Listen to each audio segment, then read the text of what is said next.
Like, listen, right? I don't like Stanley.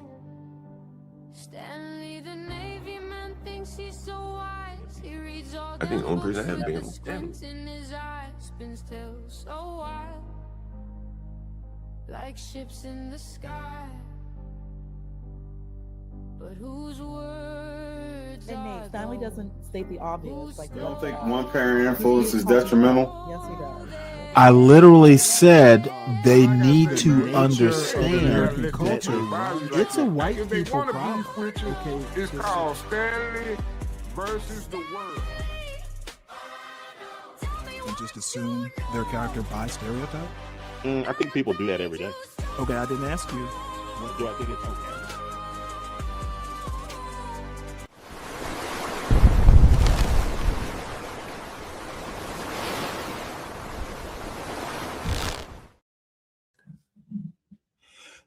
Well, I am late.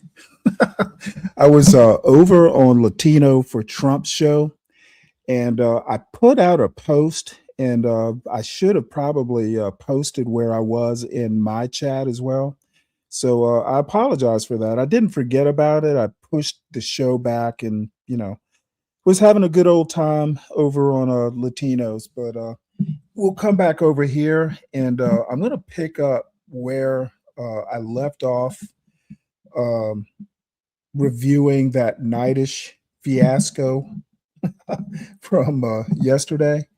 I think I'm going to just dispense with the news and stuff. I actually do have news stories lined up, but I'll cover them tomorrow.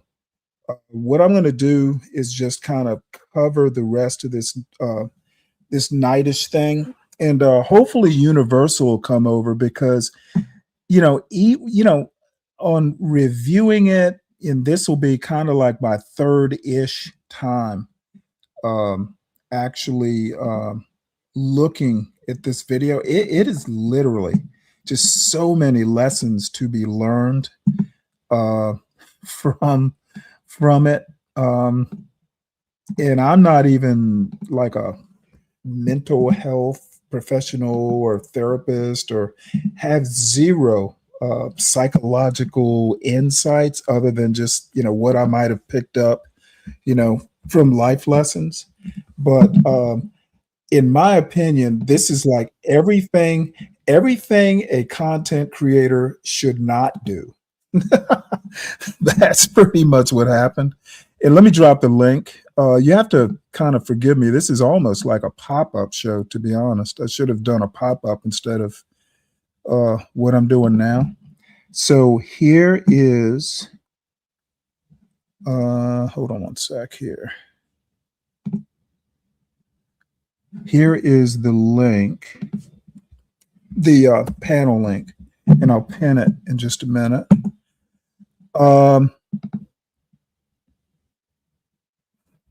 Let me get everything organized because I use my other browser for shows, and this one I don't usually use, so it's not really set up the way I want it to be. Let's see. Let's get rid of let's get rid of you, and let us look at this. Damn it.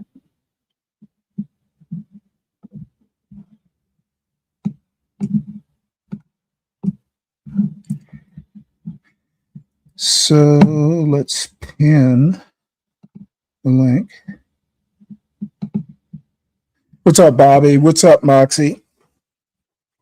Yeah, it was just getting a little too cluttered. Unfortunately, I tend to be pedantic and slow speaking, and having the constant interruptions I couldn't really flow with my thinking. And Vanta's not always wrong with some of his criticisms of me, but it was just getting a little bit too much. Plus, I'd already scheduled a show, and I wasn't doing my chat folks, my subscribers, any favors by delaying the show. So let us bring up the video, and I'm going to more or less start it from where I left off on last night's show. So folks that might wander over from Latino, we're going to recover some ground, but that's fine. Anybody who wants to hit the link can. Hey, Shiesty. So that's where we are. And like I said, just so many lessons. And I think, what I was going to say before I was so rudely interrupted, I think that Vanta, of all people, actually made a point that was interesting where he goes, that whole experience is white people 1, black people 0. And I was going to ask him, where does this come off as white people versus black people? This is a YouTube channel with Imperius up there going against some other black content creators. These people don't speak for a whole demographic. It's not white against black in any large sense. So, the problem with white people 1 and black people 0, most black people and white people have no clue that this quote event even happened. And I guess what I'm saying is, a lot of the people that get up on these panels, I think I'm just getting tired of some of the stupid points that they make. It wasn't even funny for someone like Vanta, who is just racist as fuck and thinks racially. I guess it's funny, but it wasn't particularly to me. So there we go. What's up, Lawrence? So I'm going to go ahead and start this. Again, if anybody wants to hit the link, you're welcome to do it. I'll stop it, every now and again just to make comment. Where we are now is about the time that, John shifts gears because he's just tired of Nidus's bullshit. Nidus is slowly but surely getting more and more inebriated. And John just finally goes, fuck it. This is not going to be a productive conversation. Let me just go ahead and go full ad hominem mode. And I'd have done the same thing, to be honest. Get off Dracula's dick and come back home, but you can't do it. Anytime you see a coffin and maybe a cracker's in there, you're going to pour blood across it and hope you conjure up something to help your bitch ass. And that's sad for you.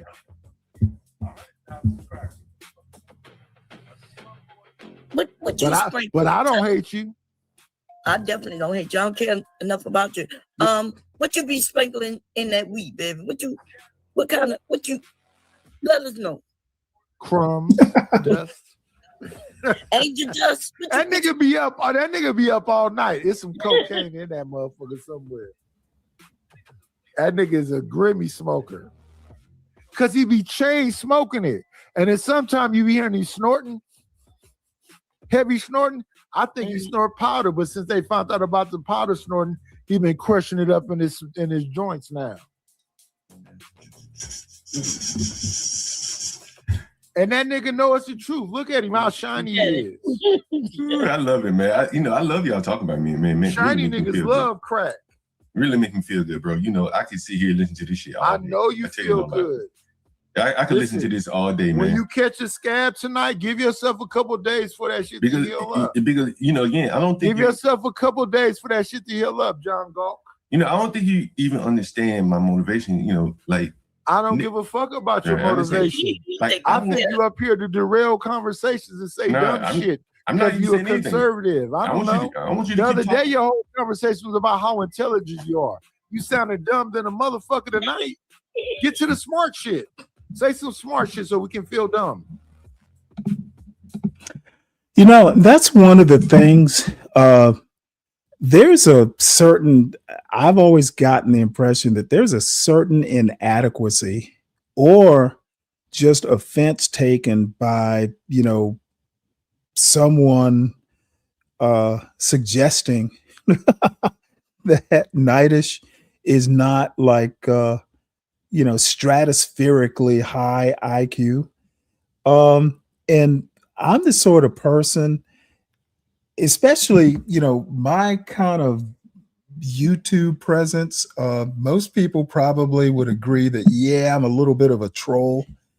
And one of the things about being someone like me, I hate to admit it, but I guess I am a wee bit of a bully. And if I sense weakness, I may not exploit the weakness, but I'm definitely going to note it for future reference if I need it. And Nightish, he has a thing about, other people who may suggest that he is not like, high IQ. And apparently John talking about his intelligence just offended him enough to bring it up. And I think it's fucking hilarious. So there's that. Right now, as I said to you, Nighties, Yes, I'm listening. I clip all this kind of shit for my children. I want my children No, to know. say some smart You cut shit. me off. You Nigga, cut me off. You cut me off before I can even. One second, Look, bitch. if you cut me off One again, I'm just gonna second, leave, man. bitch. You don't One have a second, conversation. bitch. One second, bitch. Yeah. You calm down. Rest of Mhm. your fucking femininity. Let's say something up here right now. This is July the 13th at 5:07 a.m. Oakland, California time. Say some intellectual shit to make the GOAT, Bomb Cherry, in the night feel like we're not smart enough to have a conversation with you. I never said you're not smart enough to have a conversation with me. I Yeah, said you said the blacks are dumb. This is 3 blacks up here. So explain to the blacks how dumb we are. Well, clearly you're kind of dumb, but that's not what I came with. Like, isn't listening to you. Elaborate. What I'm Elaborate trying to, on how I'm kind of dumb. well, but Stay right there. Don't just jump off subjects. Elaborate. The night is kind of dumb because. Well, clearly you were comparing your life to JP yesterday. Most people would not want to live or model their life after JP. So I'm listening to that like, damn, fucking 60-year-old nigga looking at JP, what people would call a degenerate, and he trying to max out JP's lifestyle. I found it to be interesting, but nevertheless, you live your life. But again, the bigger point I'm trying to make to you is, You love JP because I don't love JP. He's been on your show more than mine. You used to have him over there and Man, I ain't. use him as an example to white people. I bet I can count on one hand how many times JP been on my channel. Maybe 2. I do a lot of one. I do a lot of one man. I do a lot of one man shows. So a lot of times JP can come up on my panel. But the other thing is interesting again, like I revel in you niggers hating me. Like you probably don't even understand it. Fuck all you niggers. If you don't like me, nigga, that make me feel great. Wait, John, go. I keep explaining to you, and I'm gonna speak for my sister Bomb Cherry. I'm gonna speak for my brother to go. It's indifferent with you. We don't give a fuck what you think. It's not. I want you to keep making videos. We don't give a shit. I want you to keep making that song. Keep making videos. I made that song a year and a half ago. I want you to make videos. Did I make a new song, bitch? No, new niggas have made videos. So a year and a half ago, I made that song. Right. And it's still relevant today.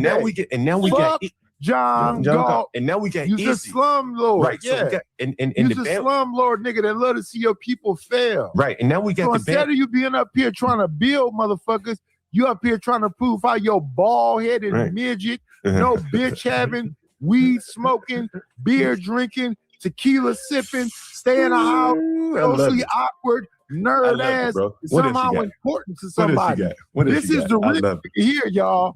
He got that dope. The dope is to stay in the house, be scared of everybody, don't get no pussy, DoorDash, Instacart, or the crackheads that work for you because you scared of society. This nigga ain't on shit. This a whole ass nigga right here. Respectfully. Again, this is what I want my children to hear. I want my children to hear everything you're saying, so keep going. They can see it. They don't have to hear it. No, I want them to hear it from your mouth. That's why I want you to keep going. Them kids need to never hear my mouth. But they can see what you're doing.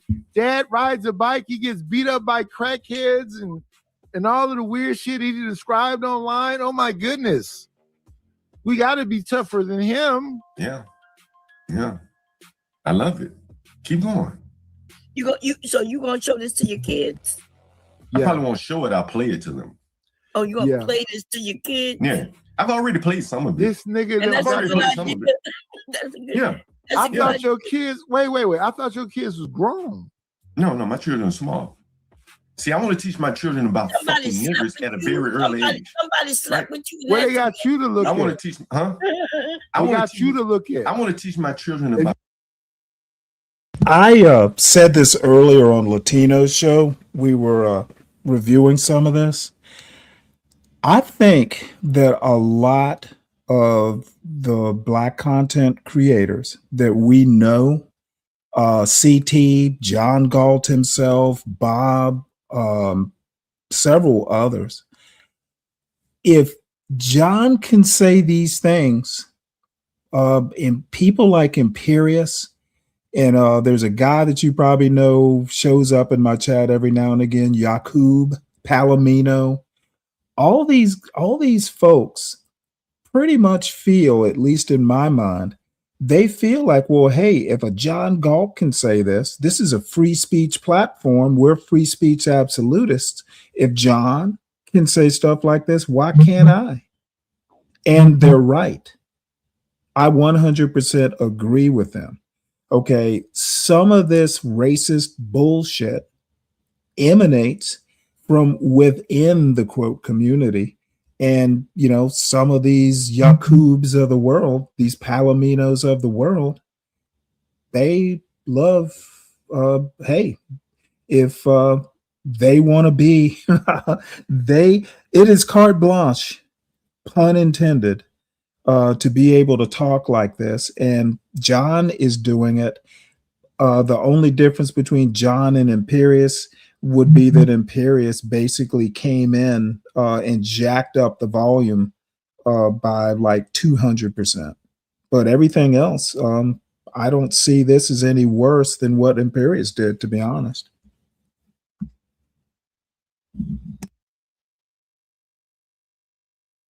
You want to teach them about a fat fucking niggers. nigger. Right. If you want to teach them about a fucking nigger, they got you to look at. Yeah, okay, but then they also have you. I also have you.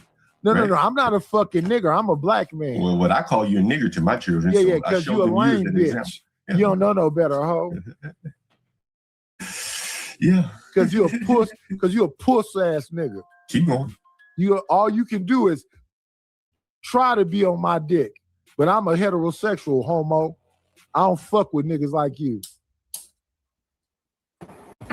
Wait a minute, he got 10 more minutes. Keep Let's going. bring another weirdo up here so John won't be alone. Come on in. Playing, it's always a treat when players leave. Just Yeah, I don't wanted worry. to This br- little I bitch. wanted to now bring that I'm a- here. I John wanted will to run now bring- that I'm here. You I can wanted lecture to John bring- all you. I wanted to See, he bring ran. There another- you go. That I little wanted bitch to ran bring- when Daddy I wanted showed to up. I wanted to bring another hoe ass. It nigga doesn't up matter. here that Daddy's like to here, and sell John, when black Daddy's dick. here, John I runs. wanted to bring another nigga up here that sell black dick. Yeah. The difference is that John sucks my dick, and so do you. That's why you could abuse him for that long, and that little black ran when I got here. Shut the fuck up, Nightish. No one cares about your 6-ton ass. I'm Daddy here. I own you, you fucking slave. Shut up. Here we go. This motherfucking slave. Shut the fuck up, Simon. You want me to show you your gay little fucking, I'll show you your little gay music video you made where you kicked your leg up over your head, you fucking faggot. I got one over when you. You want? Hey, why don't we play Simon's little music video? Why don't we play Simon's little music video where he kicks his leg over his head? Yeah. Why don't we? You want me to? Nightish, I'll show you the link to Simon. He made a music video where he dressed up as a cheerleader. Did you dress up as a cheerleader? Yeah. Did you dress up as a cheerleader and kick your leg over your head like a fucking faggot you are?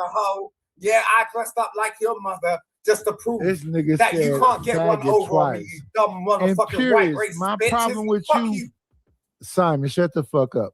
And Pierce, my problem with you is that you always going up against TOS. You said faggot because you know that's against TOS. You want to say the worst shit you can possibly think of, and you the biggest faggot up here. Now, I don't know if Nightish is too drunk to notice, but he's fussing at someone about TOS while violating TOS, saying the same word he's fussing at someone else for using. I can't make that make sense. Suck more dick than anybody. Get your bitch ass up. And the bounties are alive. If I decide to bring this cracker back up here, drop this pussy with some fucking cash app. Why you let this motherfucker talk more than 2 fucking seconds? I'm offended by the 72 people that are in here listen to Imperious say any motherfucking thing. Why don't y'all get into y'all motherfucking cash apps and get this whole ass nigga up out of here? I'm gonna bring this bitch up here again and watch him come up here screaming like the bitch that he is. He don't even know how to close his motherfucking mouth. Mouth open for all, nothing but dick. Puss ass nigga. Motherfuckers brought by slavery. Nigger, I'm bigger than your channel will ever be. Don't you fucking argue with me. And see, this is a weird miscalculation. Nobody's going to drop Imperious. They love this shit. His audience, a lot of people in these audiences, they love the mayhem. If they drop Imperious, then the mayhem stops. I don't know how a quote veteran content creator like Nightish made this miscalculation. Me? I'm bigger than all your fucking channels combined, nigger. Why do you think million people channels have me on, you fucking black? Shut up, you fucking moon cricket. Shut up, you fucking tar baby spear chucker mullion moon cricket. Shut the fuck up before I put your ass back in fucking chains like I did your whole fucking race. I'll put your whole fucking race back in chains like you should be, you fucking animals. You have fucking inferior genetics. Why don't you go fucking map your DNA, you fucking monkeys? You fucking monkeys, go map your fucking DNA. You want to know why I'm better than you? Because that nigger John can't fucking deal with me either. None of you niggers can deal with me. None of you niggers can deal with me. That's the difference. You don't have to intellect to have a conversation. Get back on your knees where you belong, you fucking black. Get off my fucking platform. Get off my fucking YouTube. Get out of my fucking cars that I built. Get out of my BMWs and Mercedes. Get the fuck out of my grocery stores that I invented. Get the fuck out of my society, you fucking monkeys. Shut the fuck up. You shut the fuck up. I taught you everything you fucking know. You couldn't leave me if you wanted to. You're like a fucking kid that has failure to launch, you fucking inferior race. You are a fucking race that has fucking failure to launch. You can't fucking get away from me. You'll always be my slave, and you'll be a willing slave. That's why you're using my money, speaking my language. Stop speaking my language, Ubuntu. Go back to your clickety-clackety bullshit. I did it once, never again. Go back to your clickety-clack bullshit. You'll always be my slave because everything you are was taught to you by me. Your language, your idea of money. Your fucking love of money was given to you by white men. Your music, your rap music was made by white men. Every instrument you see was made by white men. Everything you are is white. You're not African. That's why your own African people don't even see you as the same fucking race. You're fucking white. Shut the fuck up. You black men that took your white women. You took your white women. You're a product of what I did to breed your race, Tom Cherry. Shut the fuck up. Dude, you blacks are my fucking backup. Anytime a white chick I'm bored with, I just call a black up and they head over fucking 1 minute. You black chicks want white dicks so fucking bad. You black bitches want white dicks so fucking bad. Well, hold up. No, you can't do that. Hold up. You crossed the fucking line right there. Shut the fuck up. Every black chick that takes a picture with a white... I don't get it. What line did he cross? That line was crossed the minute Nightish let him up here. Oh, you're gonna fuss now? Wow. White boy is smiling. Every picture with a black man, they're mad. I mean, Shut the fuck you know what? up. Right now, we probably need to see that, considering all we keep seeing. Is Oh, aren't you the guy that bitched out because your girl told me she doesn't want me on your panel? Are you the tough guy that said your girl is mad? Oh, aren't you the one that said, "Oh, Imperious, I'll kick you up because my girl doesn't want you on here"? Aren't you that bitch that was acting tough when I fucking told you your mongrel girlfriend is just a fucking second place? Dumb white dude. Yeah, exactly. Didn't you get all mad? Oh yeah, Imperious, you can tell everyone my girlfriend kicked me off kick you off the panel. Or aren't you? Oh yeah, you don't deal with it because you're in my country. You'll deal with it every day. How does it like knowing that everything you built was built by me? How do you like knowing that everything you built, everything you see every fucking day was built by me? Every fucking thing. With your name on it. Every fucking thing you see was built by me. You're living in mental slavery every day. It must suck to have to get up every day and see everything you owe to me. It's mine, nigga. So stupid. Everything you see you owe to me.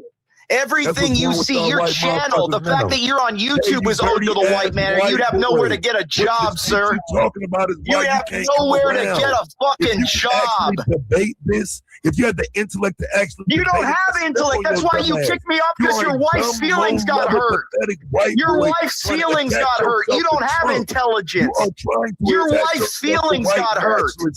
Your wife's feelings got hurt because I busted on her face. Your wife's feelings got hurt because I busted on her face. Anywhere with even you don't have intelligence. You're black, sir. You're black. You don't have intelligence. You're black. You don't have intelligence. You're black. You don't have intelligence. No white people nowhere respect you. You're on my platform. You're on my platform speaking my language. And you're talking about intelligence. Okay, let me cover that particular point that Imperious is making. Look, I did some short clips, videos over the past week, and one of the things that I said is that culture does not build things. People build things, individuals or teams of individuals. Why they're not checking him on these points? He didn't build shit. He didn't build YouTube. He didn't build cars. He bought a car just like everybody else does.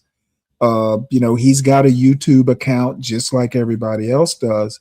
Why they're not checking him on those very points, checking him point for point, I don't know. And, I tend to actually listen to people's arguments. That's why I guess I interrupt people sometimes in the middle of their arguments. They'll say some ridiculous point, and I'm not willing to let it go. Let's check your point, or let's talk about that specific point at that point in time, in real time. Okay. And this thing about you're using his internet or whatever, dude, that's demonstrably false. Most white people that you run into on YouTube haven't built shit. They work for people. Okay. Imperious is an employee. Okay. He doesn't own a law firm or anything like that. They're letting him get away with a whole lot. They could check him right in stride if they care to actually listen to his argument and think about what he's saying and strike back. You could be real effective. This is not, there's not shit that Imperious has said so far that's not easily stoppable, checkable, counterpointable, etc. Dirty, what's up? Let's see. Couldn't listen to the whole thing yesterday. Too wild for you. Yeah, it is pretty wild, but there were a few people when I wrapped up last night. Because to be honest, Brian, yeah, I was getting a little shell shocked yesterday myself. And I was kind of tired anyway. And my father-in-law and son had just gotten back from dinner. So I had just had to wrap it up. But some people said they wanted to look at the rest of it.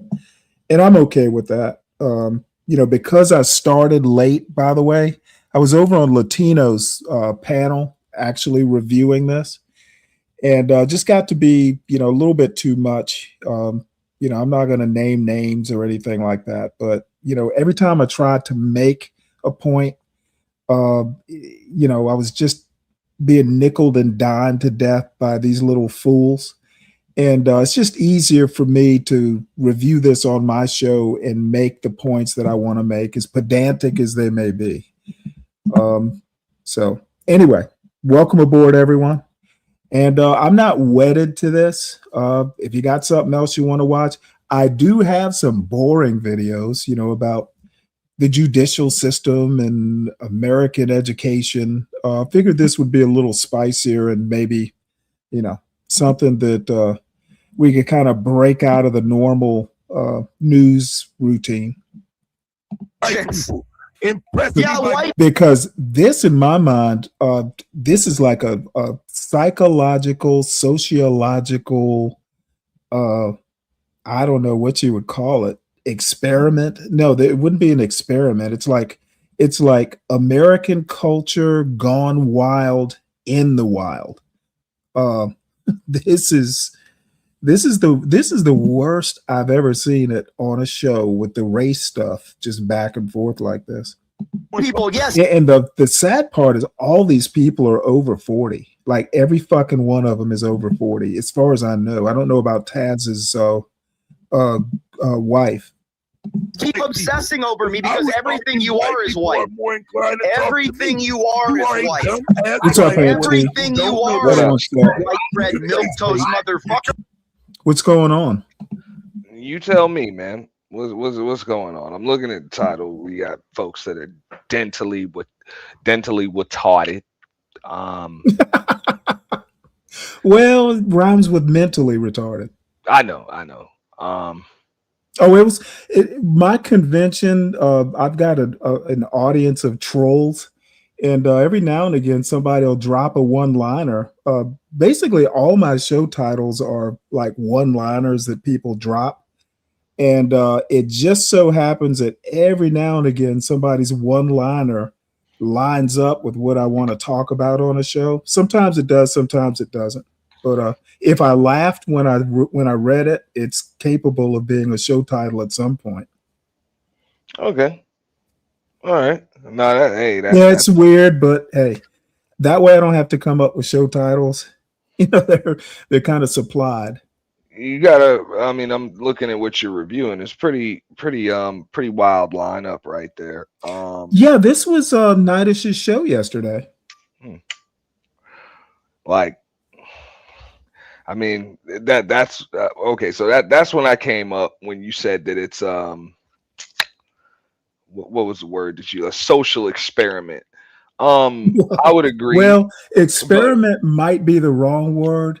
It's like a racist eruption on YouTube.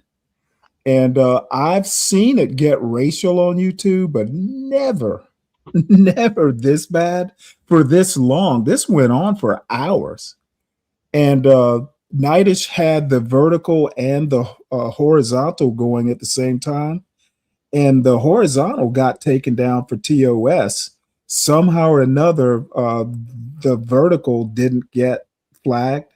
So it's still up on YouTube if anybody wants to. TOS, you gotta terms of service. Okay. So, YouTube has the terms of service. There, you can't be all racial. You can't, things. Yeah. And it happens all the time. And generally, I don't know. I know if you're monetized, you're monitored closer.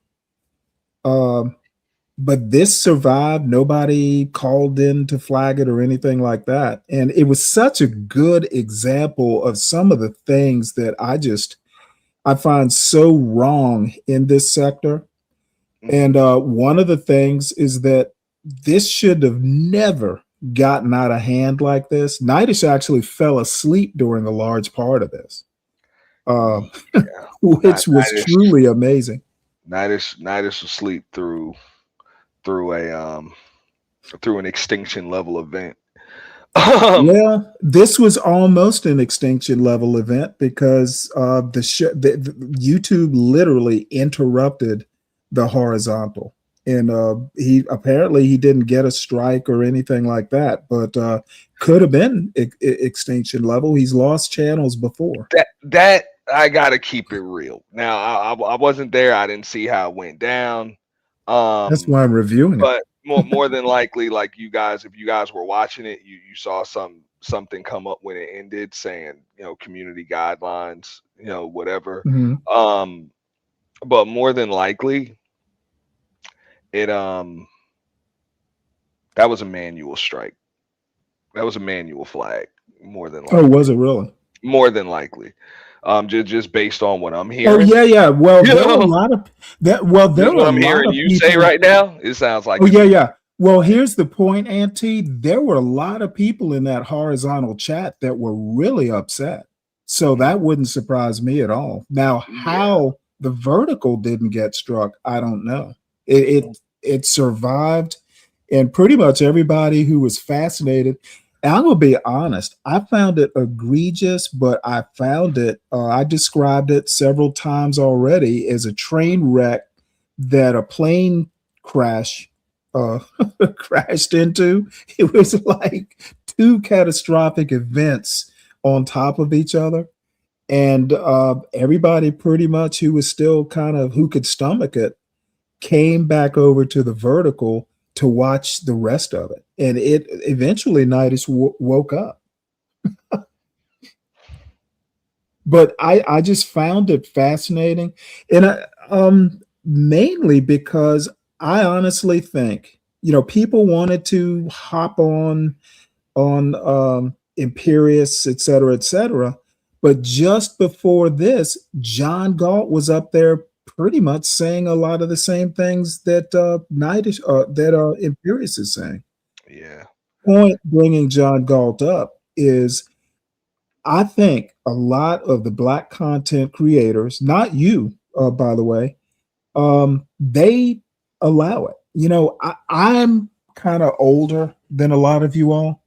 I don't think the N-word should be used at all. And I think if Black people, and a lot of these content creators are like 35 and above, if y'all are going to allow, this kind of language, a lot of these white boys are like, quote, free speech advocates, and they feel, hey, if the Black guys can do it, so can I. This is free speech. And they're going to come in and do it. Well, I think it's really up to Black content creators to police up the language.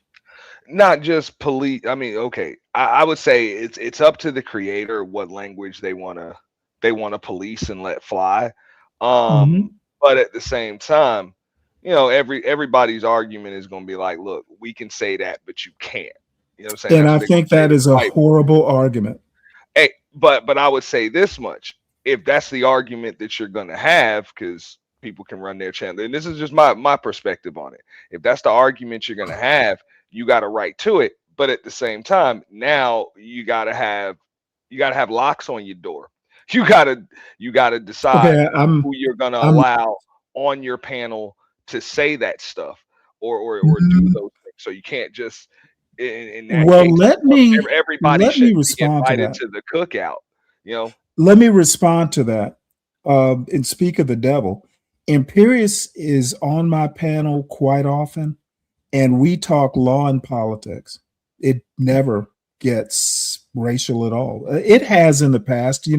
I do fuckery. On the weekend, sometimes it can get pretty raw for me, but never too far out of hand.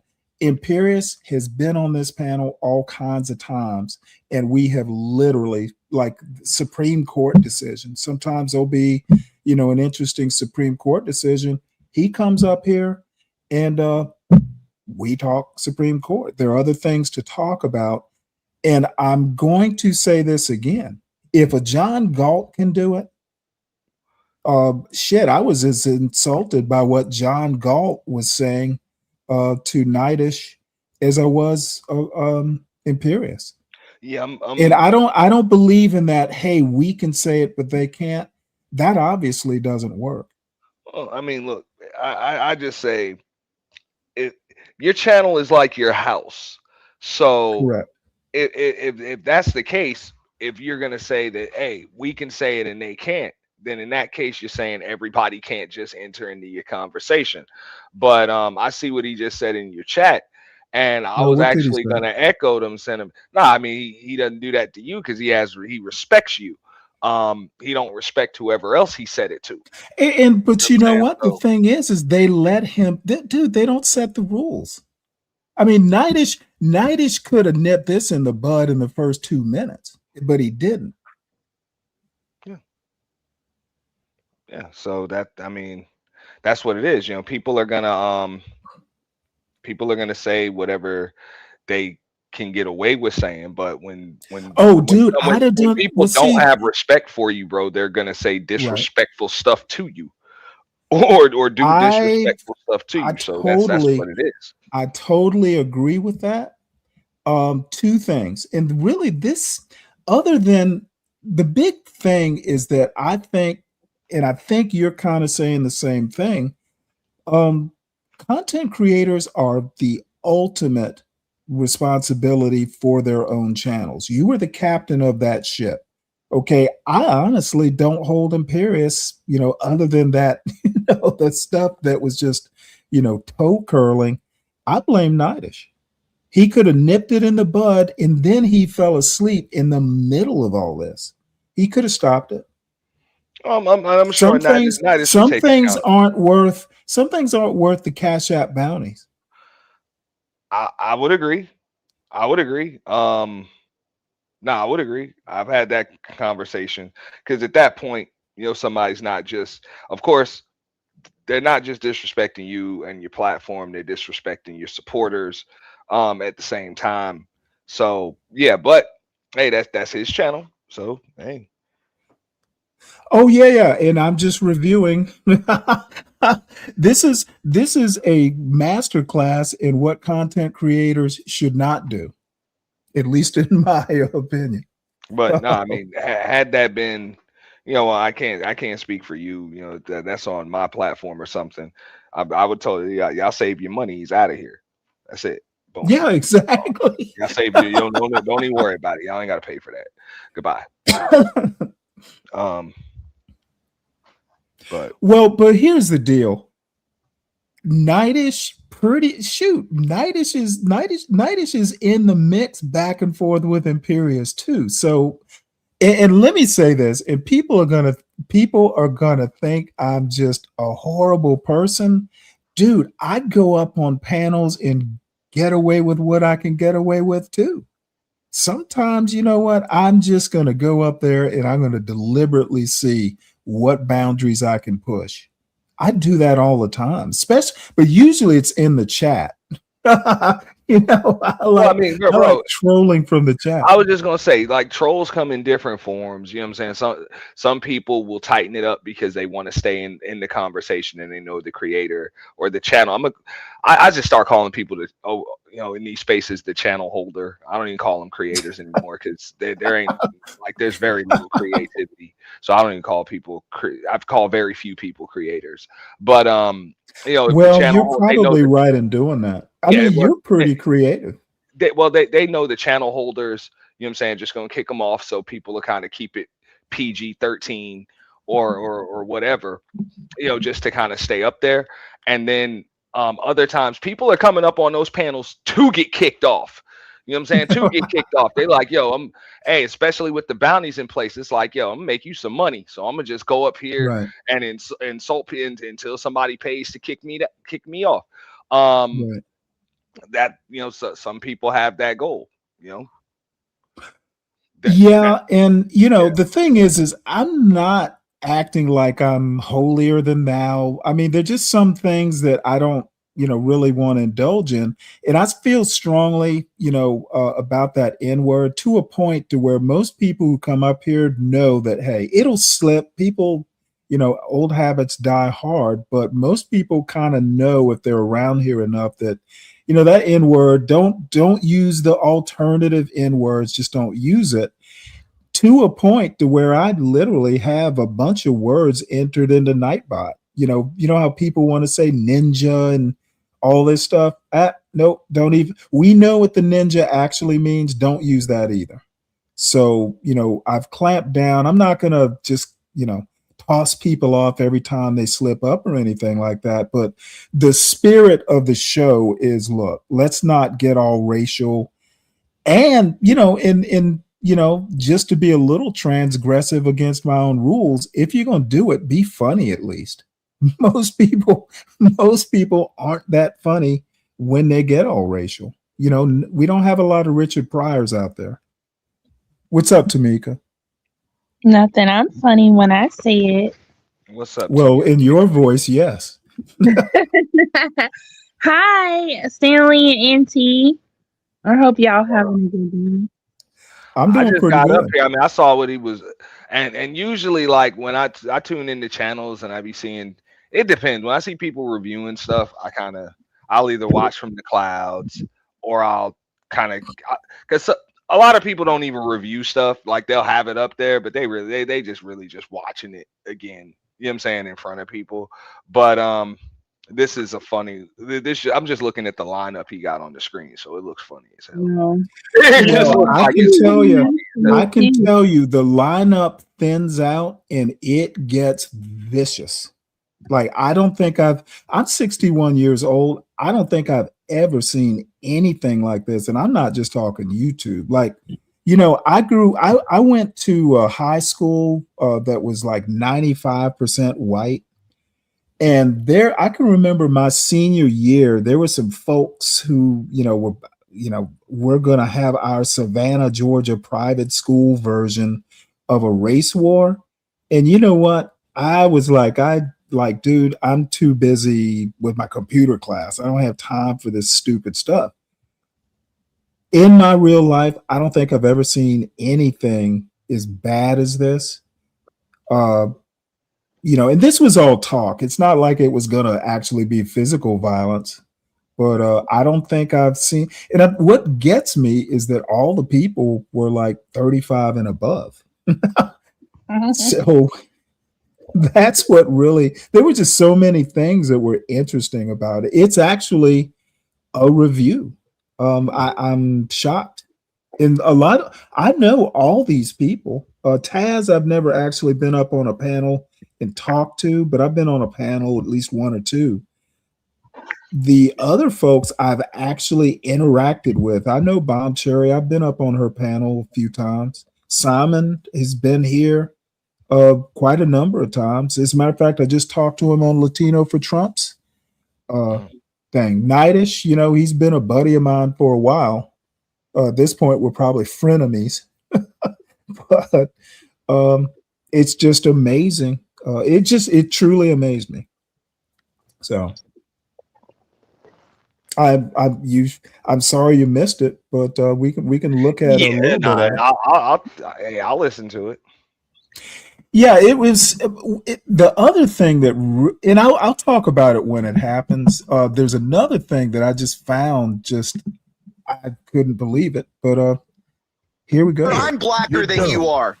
I'm blacker than you are because my feelings don't get hurt. Look at him rambling like the chimp he is. Look at Carmelo. Look at little Carmelo right here. Look at little Carmelo spurging. Look at Carmelo spurging. Look at him. Look at go get a job, sir. Go get a job. No children, nobody. Your job. Let me also, I'm going to re-emphasize something I just said a couple minutes ago. They're not going after what Imperius is saying. They're just it's almost like, if you're actually going to get into a roasting session or something and you want to be effective at shutting them down, you got to listen to what they're saying and attack what they're saying, not just make general, points. You attack what that person is saying. It's almost like pulling up a plant from the roots. If you're not doing that, you're really not being effective. And the thing is that if you listen to how Imperius is arguing, he's actually going after specific points. Taz just sounds like he's making, if you call someone an incel, well, that's kind of just like a generic thing. It's not. You can talk about what somebody's talking about without even getting that personal about it. I just don't understand. I don't understand why Taz isn't more effective.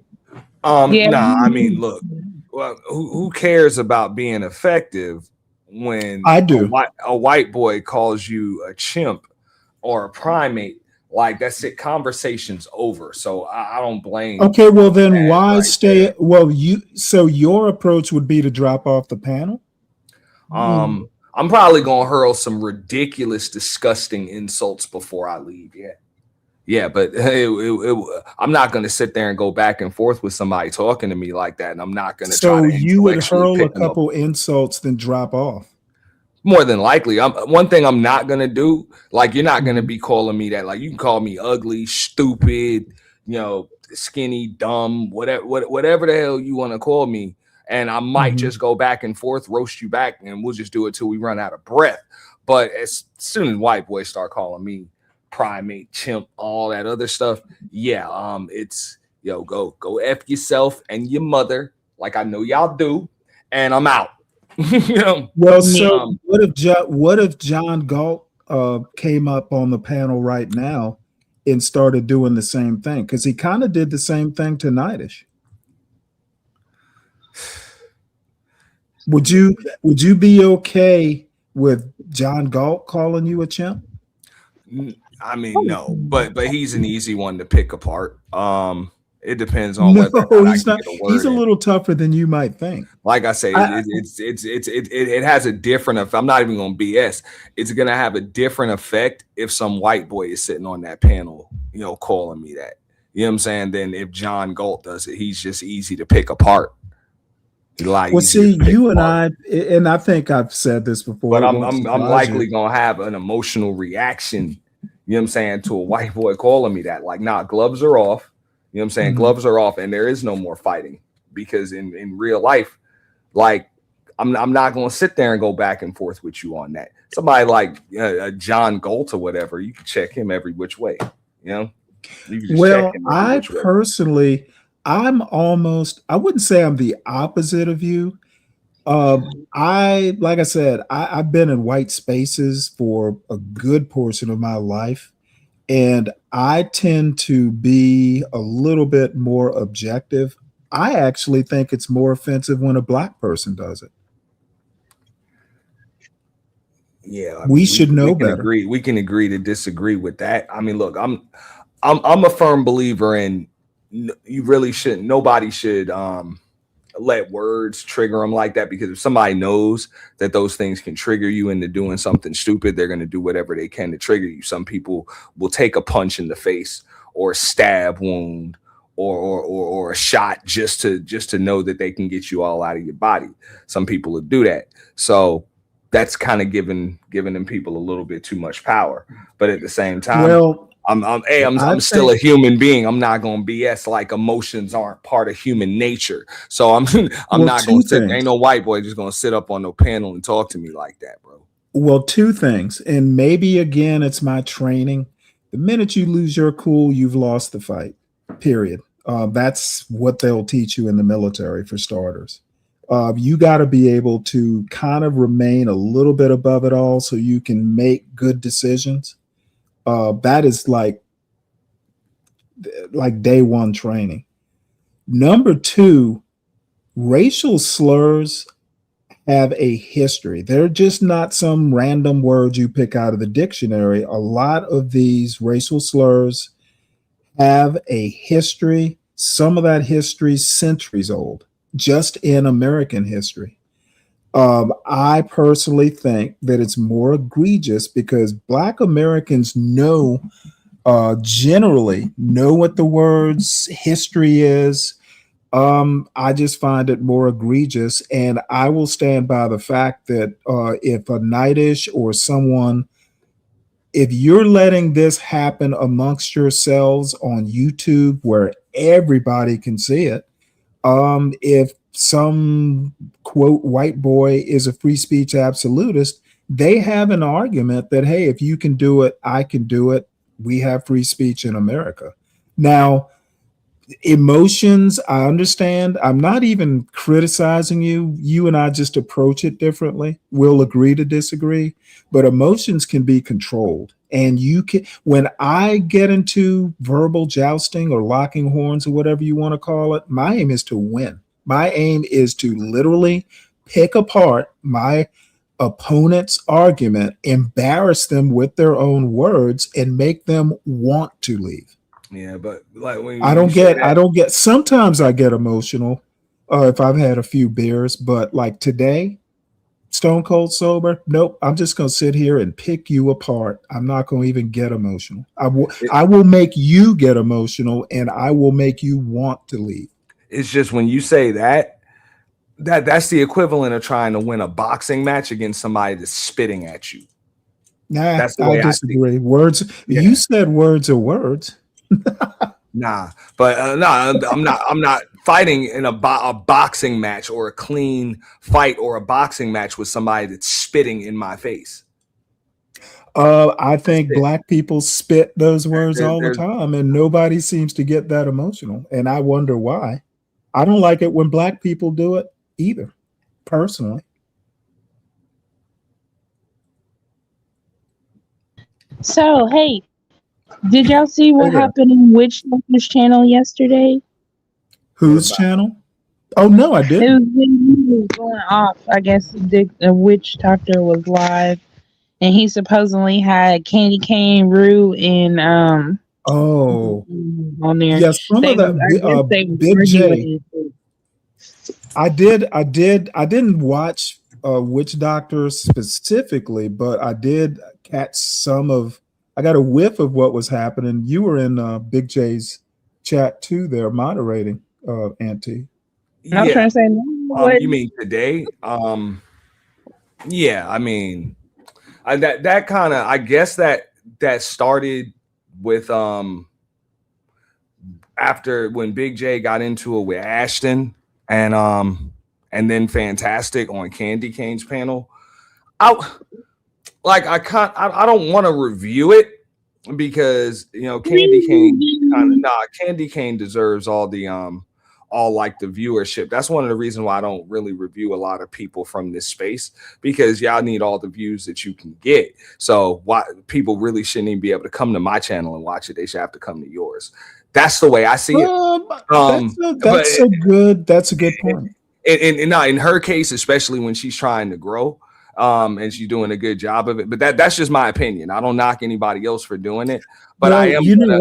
I'm a big fan of hers. I would actually ask her if I could do it. No, and there's nothing wrong with that. You should. I'm sure she'll. Well, I don't know if I should, because to be honest, I don't really know any of the. I've run across. I know most of these channels are just they're really small. In the grand scheme of things. So people need all the views that they can get. So if anything, I would prefer to just kind of like share them out, if anything. But I do have an opinion on it, and I am gonna allude to it on like one of my morning rants or something this week. And I talked to Big J about it today, but that looked like a pissing contest. That would and you see that a lot of times with the dudes in these spaces, and I'm surprised that nobody alluded to that. And I don't have a problem with Big J. Definitely not. I don't have a problem with Fantastic. But it gets like that when there's women around, bro. They get into a little pissing contest. You know what I'm saying? They get into a little pissing contest and try to. Witch Doctor's channel. That's the part that I'm trying to see. They said he took it down. He didn't even leave it up. You see that commonly when Jay Prince will hit the panel or whatever. He'll try to get in the pissing contest with dudes, and I think it was just whatever, just a little pissing contest to impress the girls. That's it. Well, let me tell you who impressed me, because I'd never even heard of him. I think I've heard of him, but never actually heard him talk. Is it DJ Mr. Music? Oh yeah, Mr. Music. Okay, well, he shut Big J down. I was real impressed. And he didn't yell, or he was real calm, just stepped through his argument with Big J. I love guys like that, who can just step through an argument step by step, get them to agree to this step, and then once you do, we move on to the next step. It was artwork. Well, in the last 5, almost 6 years or whatever I've been on YouTube, I don't think I've ever heard Mr. Music raise his voice ever. No, he's really sweet. Even on his channel. He doesn't do that. You know. Oh, dude, I will subscribe to his channel to see what he's all about. He's my hero. He just, I wish I could do that. So, well, we'll watch a little bit more of this. I know a lot of people, it is a little bit, but to me, it's just fascinating. We may not get all the way through it. And, usually my stuff is kind of dry politics stuff.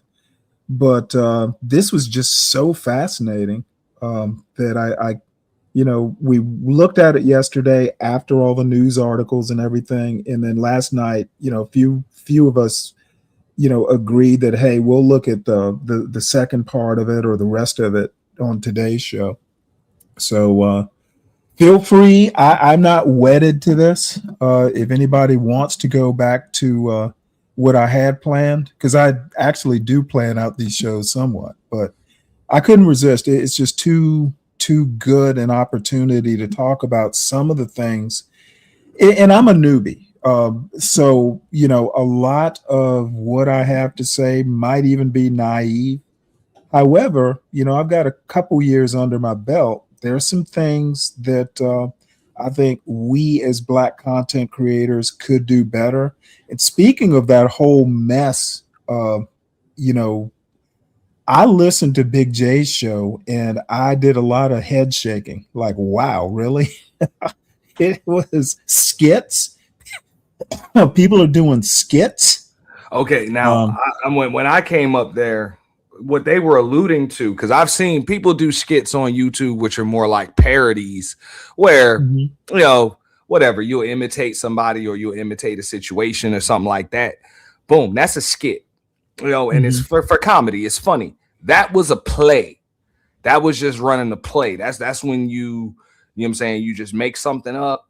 You know what I'm saying? The folks that's talking about or the folks involved are in on it, and you trying to kind of mislead people for content. That's a play. That's running a play.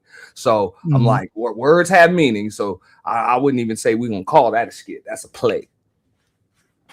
Well, I mean, I could understand like a comedy thing. Yeah, people run plays for content because I don't think they did it to make money or nothing like that. But I think well, that's what Rude said. He did it for the purpose of content. You know what I'm saying? Which is cool, but let's just call it what it is, because I wouldn't even put that in the same boat as like a skit. A skit is, let's say, for example, you want to imitate Nightish or whatever. You know what I'm saying? You put a pillow under your shirt. And then you turn on your camera and you just start kind of falling asleep on the stream or whatever, and you keep it monotone or do the thumbnail like I did. Yeah, pull out some cranberry juice and pretend like it's wine or something like that. Like that's a skit. That's a skit, something like that, and you make it kind of funny. But if I just come up here and kind of make some stuff up that never happened and pretend like it's true. And just let everybody go with it. That's running a play, man.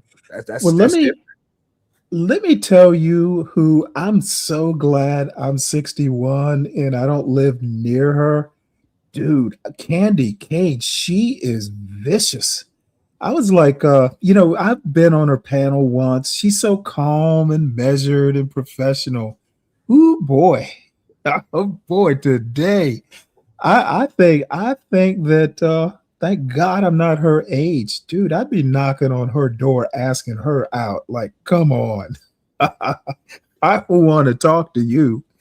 But I don't know the ins and outs, but I've never seen her anywhere. She's unflappable, but she flapped today. And I'm glad it wasn't me she was flapping at, because she was vicious.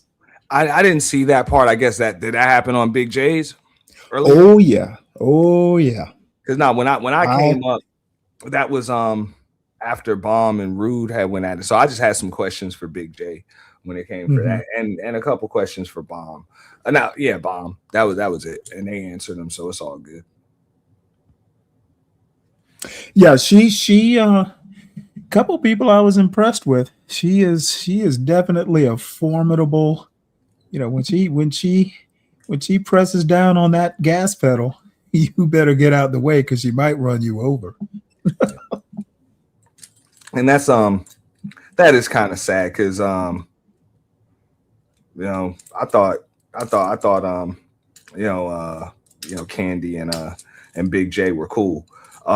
Who'd she go off? No, they kind of, I don't think they're uncool. They seem to have worked out whatever it was.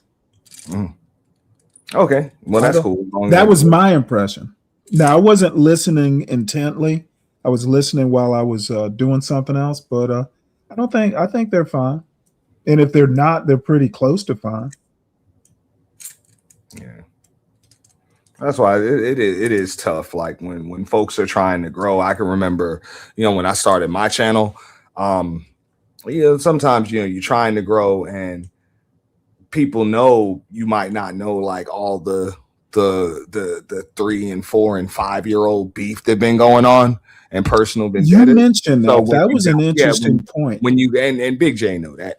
Big J know that because but all the creators know that. So what they'll do is they'll come up on a panel that's considered neutral ground, like you as a military dude. So that panel becomes Kuwait, man. They find a neutral war zone. You know what I'm saying? To get it in. Like that's it. That was really a good point. Now, the nature of what I do, I don't get, a whole lot of like people coming up to the panel to talk news and politics and stuff. I know people like Bomb Cherry, she subscribes to the show, but it's just, a lot of people just aren't into what I'm into. So I think my risk is a lot less. But someone, who's talking about a lot of sociological stuff like Candy, a lot of people are interested in the relationship stuff, which I'm definitely not interested in. Check this out. At least not directly. This is my point right here. Bro, these beefs that have been going on for years, it doesn't matter what the topic is. Somebody getting ran down on neutral ground and it's going down. That's it. That's what I'm talking. No matter what, that's it. Your topic's over as soon. But you know what? You nipped that in the bud, though, dude. You hey, this is what we're talking about. I've done that a lot. This is what we're talking about. I don't want to drift away from it. Let's talk about this, and if you can't, self-deport.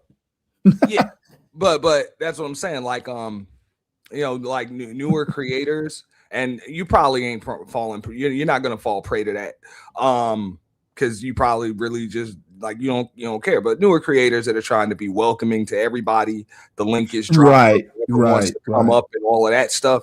You're not really trying to run anybody off. You want to hear from everybody. I got you, but you can't always mix gasoline and fire. You can't, you know what I'm saying? Like it's going to be like that's what I'm saying. So some elements you get them together, there is going to be combustion no matter what. Right. So no, you know what? And funny enough, Ant, I didn't even think about it until you said it. It never occurred to me that you get the wrong two people up here and it does become their show. That's what I'm saying, man. That topic could have been that could have been about global warming. It don't matter, bro. Them two was gonna go at it, bro. Right. That's what I'm saying. So some people it doesn't matter what the topic is, bro. It's going down. Hey, Clarice. Unfortunately, if you pick the wrong Pop the Balloon, they will strike you. I know, like, I haven't watched a Pop the Balloon in so long. I don't know what's what. I know some you can watch, some you can't. And to be honest, it got old after a while. I used back in the day when I was on John Galt's channel, I did kind of like an overnight thing. And we'd be watching Pop the Balloon before they took off.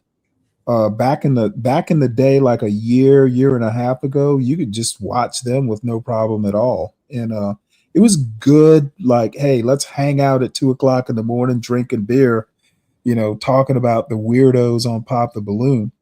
It was pretty fun. But come on, man. At the same time, you old enough, man. Like, we used to watch Love Connection. Remember that show? What the hell is Pop the Balloon to Love Connection? You know what though? I love the concept. It was Portia. I don't know if you know. Portia. I would like to see some follow-ups, like or Hell Date or something like that. Like, let's see some. Well, they do have follow-ups. They have. I don't know if they still do it, but they used to have like a follow-up where they would get two people who were really interesting, and they would follow up, say a month or two later, like, "Hey, how did the date go? Did y'all wind up together?" They Arlette and forget her husband's name. They used to do that. I don't know. That's what I'm saying. It should be so. I was like, and that just bugs me out, especially in the relationship spaces where they talk about relationships every day. I don't ever see no like Love Connection type of thing or whatever. Do some kind of virtual Pop the Balloon thing, or even if it's live in person, and that's it. Take up a collection, send them on a damn date, and bring them back. Bring them back. Hey, that's it. Now, hey. Are y'all gonna date again? And can we send the camera and we ain't paying for it? How much do y'all really like each other? Like, you know what I'm saying? Right. Hey, the first date's on us, second one's on y'all. Will it be another date? I don't know. No, I'm just saying, like that should be. I would think you would do something like that. Your what's the name of your smoke show? Like, you do a whole weekend of it. That's an event. Yeah, that's an event. That I've thought about it. I would imagine you could probably pull something like that off. Well, I could, but I couldn't put my name on it because people purposely don't support things that I'm doing. So I would have to pick somebody else's name. I have to give me a face man or a woman to do it. Right. Get candy. There's people like whatever, and they ain't supporting the damn thing I'm doing. I could pay them and they ain't coming through, so it doesn't matter. Like for real. Or who would be perfect to do it would be Sharon. I mean, that's kind of right up his alley with relationships and stuff like that. Well, the thing is, I think a lot of these people, the main reason why you really haven't seen anything done like that, like, you know what I'm saying, a real Love Connection or dating show or something like that, where even if you sent the camera out to see these people on a date or something like that, the real reason is because folks don't want to do that. They rather talk about dating. They don't want to actually go on dates. I'm just being honest with you, bro. I don't think most of these people actually want to do that. Yeah, they don't want to do that. It's like what would like they don't. Most of these people don't know how to interact with each other unless they're arguing. That's an interesting point. That's it. And arguing behind an avatar or on a panel, you know? Mm-hmm. Mm-hmm. And we had that conversation. I think it was me and Rude back on Bombs back in the day. Yeah, it was a conversation that we were having. And the question was, okay, if we were to have like a cookout or a barbecue or something like that, just some kind of event where everybody from the space or a large portion of people from the space met up in person, not to do anything, but just chill. You know, not a boxing event, nothing like that, but just chill. We got food, we got some alcohol, you know, and some music or whatever. Would all of this beef still take place? And some people were like, yeah, man, these people would have to fight. And I'm like, I disagree. I'd be like, you'd be amazed. You'd be amazed how many people who actually links up, hooks up, and are actually cool with each other. You'd be amazed who's swapping hotel room keys, all of that stuff. You would be amazed. Well, you know, I've actually thought about it, and I really probably need to get off my butt maybe this fall. You know, basically. But I think more people would get along than they would fight. Probably so. Well, I mean, people meeting in person, obviously, but I was thinking about I have a Discord channel that's like 3 4 years old. I've never used it for anything. Somebody suggested, hey, put a movie, on a Discord channel and get a bunch of people. I know people who do stuff like that. And every now and again, there'll be a movie or something that you really can't show on YouTube. I know you could probably do it on Rumble, but Rumble is kind of clunky. I could probably figure out how to use it, but it's just easier for me to get a Discord associated with the channel. But that's something in the future. That and a cooking show. Those are kind of mid-horizon sort of goals. I mean, yeah, Discord is one way to do it. You can. I mean, most people don't want to like upgrade the StreamYard to have like the webinar feature where you can have like up to 1,000 people in your room or whatever. You can set that up and just don't live stream it, and everybody can sit there. But I mean, you're watching a movie, so you're gonna want people to keep quiet. How many people are gonna want to come in and leave and all of that other stuff? That's a good point. You don't actually doing it via StreamYard would actually be easier to set up. Because I know at one point in time I had like the top tier, but there's one beyond that $88 version. Yeah, I use it. I use it when I do the purge. I make sure that I have the business plan. Yeah. So it gives you an extra 15 seats, but it gives you a green room, so people can direct message each other, and also you can have private. Basically, you can vet whoever's on the panel. It gives you extra co-host seats and all of that other stuff. So you don't have to worry. Like I don't have to worry about people coming up pulling out their private parts. Stuff like that. I get to see. I get to, like, even if you come on the panel, you don't want to come on camera or something. But if I don't know you, because a lot of different people come to it, that's it. I can go backstage. Before I let you in the studio, you'll hear your phone ring, or you'll hear it like ring in your ear. You answer it, and boom, it's just me and you talking back there while the show is still going on, and that way I can do all of that without having to interrupt the show. So. With the normal plan, you got to bring people on the stage just to know who. The main reason why I had to do that, because you get P-bombed, you're gonna lose the whole damn stream. So correct. That well, you don't have the option of going in afterwards and cutting out that part. Not if the video is over 6 hours, you can't just cut it. So that happened. That happened. You can't cut it in the YouTube studio. So. It sucks. Like I've had to get rid of a live stream with 50,000 views on it, just because somebody wants to P-bomb you or pull out a pistol 10 hours in, 20 hours, 11 hours in. So, that's nicer to just be able to, check who's who. But also it's another way, like in my case, I do it to keep the just keep the show format smooth. Like, because I might have a few people that want to come up, people want to address each other, so everybody's not always yelling over each other and stuff like that. People get their solo, they're able to say what they got to say uninterrupted for a few minutes. So I can tell you, okay, who you want to go at, or do you want a solo? You want me to put you in the box with this person, whatever.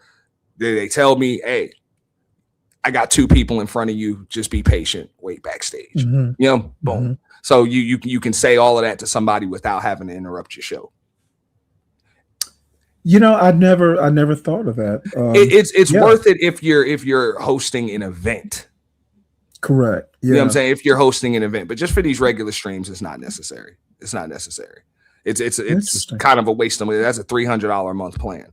But if you're actually hosting a real event, like for example, I was because the other sectors will do things, whether it's the wet t-shirt contest, high heel challenge, lingerie contest, or whatever. So the green room is just co-host is making sure people are ready, their cameras are positioned properly and stuff like that, sound check, whatever the case may be, you need me to check your mics and stuff like that. Okay, you're up next. Boom. You know what I'm saying? You can get everything together. Right. A little backstage green room. So like I say, it's worth it for an event. But if you're not doing it every day or every week, it doesn't make sense to pay $300 a month for that. Yeah, well, actually, I'm glad I talked to you because these are just things that I'm kind of, at some point will pursue. But that webinar thing, I didn't even think of. So yeah, because it'll give you I know with the business, option. With the business plan, it'll give you the webinar feature, and I think you can have up to like couple hundred or 1,000 people or something like that. Right. I know like Zoom will give you a bunch of seats no matter what, but Zoom, you don't have to be live streaming it. It'll strike you for playing copyrighted material. You know what I'm saying? They'll cut off your Zoom. So really? It'll just do it within its if you're just sharing it through Zoom, if you're just sharing it, no live stream at all, the Zoom can strike it too. I think you can set it up where it's certain features that won't just strike you for what you're doing privately, but just like the standard room will strike. They'll shut you down for it. Interesting. Well, I'm going to go back to this. To be honest, I've kind of lost my appetite for watching the rest of this because it does get brutal. I think really, this is the part that I really struck me when Taz's wife comes up. Nyla came up. Damn. So yeah, you didn't hear about that? Nah, how am I supposed to hear about it, man? On the contrary to what people believe, don't nobody talk to me, man. People be thinking, I figured you have your ear to the ground for all this. No, don't get me wrong. Hey, people do know that I am in the clouds a lot, and I'm capable of just sitting my ass in the clouds, not saying nothing, but maybe speaking on it later or pretending like I never saw it in the first place. But that I like having that. It's like, hey, I got everybody looking over their shoulder. I like that. You never know when Andy looking. This part, I had to scratch my head on this. Choice. Second choice. About you nowhere. You care because you're here entertaining me right now. You're dancing for me, you little fucking. And this is the part too. I also have doubts about getting into a showdown with racial epithets going back and forth. I mean, what's the purpose of it? Now, that was my point earlier. I'm not gonna do it.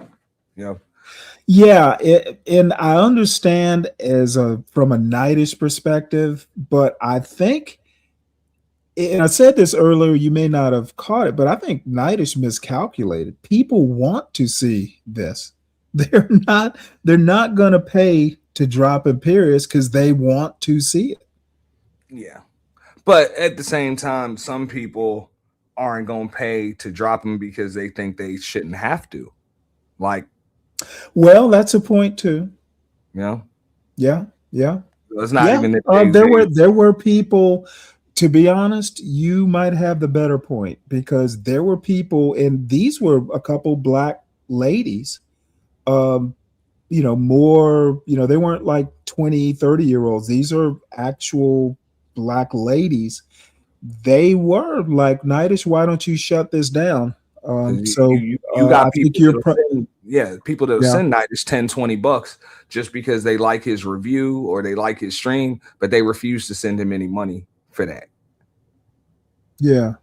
I'm just saying, because I can speak from my own perspective and the perspective of a few people, but that's how that's where I'm coming from with that. Like, bro, and the reason why I'm not paying is not because I want to see it. It's because I'm not paying to get rid of him.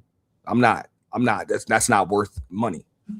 Because in real life, I wouldn't pay somebody to kick him in his ass and get rid of him. So come on, I shouldn't have to. But I would just turn away if it was that disgusting. I ain't gonna lie. Well, I mean, I did ask myself several times, why are you still watching this? Yeah. I would just turn away if it's that disgusting. No. Well, when it stayed up, you know what? After it was yanked, I was like, well, thank God it's over. And then I happened to hit my home on the home button on the in the browser, and all of a sudden I'm like, well, wait, didn't that just end? Well, no, it was the vertical. So I'm like, oh wow. So, you know, it was a learning thing. Well, apparently the horizontal can be, you know, taken down, but it's a totally separate operation from the vertical.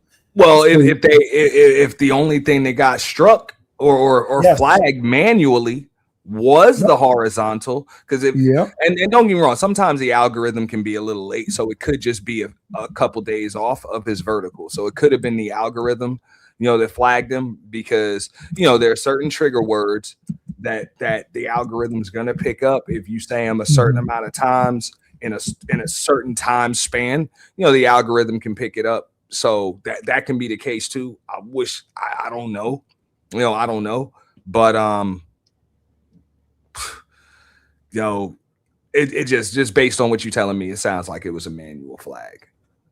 Well, yeah, it probably was. But this is the other thing. Nidus actually went live today. I didn't watch it. I think he went live early and I was asleep. But I might even tonight watch like the opening. I'm just curious to know if he had anything to say about it at all. Because I've done streams where I've simulcasted on two of my channels at the same time and let my panelists simulcast, and I had like two or three of them simulcasting, and only one channel gets flagged, you know. Yes, for something stupid. It's like, yeah, I know that was a manual flag, you know. Like I wish I knew who did it, you know, because people don't be wanting to take credit for it. I don't know why. Just say you did it, but you know, it happens. Well, let's see, because and let me just say beforehand, I'm not sure. I know that there are, you know, couple people that, well, it was one, but now I'm aware of two where, you know, the husband and wife will tag team like this, but I'm not sure that it could be me.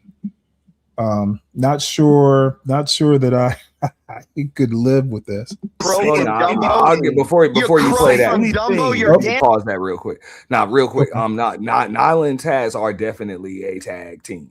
You know, they now granted they can both hold their own on their own, but hey, when they get together, it's a tough combo to beat. Well, they weren't initially up here. That's the thing. It's like the bat signal went out and she came up. I'm not sure that was something that I would want. You know, if I'm going to stand and go toe to toe in this manner, not sure that I would even want help. In my opinion, and again, Taz, you know, he's a veteran. I'm extremely new to this, but, you know, I am a man of a certain age. I would just, hey, you know, win or lose, I started it. I'll end it. In Taz's defense, though, that's kind of his MO. That's his brand. Taz don't. I never seen Taz duck smoke or a debate, argument, whatever. I've never seen him duck it. If he's around, you know, he'll pull up. Yeah, but is a racial back and forth too. Epithet war? Does a racial epithet war count as an actual debate? Over the years, though, I'm saying even if it's just smoke, an argument, drag, roast, I've never seen Taz run. Never seen him run. I don't know. Sometimes running is the best thing to do. Like I would agree. I would agree. Yeah. That was one of the things I'll never forget. My grandfather told me that. He's like, hey, he who fights and runs away, you know, lives to fight another day. But this isn't really a fight. Ain't nothing wrong. Ain't nothing wrong with ducking. There's no prize to win. No, ain't nothing wrong with ducking. I'm just saying, in his defense, that's not his brand to just leave. Like that's not his brand to do that. You know. Interesting. Dancing for me right now. Bruh. Everyone fucks with white men. Asian, black, Mexican, white. We're the top of the fucking food chain, bro. We're the top of the food chain. Get it right. Young black men stay away from these dirty ass white bitches. Show me yourself with a black woman, please. Please. Which one? The ones that I dressed up in the Klan outfit and fucked? The ones that I fucked in my Klan outfit? You see these the ones young that asked me to abuse them? Your daughters.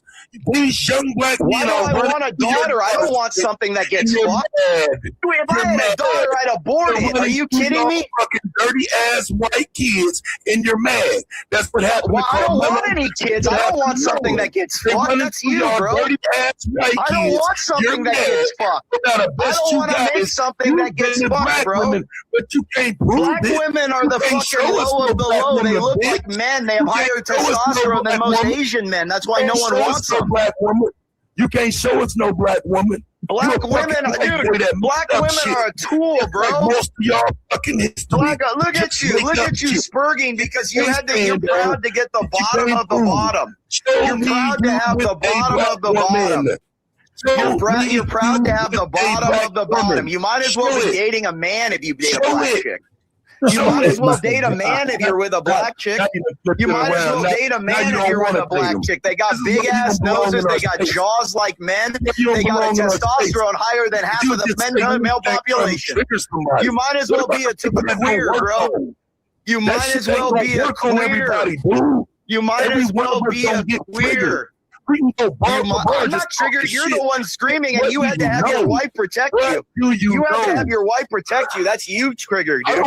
You had to have your wife protect you. That's why you're triggered. You had to. Grand rising queen, shine like you mean. You're in trouble now, bitch. Nighttime, pussy. You gonna run now? You gonna cry to your wife some more? You're gonna cry to your wife? Right here. You're gonna cry to your wife? Who is that Neanderthal that crackheads at 7-Eleven gas station and is bragging? Come on and look at the bitch with the cockhole. The bitch with the cockhole starts to come in and defend him. Totally rejected. Like, for real. I know a broke son of a trailer park. That's why you're married to a guy that has no job except the internet. You're married to a man that makes money off the internet. If you live where we live, you would be washing his fucking car right now. Look at his wife defending him. Look at his wife defending him. The black man. The black man with the white. The black woman runs his life. Look at the black woman runs black society. The black woman runs black society and defends the black man. Look at him, the tough blacks. The tough black man where women gotta defend you. The tough black man where women gotta defend you. You brought her up. You shouldn't have brought her up. In the bathroom. No, look at his bitch has to fight a man for him. His bitch has to fight a man for him. No wonder he's queer. And see, this is what I'm talking about. I mean, you are just opening her up for that kind of language. And I was raised in Savannah, Georgia, man of a certain age. That chivalry thing, is just kind of ingrained into my upbringing. I would have to take a few deep breaths to deal with my woman being called a bitch, just by some random dude on YouTube. This would be where I would go, you know what? This has just gone too far. I'll just have to take it on the chin or take the L. And, my excuse will be, hey, you know what? I didn't want to expose my better half to this sort of low hooliganism. I don't think it wouldn't have been me. Like I said, Taz is a veteran. He knows his tactics better than I, but I'd have run. He's the bitch in his relationship. Like I said, you might as well be dating a man. You might as well be dating a man. Look at what you're dating. You're Now marrying deal a with it, bro. man. You're a queer, bro. You're a queer. You're Now dating a deal with it. man. the other day. Now You're deal dating with a it. man, bro. Ass milk. You're This dating Now a deal with man. it, You're bro. dating a fucking wildebeest. Now You're deal with dating it, a bro. wildebeest. Look at her. She fights for you because she Now has more deal with it, bro. testosterone than you do. She Now has more deal with it, testosterone bro. than you do, bro. You're the bitch. Testosterone. I'm You're gonna the beat the woman. brakes off your white You're ass. like, she I ain't has playing more. that. Look at her. Talking to no white Look at boy. her defending I her wanna man, fuck and then you she up gets like I knocked told out you by a last guy, three and then times. she cries racism. I She gets told you knocked the out last by a three guy when times. she tries to fight a I man, and then will she fuck cries you racism. up. I don't care about the back and forth. You a punk ass white boy. I will beat your She got ass. knocked I don't out care by a about dude, and talking then back cry and forth. racism, and then I don't this give a fat fuck fuck would about try to you. get I will fight, and he fuck get you knocked up. out too. Long as we clear. Long as we clear on that, Mr. So, what do you think of him switching tactics or switching gears like that? You know, went from, you know, words, you know, crack of this and N word that to I will beat your ass. I'm not sure that was a great move. This was never about physicality. Nah, I mean, bro, once you start getting, I told you, once you start getting called, you know, a primate, chimp, you know, wifey gets called the wildebeest, you know, gloves are off. Like, however you handle Okay, but let me ask you a Yo. question. Threatening to beat someone's ass, those are just words too. Yeah. But now, hey, So my point is that either we're going to sit here and we're going to have a war of, hey, this is a battle of wits. We're going to pull out our dictionaries and our thesauruses, and we are just going to, you know, throw dictionaries back and forth to each other or at each other, or now, hey, where do I meet you to pull up and beat your ass? To me, that is a shift that basically disadvantages Taz and advantages Imperious. I'm not gonna disagree with you as far as the advantage part. I would just say this much. Like this, since I've been watching it up on here, it was not a debate anymore. Like that, that's it. There's no debate. Well, it There's never no was. I structure. mean, these racial There- things are never I'm just debates. saying that honestly. I'm just saying there's no rules at this point, so I can't say, Yeah, I but can't say he's wrong for what he's saying to him. I can't say that. Yeah, but to me, it's kind of high class. It's even with the racial shit, it's a little just hey, you know, there's some jokes and yeah, I called you cracker, ha ha ha. I called your wife a wildebeest. Wife should have never been there in the first place. But if she tapped in, she's fair game. She joined the fight. Now all of a sudden it gets like I'm gonna beat your ass. To me, he's Look, just outright. I'm an advocate of, or I'll just say this: I have no problem using a flamethrower to swat a mosquito. I'm down. So I can't. Okay, blame but it's not swatting anything. You know, you know. I'm basically saying if you're my target and you walk into if you're my target and you walk into a building with 200 people in it, I may still just blow up the whole damn building. So Okay, I can't.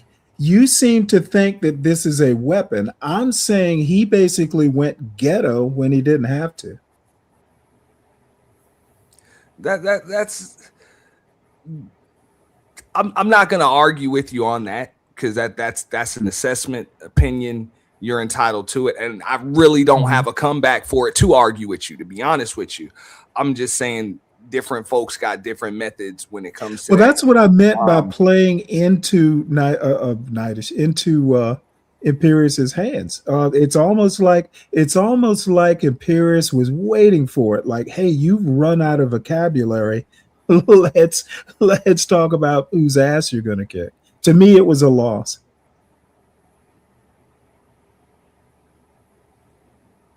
Simon. Yo.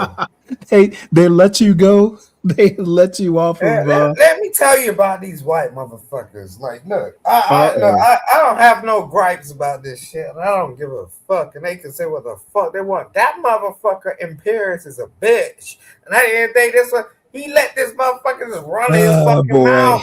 Yeah, boy. Yeah, here we go. Well, let me hold on. Let me say, Imperius happens to be in the audience, and I don't give a fuck. We are not. Okay, well, hold on, buddy. You're gonna over here, bitch. Before you, damn, Simon. Let me tell you why I bring this up. Okay, this is not going to be a repeat of the battle royale. If you're going to talk shit, you need to go down to the chat and y'all type it out. My panel is not going to turn into a free-for-all. That's what I mean. That's why I'm bringing it up. So temper your language or type that shit in the chat. Yeah, but before Simon, don't talk yet. I'm gonna give it right to you in a second. I do understand, like, okay, so Stanley, from a strategic standpoint, I think there are a couple of options, there's more than one option there from a strategic standpoint as far as winning goes. And of all of the options, this is probably the least optimal, has the least expected value as far as winning. Right. The other options that I would recognize, people would say, well, what's the other options? One other option is just dip. You know what I'm saying? Just dip and don't even give it no more oxygen. You know, because that's why I always say it like this. When you're dealing with a fire, there are multiple ways to extinguish a fire. You can stomp it out, which is what Taz is attempting to do right there. Or you can deprive it of oxygen and let it just fizzle out. Or you can fight it with water, you know? And I think that's where Stanley's saying is I can take your words and kind of, you know what I'm saying, throw them back at you. But let me slightly correct myself though. I'm kind of talking hypothetical in other types of like back and forths. I don't think this is winnable on either side. I just think that's why I said I think there is, and I'm just spitting out a couple of options. You know, that's one. You know, you can sit there and go back and forth like that, but then again, you know, it may have the least positive expected value. But also, you can just dip and leave him up there with that energy. Remember, you said earlier you blame Nightish for it, so. If this dude doesn't have somebody to bounce off of, 100% of the blame. Wait a second. Okay, so if he doesn't have somebody to bounce off of and hurl this stuff at, then that'll kind of cost Nightish the show and the entertainment are right there. So you can just dip and then you can take that to your own channel. Wait a second. I'm saying you can take it to your own channel and you can go off on old boy uninterrupted where you can't talk over you. Okay, I got you. And just go at them uninterrupted like that. This is YouTube, so it's more than one way to skin a cat. I'm just speaking on other options other than just sitting there going back and forth with them. No, I got you. So I'm saying those options are available, but Taz and Nyla chose to stand and fight. This is Sun Tzu, the Art of War. Like, yo, you can evade. Yeah, well, you know what I'm saying? You can evade.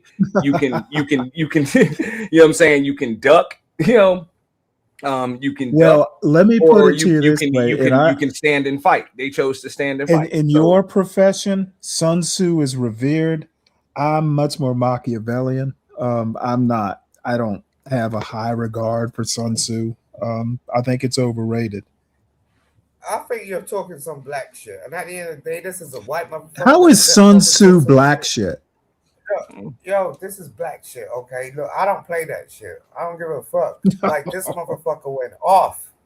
He went off, bro. That's why like, I'm not. Shit. Yeah, you're trying to be democratic. I'm not. Like, I'm just talking to because hey, at the end of the day, Simon, this is Stanley's review. You're trying to be demographic, bro. No, I think he's fussing at me. I think he's fussing at me. Simon, chill out for a second. Did you hear this shit? Chill out. I ain't chilling out, bitch. Simon. I ain't doing that. The fuck? Come on, Simon. Drop me, nigga. Look, Brian.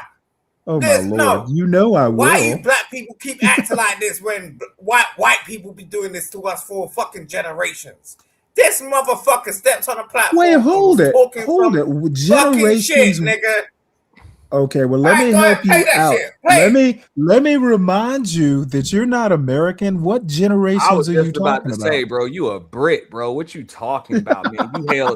You was just Play hailing that the shit. queen. Play You was just hailing the man. queen not too long ago. So up. miss me with Shut that. up, But at man. the same time, my point There's is this. no queen, nigga. No, my point is this. Play that Okay, shit. wait, hold on. Mariah just reminded me because I'm just kind of sitting back here, taking in your argument. Try not to use the N word up here, please. Nah, my point is this, Simon, and then you can rebut whatever. I'm on Stanley's panel right now. So if I was on a different panel, whatever, I might, you know what I'm saying, talk about it in a different way or whatever. But me and Stanley, I mean, he kind of sets the tone for the conversation. So that's the conversation that me and Stanley are having on Stanley's channel on Stanley's panel. we were up here amicably chatting for a while. Don't upset the vibe. That's all I'm saying. But he sets the tone, and this is the tone that he sets. So I'm kind of just going with the flow of the room, bro. Yeah, You know what I'm saying? That's out of respect for the channel holder, dude. I would do the same thing on your channel, bro. Go ahead, sir. Go ahead, sir. Go ahead. I don't even remember where we were. Just saying, I you get what know, you're saying. Simon. Now, Simon know damn well I can go off, but this ain't the time. There's a time and a place for You everything. can't go off on anything. You can't even find your own feet, nigga. I don't know what you're talking about. Yeah, you're just gonna keep saying N word, and I'm gonna be forced to drop you. I get what you're trying to do. I'm just saying. I apologize, sir. I won't do it again. I won't. I was gonna say, Auntie, your point about Taz going. I think that's what you were saying. Hey, look, I got a channel. Let's go over there and finish this over there.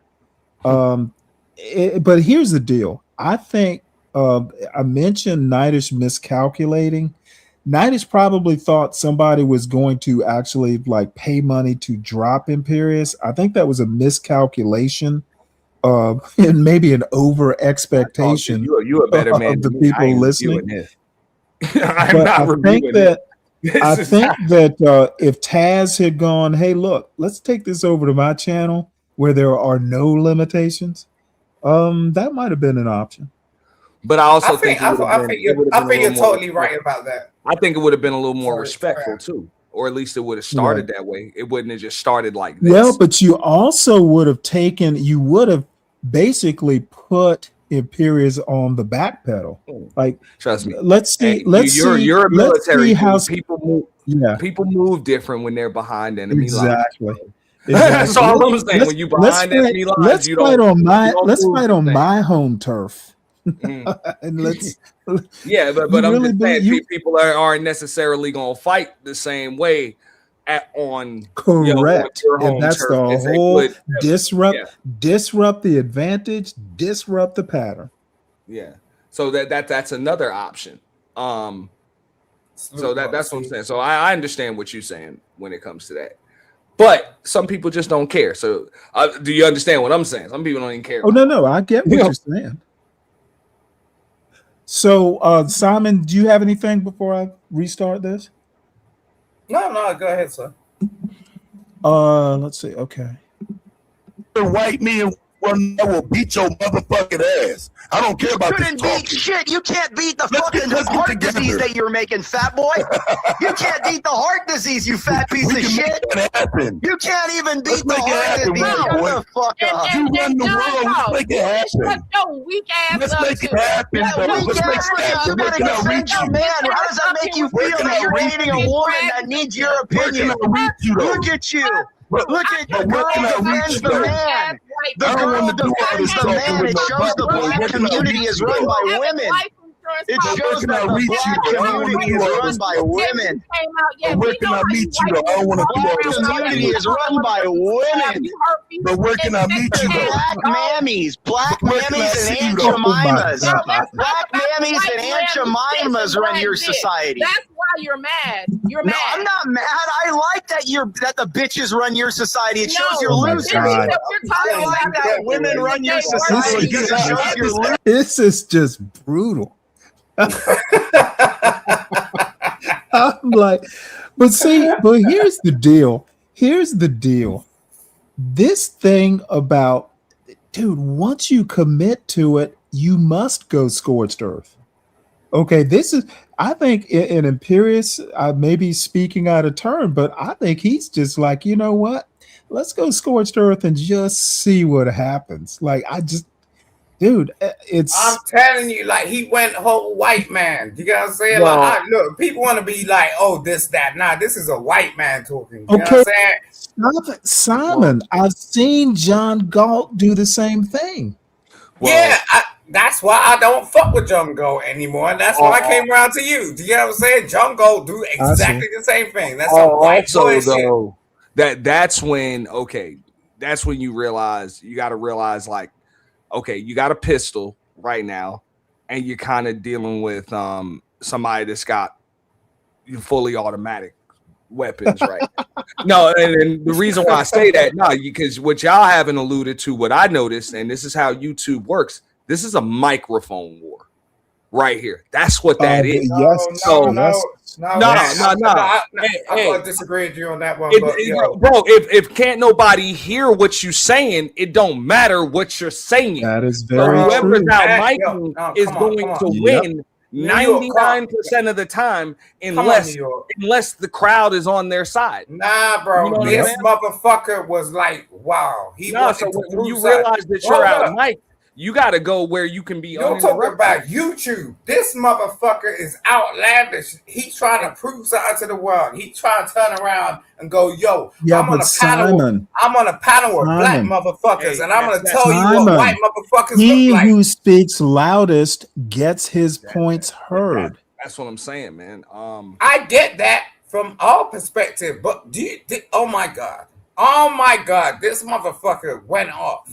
And he Like when I just cut mine up just a moment ago, like things change a little bit. You know, I'm just saying it changes a little bit. I get where you're coming from, and I can't dispute you, like, and I won't. You know And you know this, Simon. Like, when somebody drowning you out, it's tough to win when you going back and forth like that. Yeah. I won't do that to you. I'm just saying. But no, I'm just saying when somebody is drowning you out, though, that is kind of how YouTube works. Yeah, you're right. You're right. So Imperious has the iPhone 17 cranked up. I mean, I don't think he's on a mic. Well, no, those iPhones can have some kick. I've seen some people get dragged for definitely. filth on a damn iPhone before. Yeah, or them trucker headsets or whatever, or just like, you know, Moxie just said, you know what I'm saying, they turn up that gain or whatever, and what it'll do, especially, and to be honest, sometimes it's a better mic. I'm not gonna get into all of the tech stuff, but a better mic, a lot of times, it's not even going. It's better mics are not built for this right here. Like they'll naturally lower the gain and the output when somebody else is yelling because it doesn't know what's what, and then it depends on where the other sound is being routed to. So sometimes like a $500-$600 mic will go on mute while somebody's yelling at you. Mm-hmm. You know, so you gotta be careful with that. Mm-hmm. I thought you loved me, Moxie. Why you doing me like that? Yeah, them trucker headsets are what you want. Them trucker headsets, dog. That's what you want. Hold on 1 second. Just hold on 1 second. Hold on. Women raise your society with the fat chicks are the ones that shop for you. The fat chicks are the ones that defend you. You have no father, so you're raised by fat mammies and Aunt Jemimas. Look at this chick. Look at this fat chick. I bet she's a 280-pound linebacker. I bet she looks like Jason Harrison. I bet she looks like Jason Harrison. That shit. You ain't on top of Yeah, man, you have nothing that's had cum owner in it can talk to me. Nothing that's had cum owner in it can be equal to me. Shit to anybody. That's why you're married to a wildebeest. You ain't got no family. You haven't done shit. Your wife smokes white bull. Every time you eat that white, every time you eat that pussy, know that white dick was something that gets fucked. You really do.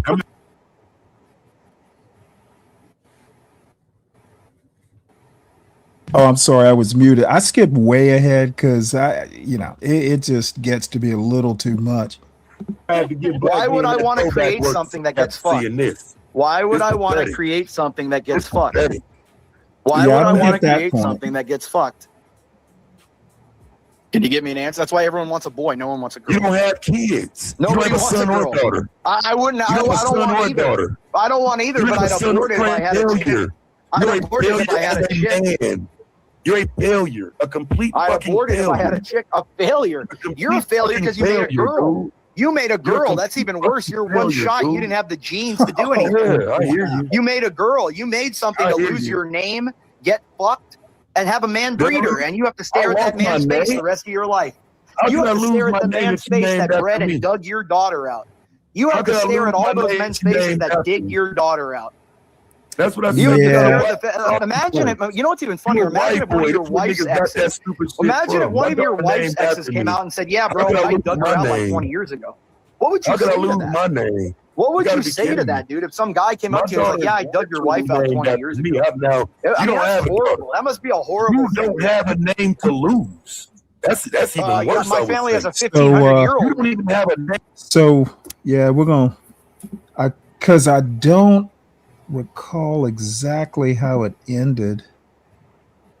Nightish, he can't kick me off. I'm telling you, I got Nightish more views on this episode than he's ever had. You a hoe. You a hoe. I've got Nightish more views on his episode. I'm more valuable than you are. I can come here now and I'm. Hold on, hey, who's calling him a hoe right there? Who's calling him a hoe?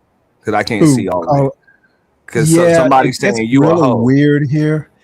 I think. Hold on one second. Let me back it up a little bit. Because I can't see the whole panel. Let me hold on one sec. Let me make sure this isn't me.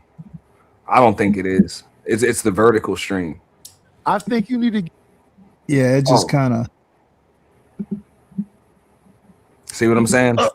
So he probably because he's probably got like a certain layout on the vertical, and it's getting cut off for whatever reason. Yeah. Due to a violation to community guidelines. Oh yeah, this is. Yeah, let me backtrack because Nightish does eventually wake up. That's why everybody's here. Look at your numbers before and after I got here. Yeah. Look at your numbers before and after I got here. What's your numbers before and after I got here? What's your numbers before and after I got here? That's Nightish calling him a hoe. Everybody needs me. That's Nightish calling him a hoe. Everybody, no, it goes out because I'm the bad guy and you're a bitch. That's why it goes up. I'm a bad guy and you're a bitch. I'm the bad guy and you're the bitch. That's why your wife wanted to fuck me on this panel. That's why your wife talked over you, jumped over you, crawled over you to get to me. Your wife crawled over you to get to me. About you, pussy. Your wife crawled over you to get to me. Nobody's That scared. shit That is don't work with me, hilarious. bro. That shit works with red pill idiots. That shit don't You work are a with red me. pill idiot. That shit don't That's work my with point. me, You are a dude. red.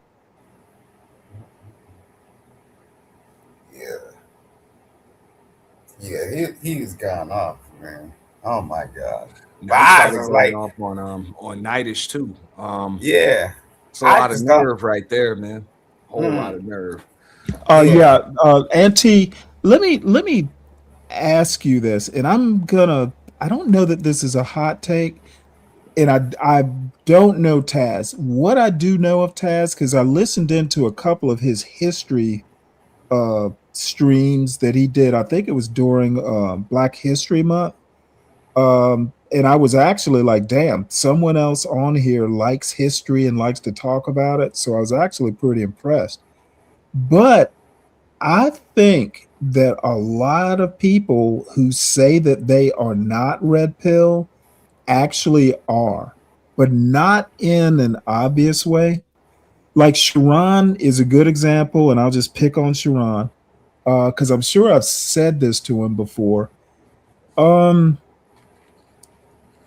I think Sharon and Brownsville especially pedestalize women.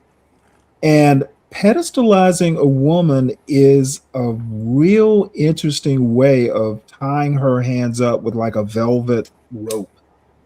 okay, it sounds like you're venerating them, but in a weird way, you're disempowering them too. You know, when you tell a woman, hey, don't worry your little pretty head about it, you just sit there and look beautiful, that sort of thing, that's basically disempowering or disenfranchising, whatever you want to call it. And I think that is a passive aggressive red pill attitude. If you think that women have a specific role, and I guess I could be, accused of that too. I think that a lot of these guys, I'm not going to talk about Taz because I haven't listened to him enough, but someone like a Sharon or even a Big J, why they think they're not red pill, I don't know. I mean, the definition of red pill has been so bastardized on the internet over the years. So people think that red pill just has to do with your outlook and how you deal with women, when it's really just supposed to be just like that movie, The Matrix, where, hey, the red pill is reality. The blueprint pill is what you think reality should be, or what you were told it should be, kind but of the way in there. So it's not even supposed to have, it has very little to do with how you view women, is how you view the world in general. So well, let me make it very specific to what I hear occasionally on these YouTube streets. This whole follower in leadership. Like, I've heard people say that all black men are leaders. I've heard people say, hey, I'm up on a YouTube panel. Don't talk to me like that just because I'm a man. Okay, you don't know me, never met me, don't know my character, but because I'm a man, you will respect me, which I think that's kind of a dubious thing, on a YouTube panel. That's what I mean by red pill. There are people who want to step out of like biological, limitations or strengths or anything like that, and just go, hey, gender role, because you're a woman, you need to act this way, and if you don't, I'm going to chastise you. You need to sit there with your pretty little head, put on your makeup, look good for me because I'm your man. Shut up and let me lead.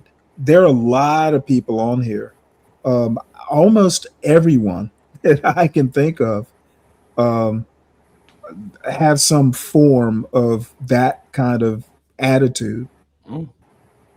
Yeah, and I might too, but I try not to. But that's what I mean. Especially when we're even if you listen to the to even what you said, because I've heard it said just like that, and that's that is really there's nothing red pill about it. If you got to tell a woman to let you lead by your own logic, you're not a damn leader, because leaders move. No, leaders are moving in a certain direction, and maybe the followers follow, or maybe they don't. But either way, but that's kind of off in a certain direction. So if you need that's kind of off. That's kind of off my point. Maybe you're telling me that I'm wrong. They're not red pill. No, I'm not. No. That's not what he's saying. I've heard it like that. But that's right. Well, what like, I'm saying, a lot of people think they're red pill because they have that attitude. Right. They're really not. I'm saying a lot of people think they're not, and I'm saying they are. Yeah, but that's your perception. It is nobody else's perception but mine, and I'm testing my perception against your experience, and you correct me. I'm not pronouncing. I'm actually. I'm saying this right here. I think most people aren't red pill, even people that say they are, even people that go by YouTube or internet red pill standards. Most people, if reality hits them, they'll throw themselves out of a damn window. They couldn't deal with the truth or reality. You know what I'm saying? Because in reality, I don't know if I'm agreeing with what Stanley was going to say. In a lot of these cases, it's not just women that don't respect you. Dudes don't respect you. Nobody respects you because you ain't you're not a respectable person. That's what it is. And some people just aren't going to respect you because they're just disrespectful. So you can't demand, you know what I'm saying? Like, you can't make people do anything. And if you truly red pill and you understand reality, you would understand that. Like, you know what I'm saying? respect is earned. You know what I'm saying? Respect is earned, number one. And some people won't give it to you even if you have earned it. You know, that's just life. Like, that's reality. Right. You know? All right. Well, let's hear Nightish read his infraction. Pill idiot. Stanley, You I'm wouldn't punch your wife if you came down to it. That's why you're not really red pill. Unless you can beat your wife, you're not a real man. Unless you can beat a woman, you're not a man. Because women want to be beaten. They stay with the men that beat them. Why do you think they all stay with the men that beat them? And they leave the simps like you?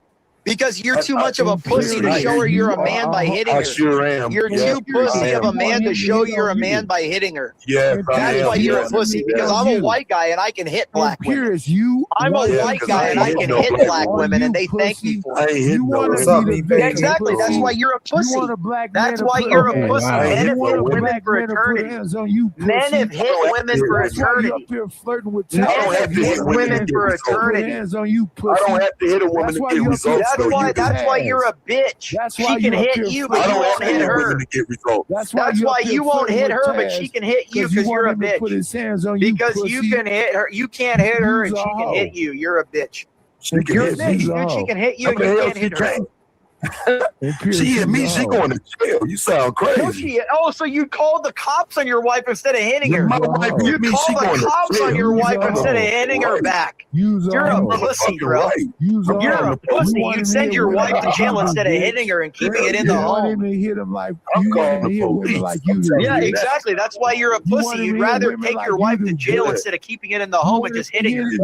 You'd rather, instead of just beating her and raping her, you'd rather fucking call the cops. Why don't you just beat her and rape her and make her fucking... All right, so Simon, my bad, bro. I take it back, bro. Oh boy went too damn far, bro. He just went. I'm telling you, bro. Like, I ain't joking. This motherfucker went off. I was like, what? He just went too You far. going back like to the 1920s with this bitch. No, You know it's what I'm not saying? even. You know, that's just that's some things. Yeah, you can't. Yeah, I got God it. damn. I was like, Night is But let me slipping on ask that, you a bro. question. If he thinks he can get away with it, why not test it? that's fine. But I don't Why not? think, Why like, not probe? Why not probe the defenses? I thought it was cool. I did because like I was like, this shit still exists.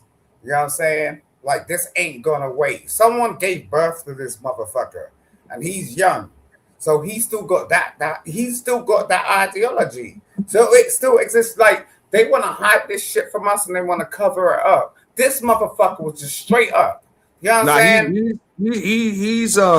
He's trying to get a reaction, and it looks like it's a by any Nah, means necessary let me tell you, method. But he shit, just, bro, that's there's a clear line that's been crossed, yo. There's a clear this line. shit exists. This is him. Okay, this is but acting all I'm saying, color. is that line was crossed about 2 hours ago. Yeah, but hey, I don't think he found a few new lines to cross too. I agree with you on that. Yeah, it's been crossed. You know, look, the chimps and the monkey comments was that's the line that you got to stop it right there. I would agree with that. But then, can you imagine? This is why I went on a tirade based on this motherfucker. I went over to every fucking white channel and I started talking. No, because this is I did exactly the same thing he did. It's the type of stuff that. No, this is the type of stuff that get channels terminated. It get channels terminated. It's what causes people to come find you and hide you.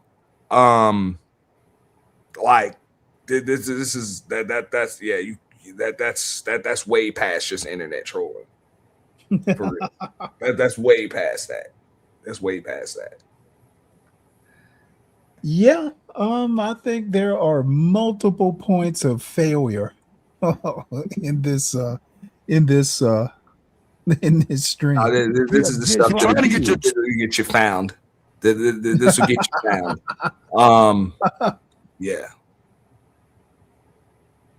Yeah, I think I skipped over the part to where they were exchanging like airport information. Thanos struck Nidus. I'd like, Oh, Nidus, he's trying. I could have done that 6 hours ago. Like you do. I could have done that 6 hours ago if I wanted to. Say shit like that on your shit. Like you do. I could have done it hours ago if I wanted to. Hey, bro, I could have done it hours ago. Weird ass shit, bro. Yeah, you won't rape your wife. Why wouldn't you? Oh, my Lord. Spousal rape only exists in the 1970s. You dumb motherfucker. I wouldn't let that I motherfucker say that believe shit in on my spousal channel, rape. Nidus. I believe in spousal rape. So does 90% of the Did world. you hear that shit? Go to Asia. Did you Africa, hear you're that married, shit? you can beat your wife and rape her. That's Oh why you're. my god. Yeah, but that's So So it looked like, it looked like finally, Nidus finally kicked him. Yeah, Nidus finally, after like this stream, let's just be generous and say this has been going on for like 3 hours and 45 minutes. Well, and I'll go back. Simon might have seen it. I had this stuff like that happen on The Purge, and that's when I just got to put because I don't like kicking people, off if you don't violate certain like doxing rules or nothing like that. So that's when I got to like put you backstage, put you on ice and stuff like that. No, because those are like all the trigger words, dude. Those are all the algorithm trigger words. Just said. Oh yeah. Damn. And no, because I mean, if Nidus just got one email, man, this is when you just get a bunch of them like back to back in the middle of your stream, dude. So well, see, and the problem was he was asleep when he got him. He woke up and people had to go. He didn't even know his horizontal had been taken down. Damn, you noticed that? Oh my god. No, he was asleep. Yeah, but you noticed it, right?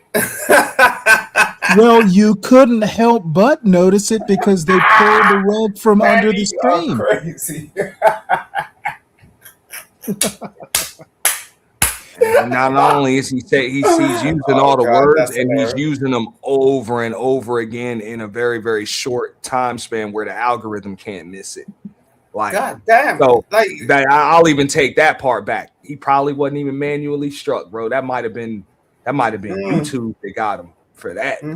But you said he got the guideline email before that, or he got no, he got it while he was asleep. So now that he's awake, people are in the chat going, well, hey, your horizontal got taken down. He wasn't aware of it. Then he went and checked his emails. Yeah, but it's one thing to lose the stream, but he going so far, bro. You lost the channel, dog. You like no, it apparently terminated. Well, let me put it to you this way: Nidus did a live this morning. Yeah. So it still exists as of now. You can't allow this. This is that's too much. I told you this was some historic shit. This no. Oh my god. I was like, what? God damn. That's too much. Well, yeah, I probably want to step over that part of it. Yeah. I only got one. You only had one more? Yep. Okay. You only got one. Two at first. Somebody else must be streaming in.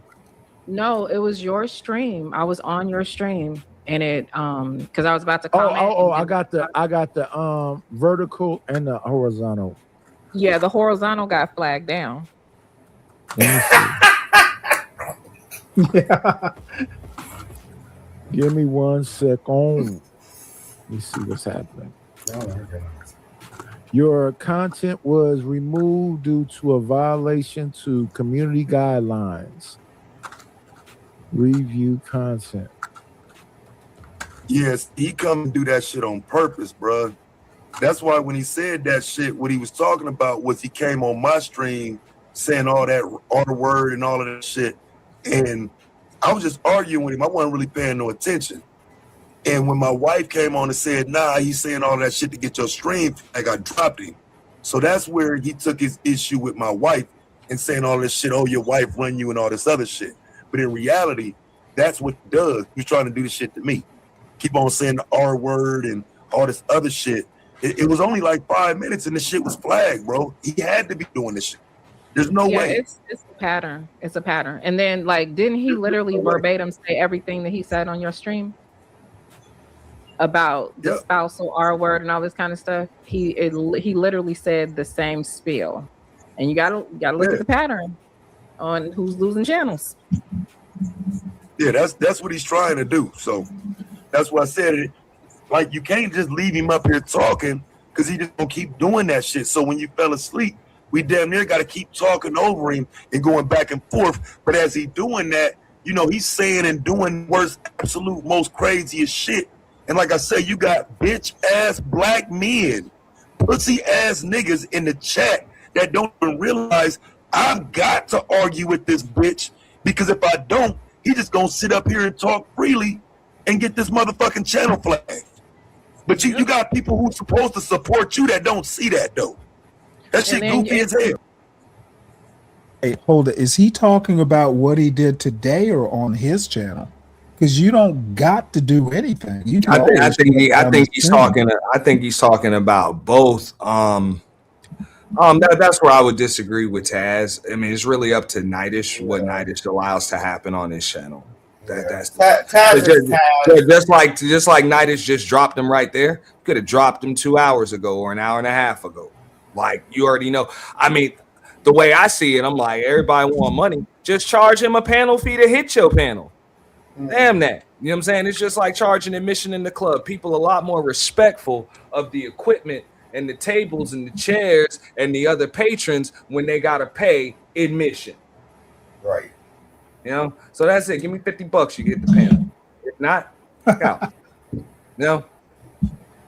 I think I've seen C Moore try that. He's not going to pay to come up. Man, it's been cool. You know, the doors are locked for you. You know what I'm saying? You know what I'm saying? Doors are You're locked limited for you on what you can say back because he's already saying the most. You know what I'm saying? Right. Like, it's like, man, I don't know how y'all deal with that guy or whatever, but like, man. Yeah, because he's saying hard ERs repeatedly. If you keep doing the race shit with him, that just gives more reason to be able to flag the shit. So you really can't. All you can do is talk shit back, but you can't really cross the same lines he crossed. You can't. And the thing is, nobody has to actually physically flag the stream. The AI is going to pick it up. It's a different ball game than it was in like 2018. That's like this person right here said, Taz, he talked freely anyway. You look stupid responding to his lame ass. If you say so. I think you look stupid supporting him. So that's right. Where we are. Right? We're stuck in that place where you're supporting him, saying I look stupid. Okay, and I disagree with that assessment. Okay, that doesn't automatically mean that you support the opposite side. It means they literally said you shouldn't have dignified the whole thing by staying there.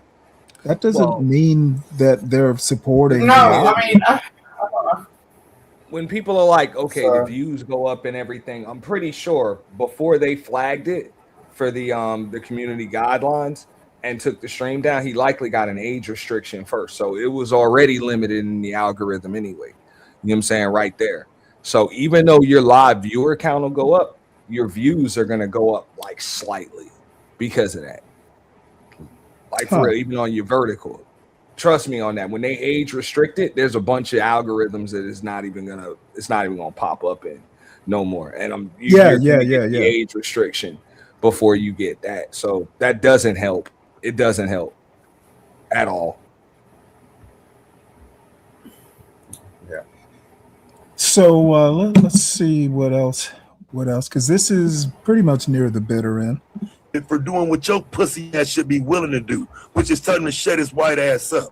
But a lot of y'all won't tell a white man to shut up, which is why he done got so confident in coming in black spaces saying, I own y'all, I run y'all, and you won't say shit.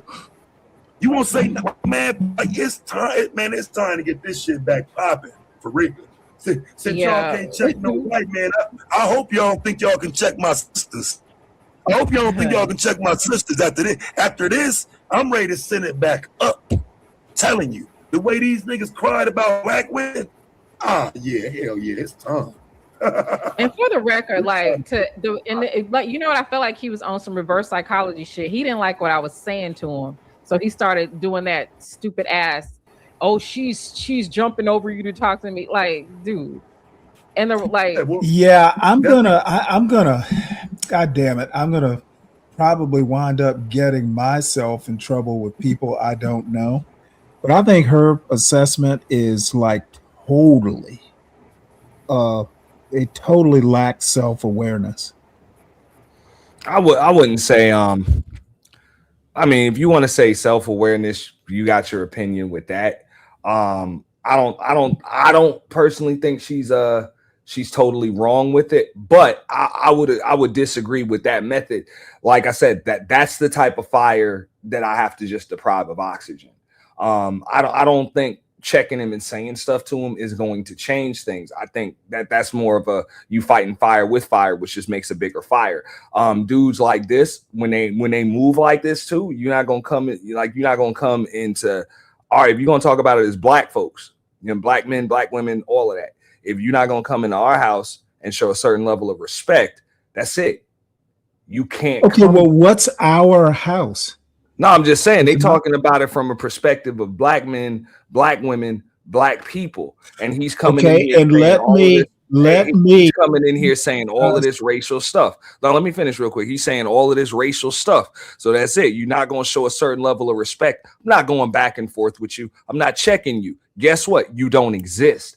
I think that would be the most effective way to handle it. You just don't exist. Well, let's go back to what actually happened, which was number one, to a point I made a while ago, because Vanta said something like white people 1, black people 0. What happened on this panel is not indicative of overall race relations.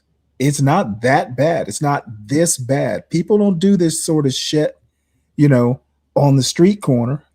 And I'm 61 years old. I've been around a block or two, not the block or two, but the bottom line is that I think when she is intellectualizing, he was playing reverse psychology, I think you're right. This was fire versus fire making a bigger fire. There was no reverse psychology being played here. He was full on frontal assault. And I think she's fooling herself if she thinks that he was playing some sort of reverse psychology to elicit a response. It was racial invective versus racial invective. Has nothing to do with a larger world of race relations. These were people misbehaving horribly, doing things that they would never do in real life. Look, I would just say this. I think the best way to handle that type of situation is to just not let it happen in the first place. You can't allow it to happen. Right. And this our house stuff, that's Nightish's house. It's not my house. Hey. It's not a community project. No, and I will agree with you. So even if it's going to be from a Nightish perspective of, hey, this is my house, you see, he ended up having to kick him anyway. He ended up having to kick him anyway. After about 3 to 4 hours. Okay, Nightish allowed this. Nightish allowed that. Oh, he put him in the back. He didn't kick him. That's what I'm saying. I mean, he put him in the back, then let him back up, and then it got worse. I mean, at the most, I would say, yo, you give one warning. But even somebody like Imperious, like, that's it. You done already got your warnings, you know. So that's a wrap. Like, apparently, you and I would have handled it totally differently, because there's just some things I'm not selling my soul for. Like I say, bro, it's some neighborhoods. You just don't walk through at certain times of the night, and hell, certain times of the day.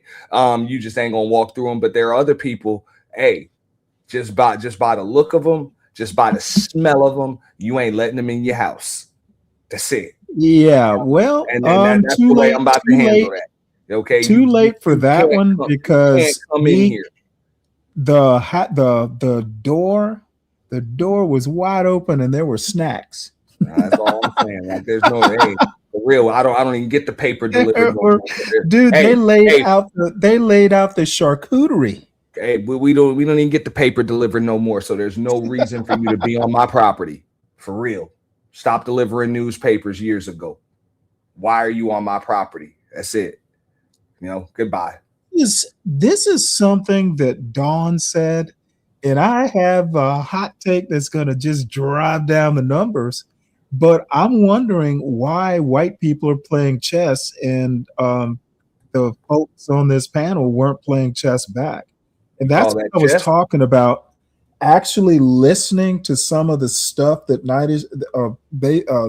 Imperius was saying, and not targeting exactly what his points were. Man, you talking about chess, man? That's a game of Battleship. B9.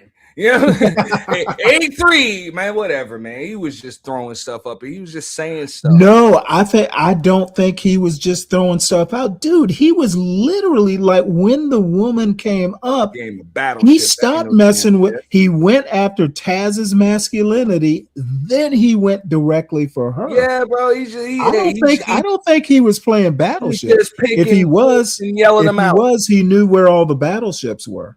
Hey. You know, I mean, like I said, I ain't playing if I'm playing chess, I'm not gonna play Battleship with you. Like, this is a chess game. Well, my question and the hot take is, why didn't these black people know how to play chess back? Because I think they were lobbing shit. They were very kind of broad. You know, the example of calling him an incel, well, that's kind of generic. It's not targeted directly at what he's saying. Right there, I'm not going back. I mean, me personally, I can't speak for Nyla and Taz. They chose to handle it how they chose to handle it. But I'm saying I wouldn't have gone back and forth with them in the first place. Like, I'm not playing that game. Because this ain't the first time he's done that. So I already know how he moves, and I'm not going back and forth with some white boy on a panel. Like, I can't just reach out and touch you. Like, you know what I'm saying?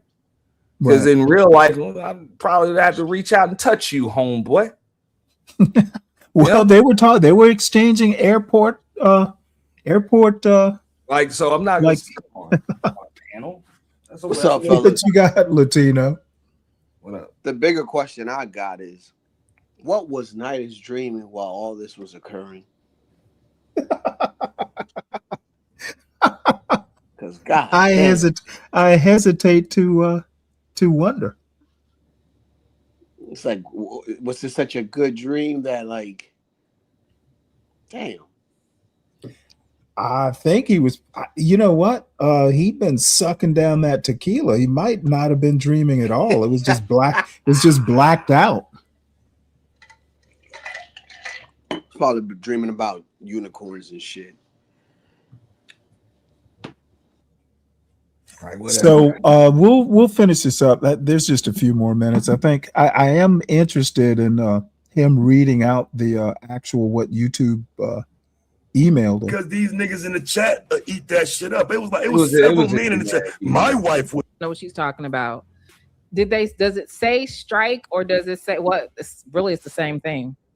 Take a look at your content and our policies. God Take damn it, dude. Y'all putting pressure on me, man. Oh no, you was rocking with the white boy, fam. Don't talk shit to me now. You can't laugh at me with white. Take action, the policy training.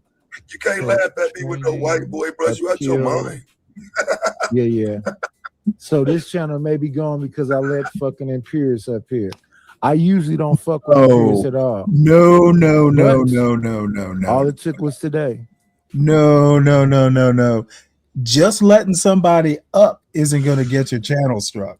Okay, that's that tap dancing bullshit. Your channel might get struck because you let it get out of hand and then fell asleep. Yeah, but the falling asleep part, yeah, but some people you let up, it's gonna get out of hand. Like that's it. If you no, I'm not a big believer. That's like throwing a fish in your pool and not expecting it to swim. No, that's a horrible analogy. Nah. It's a great analogy. You can dude, you're not good at this analogy game. Bottom line is that if you let somebody up, you tell them at the outset, look, this is what I expect. And if they can't meet the expectations, then you're gone. I do that all the time.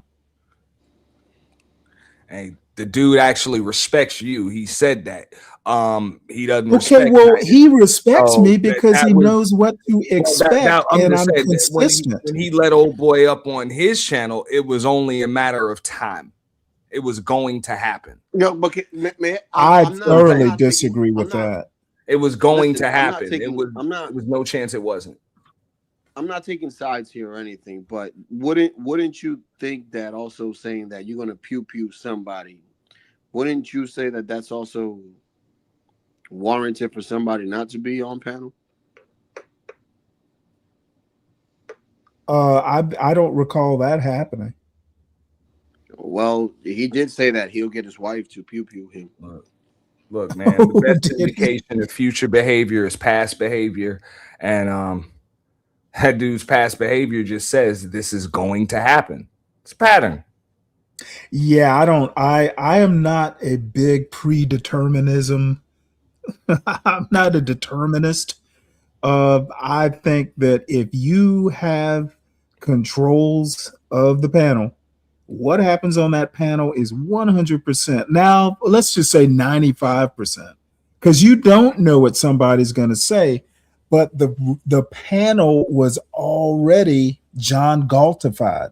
They were already using the N-word. So it's already pretty racial up here with John Galt calling black people dumb. All of a sudden, Imperius is here. Yeah, you're right. So you probably knew what could happen. And if you don't nip it in the bud or just cut it off, yeah, it's gonna happen if you don't take action or set expectations. Hey, you don't let them up. Hey, if you don't well, let them up, if you don't let him up at all, I know what there's 100% possibility of him saying. You are 100% right. And Nightish let him up. That's why I'm saying it's all Nightish's fault. Hey, if I don't let you up, I got 100% chance of you not saying something. Man, yeah. I don't know if this sounds crazy, but I'm already used to that. What I took out of that was like his wife coming to be the hero, bro. Like that was epic right there for me. I don't know. Maybe she was listening. I don't know. But let me tell you something similar. I told you, Latino, I think, and Auntie, you might have even seen, this thing that Cellulite and all. Cellulite and me. They did that kind of to you. Yeah. Well, yeah, and I knew Raji, but I didn't even know they were married. So, I'm talking to Cellulite, then all of a sudden I'm like talking to Raji, and I'm like, what? Why are you even here? So, my way of handling it was less than honorable, but I also thought it was pretty funny. I gave up trying to have a serious conversation and just went ad hominem mode, which I actually enjoy more anyway. So, Dawn, let's see, what does Dawn has to say?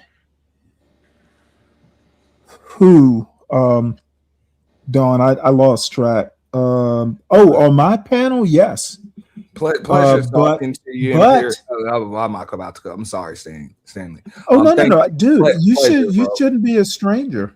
Nah, hey, I won't be, bro. I'll be checking you out from the clouds anyway. Good. It's boring, somebody's got to do it. So now it's about time for me to start drinking. Nah, man. Y'all have a good night, man. All right, you too. Good combo, bro. Appreciate it. Thank you. Where I go with this, Dawn, and I think I know your feelings on this.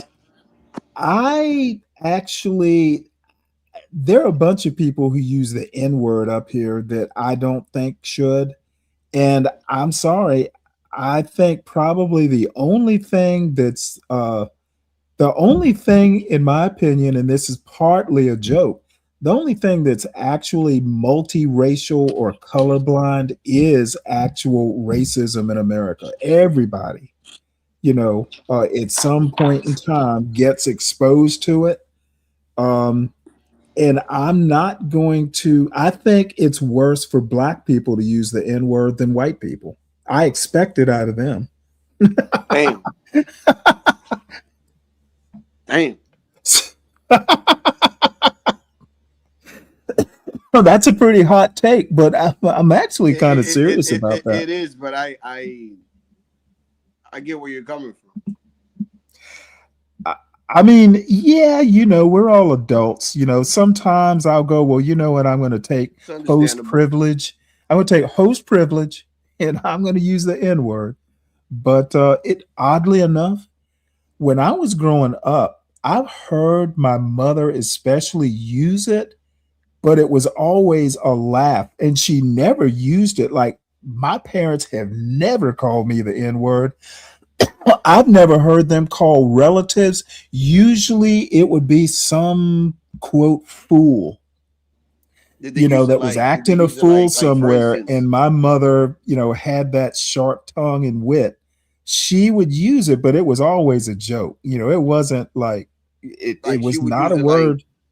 She would use it like, I don't know, she's using a wooden spoon to mix something. She dropped the spoon. Damn. And then she said, you know what I mean? But I didn't grow up with it. And I grew up in I wouldn't say, it wasn't like, it was just an old South city, and it was just naturally bifurcated like that. But anyway, I'm not going to belabor the point. I honestly, and I'm not even being hyperbolic, I think that a lot in my limited time on YouTube, we don't have the smartest white boys in the country. Most of the actual impressive white boys are out actually inventing stuff. They're not on YouTube panels using the N-word. I'll just say that. So when I hear people talking about, well, we built this and we built that, I'm like, nah, you're a taker just like me. Otherwise you would be in a boardroom somewhere. We was kings. You know what? We was kings, or we was pioneers, doing our manifest destiny. Both are as bad to me. Both are delusional. Thank you. When I hear of Aaron C. talking about his pilgrim stock, dude, most of the people, and I'm not kidding when I say this, I've known some descendants of the Mayflower, or there's in Virginia, their first families who were like descendants of the Jeffersons and the Henrys, and all these famous people you read about. I went to school with descendants of a signer of the Constitution, Charles Pinckney. I went to school with like Charles Pinckney the Fifth or something like that. So I've known, some of these families, and none of them are anything like of Aaron C. I mean, I've known descendants of actual, like one of the biggest slave families in South Carolina. Come on, man. And they don't act anything like that. So most of those people are generally well educated. They have some family money somehow or another.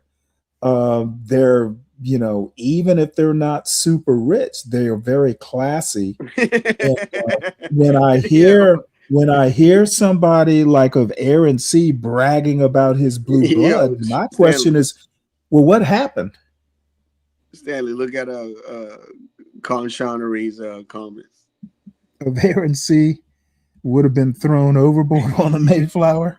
Shoot, well, you know what? He was on an aircraft carrier, so maybe not.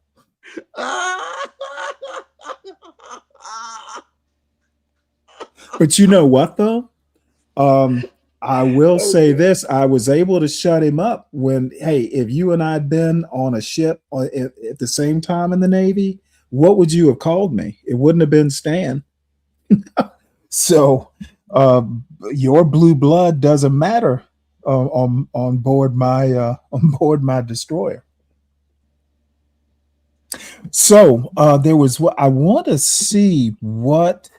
I'm just curious. I don't know. Nightish did have a live today. I'm just really curious about, did he talk about, or if anybody happened to see Nightish's show this morning, did he mention,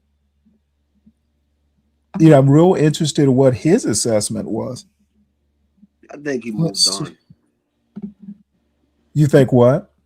I think he moved on and never said anything about it. He took another nap. Oh, you watched it? Okay, man. No, I did not shocking. watch. I'm just saying this is what I think personally. Nah, I'd have had to, dude. It was an epic show. It was either famous or infamous, depending on your perspective. But I mean, he put on. It was a hootenanny. He should probably take credit for it. Oh wait, no, that's not. That's the wrong one. That's crazy work. No, it was epic. I have to give him credit. No. But I mean, the fact that he slept through all. Kid there, like, leave me alone. Yeah, I don't know how that works. So. Oh, that's right. So he reviewed some of DJ Witch Doctor. Tamika, if you're still in the chat, we can have a look at some of this if you want. I mean, I don't really subscribe to DJ Witch Doctor. It's not really my scene. I let those young people just do what they do because, it's too hip a show for people like me. Look just like a knife. Oh, you. Is he wearing the same shirt from yesterday? Good. Holy fuck, dude. Wow. So Nightish didn't even change his clothes. What is up with that? Oops. So good, yeah. I'll take you to the. Oh shoot! You know what? I'm looking at the wrong browser, aren't I? Oh no, this is the right browser. I usually don't use Chrome for these streams. I use Brave, and I accidentally brought it up on Chrome.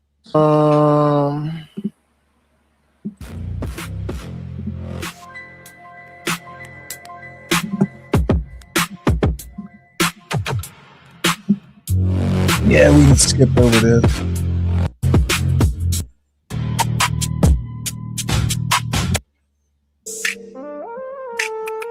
The layer, and I am the night. I don't know what Imperious said or did yesterday that got me hit, but I got hit again. So this channel. Okay, see, this is what I mean. You don't know the fuck. Come on now.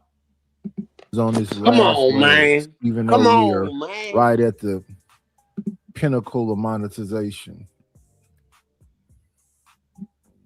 So we're gonna have to make sure we limit the friends that we allow to come through.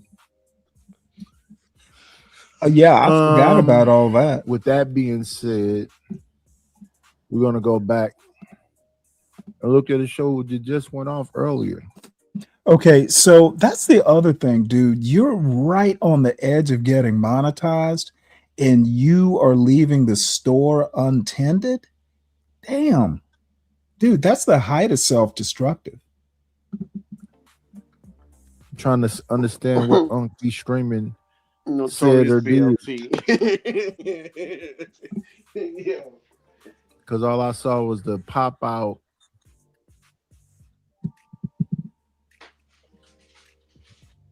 clip saying he did something that made the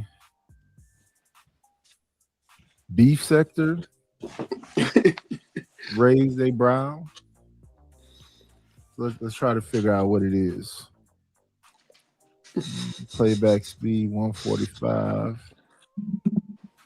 Now, here's the deal. This is something that happened apparently. TMKC mentioned it. I don't know that I care that much about it. It did have ripples or something like that. So I guess we can watch it, but I'm not super interested, because I don't follow those folks.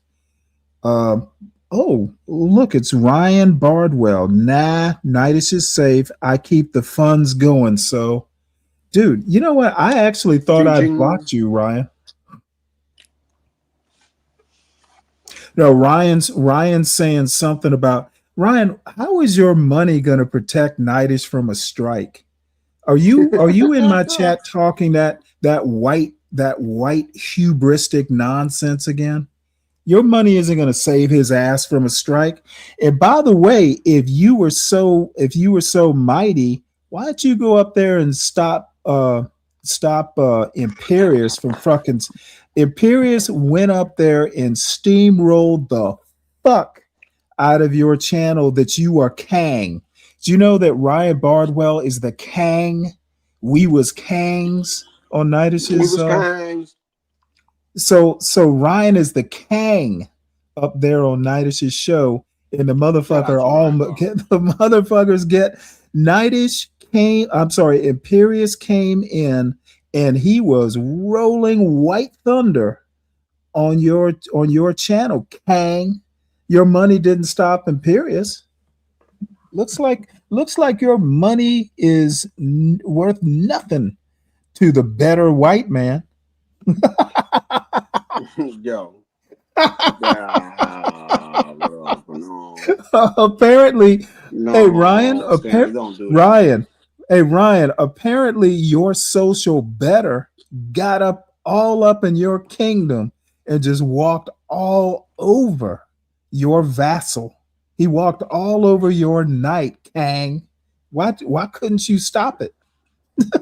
Dude, you are weak as fuck, Ryan. Oh boy. These white boys and their pretensions. You're going too far. Yeah, let's listen. No, I'm not going too far. Dude, wait, hold it. Did you see that? You didn't see that show that Ryan CM and It's My Time put on. You didn't see that, did you? Nah, I usually don't go up there, man. Well, I've reviewed it a couple times. Hold on one sec here. I can play you a couple shorts from it. Because I reviewed it the same night. Hold on one sec. You'll understand after you see these why I am not going too far. I'm actually kind of restrained. Yeah, these CM just lets Ryan act a fool up on his panel. Ryan. The only thing Ryan didn't do was say hee-haw.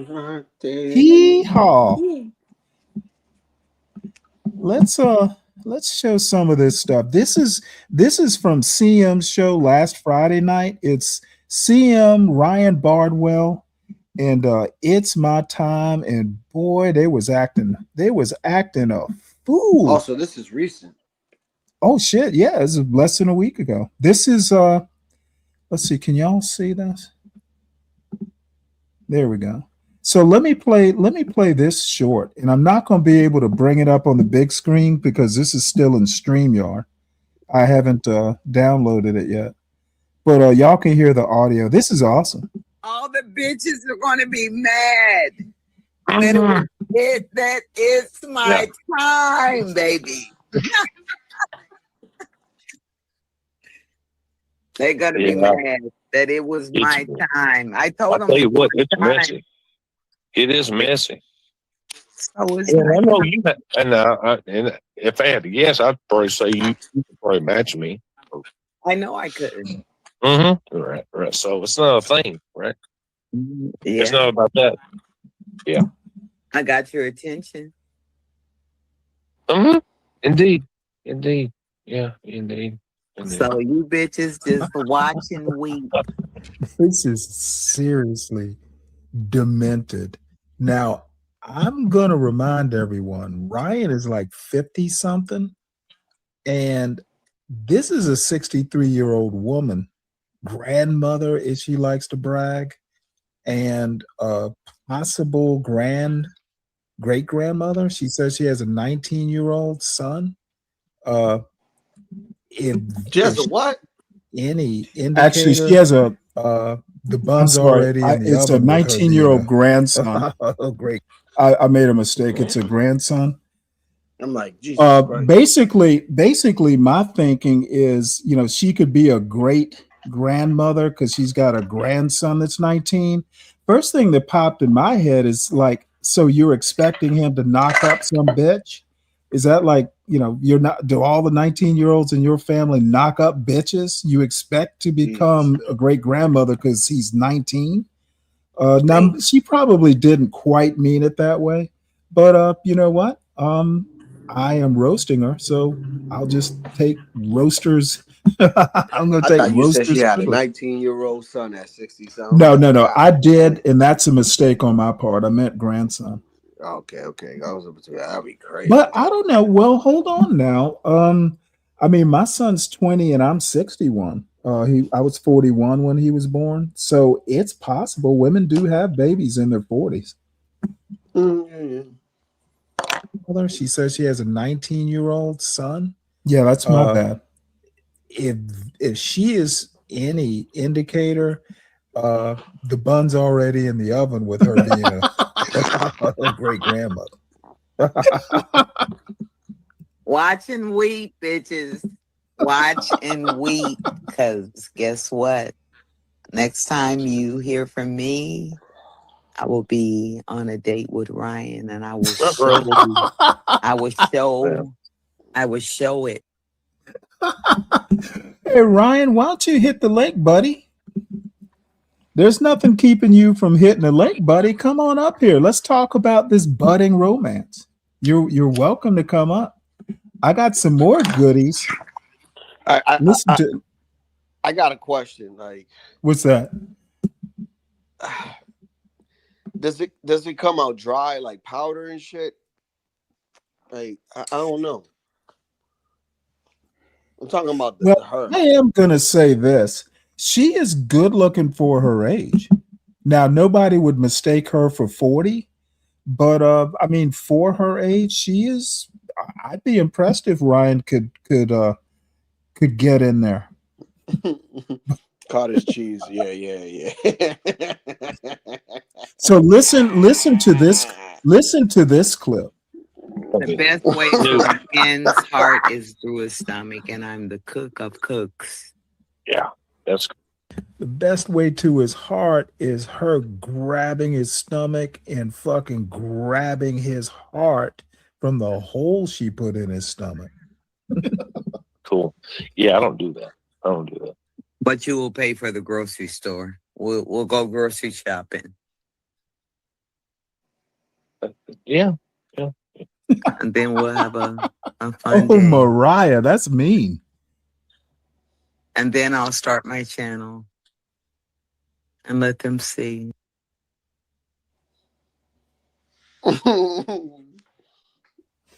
Yeah, now in her defense, I think she'd been sipping on something. So sipping on that yak. All I have to say is that she can be a little, let's just say, loopy when she's secret lover. Well, let's hear Ryan. He's been grousing about me telling him to self-deport, and he's been trying to act like well, I'll talk about it after this particular clip. Ryan sounds like a fool when he talks like this. Okay, this is another thing that I laughed when I heard this. Yes, I told you to self-deport, you moron. Do you not understand that I meant take your fucking wallet with you? This dude is he's literally just trying to self-medicate with that one. Dude, it's not like you were giving me hundreds of dollars to begin with. I'm really not missing much. And even when you donated to the channel, you weren't the biggest contributor by any stretch of the imagination. So I don't miss your money. I hate to tell Ryan this, and I seem to have mentioned it before. Dude, millionaires are a dime a dozen. We have to tax the millionaires and the billionaires. Yeah, dude. He did honorable That's, Bernie service. Sanders. He's a lucky man. But dude, don't act. He Shout out acts to like Ryan Bardwell. Ryan Bardwell acts like black people don't have money. What the fuck is wrong with him? Maybe in Texas they don't, but in Georgia they do. The fuck do you think these people in Atlanta have? They're not making it up.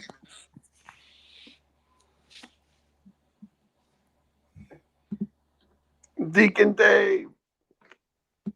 Yeah, it's like, dude, Ryan acts like he's needed. Motherfucker, go hang out with the blacks who need your money.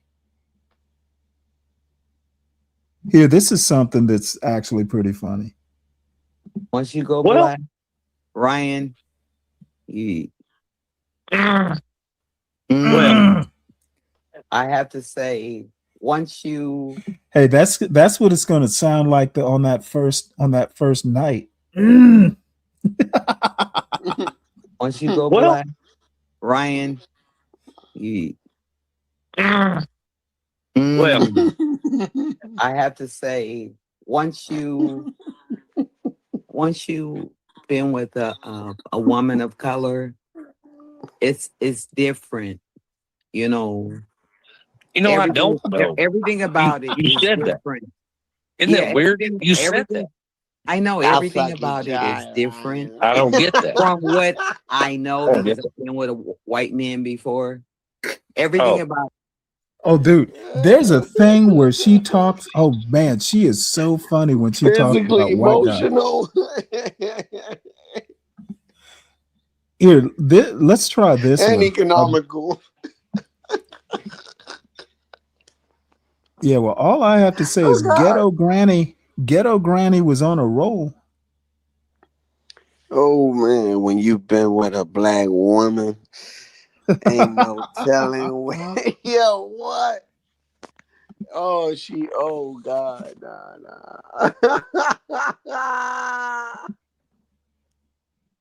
So Yo, I would beat my grandma, bro. I would grab my belt and whip my grandma's ass. So this is let me play this, because this is actually why I even looked at reviewed this in the first place. And Ryan needs to hear this since he owns CM's ass. Now here's the deal. And one of the reasons I'm looking at this is I left CM a comment. This is strikeable. Okay, he better. And I'm gonna give him an out. He needs to take this video down, and it better not ever motherfucking surface. This is how you get channels taken down, letting this silly woman babble on angrily. This is bad. This is why I'm back, Richard. I wanted to make sure that I get this, and even this part is enough. This shouldn't be, after this show, it should have been taken down immediately. no, I ain't being friends with no motherfucker. How much of a month did I sit back and let these motherfuckers talk shit? Bring your motherfucking ass today. Okay? Now, just I won't stop this again for a few minutes, but this is Cuts One over there going, Stanley is in big trouble. That dude is a moron. Quack, I'm in trouble. The only reason I might be in trouble is I'm showing this, and all the filth that CM is allowing over there is being, actually I probably shouldn't have gone live. I should probably have kept this maybe just I don't know, maybe just a private thing, but that's fine. Once this is done, I'll just download it to my laptop, and it doesn't have to be on YouTube. But CM, you might want to take this one down if you hear this on. I'd have to go back and find the exact clip, but she literally calls me a PDF, except she uses the whole word. She goes, that Stanley is a, and my first and last name has been used enough in this 2 to 3 hour video that everybody knows who she's talking about. And calling me a PDF, and she didn't get checked at all, to me, that is literally a problem. It could very well be reviewed, and I'm basically saying, look, you know what? That was a step too far. And if the channel owners couldn't deal with it, maybe I'll have to.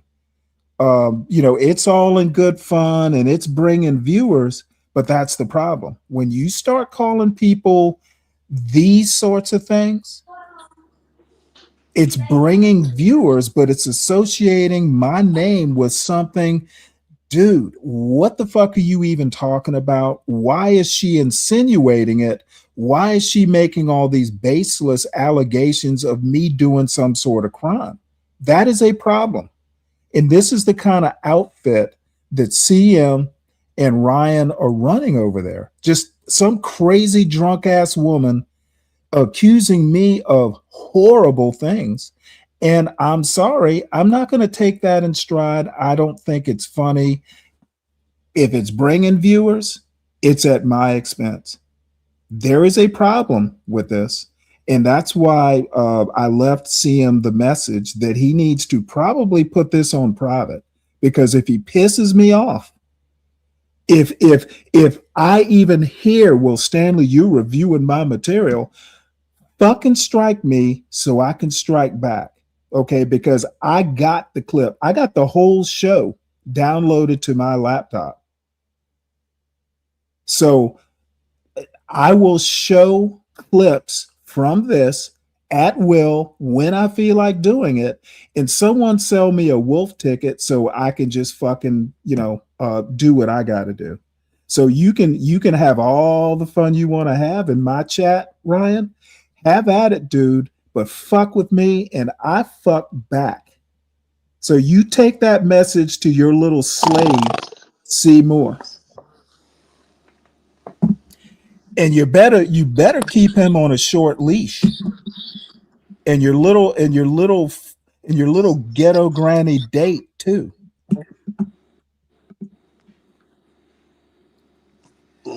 So there's the fair warning. Let me see, can I find that clip though? Here we go. Maybe this is okay. It. When she said PDF, the actual word, and then she said my name, just that is gonna get his channel straight. Why would she just even that assume accusation right there? I'm sorry, what? And then he's worried. Why about would she even assume the that? whole word. I have, because she's drunk, and basically CM, kept egging her on. Well, Stanley started this. I don't even know what the fuck they're talking about. Started what? I haven't talked to her on a panel in a couple months. I have no idea why she's so revved up. That's a wild statement, dude. But Ryan and CM keep egging her on, and I'm not exaggerating when I say it. She literally did it out. She didn't like mask it in any way. And CM's dumbass, oh, you can't say that. You got to say PDF. the problem isn't the PDF part. The problem is that she associated my name with it in the same sentence. That's not a decent woman. You don't do that to fucking grown-ass men who've never done anything like that, charged with it, anything like that. These people obviously are running a loose ship over there, and they have no discipline. It's unprofessional, et cetera, et cetera, et cetera. So, all I'm saying is the owner of the channel is in the chat, and I hope appropriate action will be taken. But at a minimum, if you choose to leave it up, I'm going to play clips from it to my heart's desire. And there will be no repercussions, because repercussions will beget repercussions.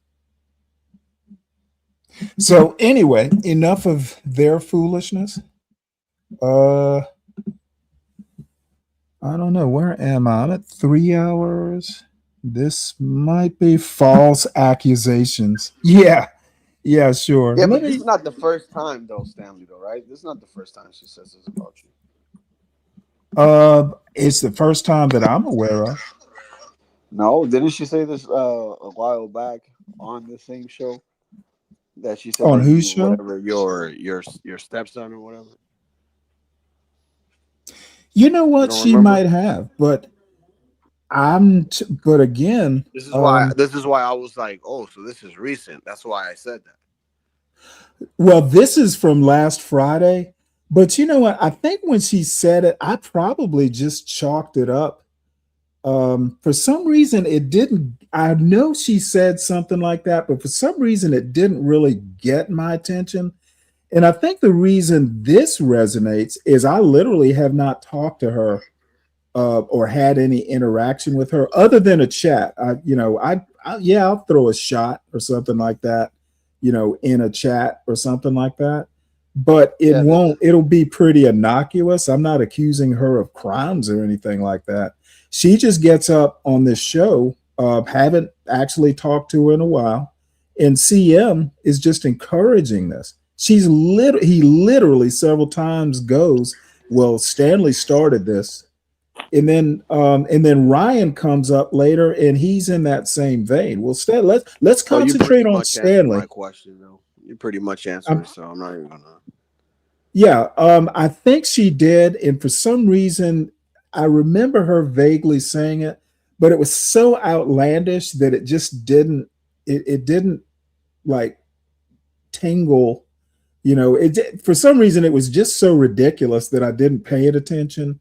This time it did, because it's just her and CM up there. It wasn't a bunch of people, where people are just having insults fly back and forth. And I've never talked to her offline.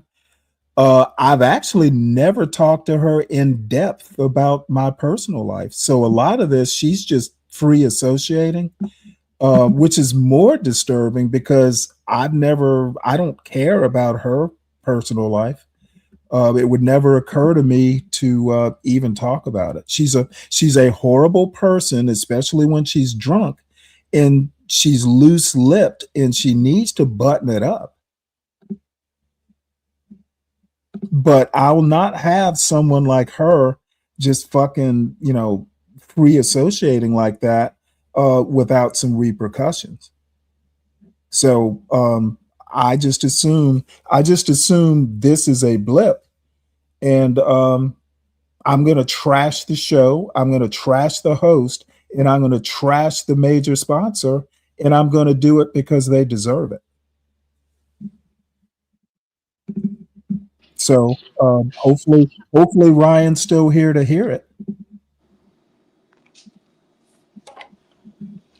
You said Clean up Ryan your act, sir. Clean up your act. Since you're gonna be Kang. Who's Kangs and shit? Hey, well, you know what? Ryan is right in that tradition, just sloppy and unprofessional as a Kang. So no, you dumb fuck, Ryan. Hey, I don't have to prove that she said it, dummy. This motherfucker, it's up for me to prove. I got the fucking whole show. It's in there somewhere. I may not have clipped it, though I thought I did. And it was StreamYard that clipped it, so it may not have even grabbed a hold of it. But it's there, and I don't need to prove anything. It's there in black and white.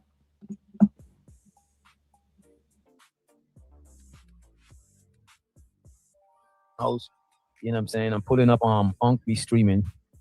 Let me see if he left the clip up too. If people threatening to flag the man shit, I would tell him to take it down. I was hoping Tamika would still be here, but apparently not. And quite frankly, I don't really have anything. I don't, like I said, I don't really watch Witch Doctor, so I'm not up to, all the horribleness that oh, Latino, I got something for you. Yeah. After Leonard was done on your show the other night, did you see that clip? Did he show it to you? Nah. Oh, Speak to me. you gotta see this. Oh, he apparently trolling from the chat. I just got under his skin. So he went to your channel? Oh no. Well, he went to my channel to look at some of the videos and stuff. So he did a 5-minute stream, not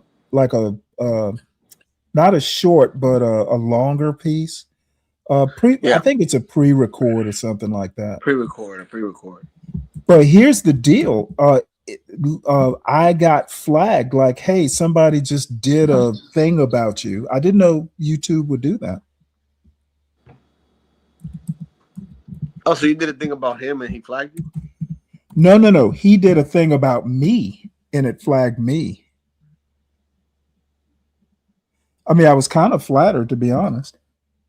Like, what you mean? Like it let you know that somebody was talking about you? Oops. I'm sorry. Say that again. That it kind of basically told you that somebody was talking about you or something like that.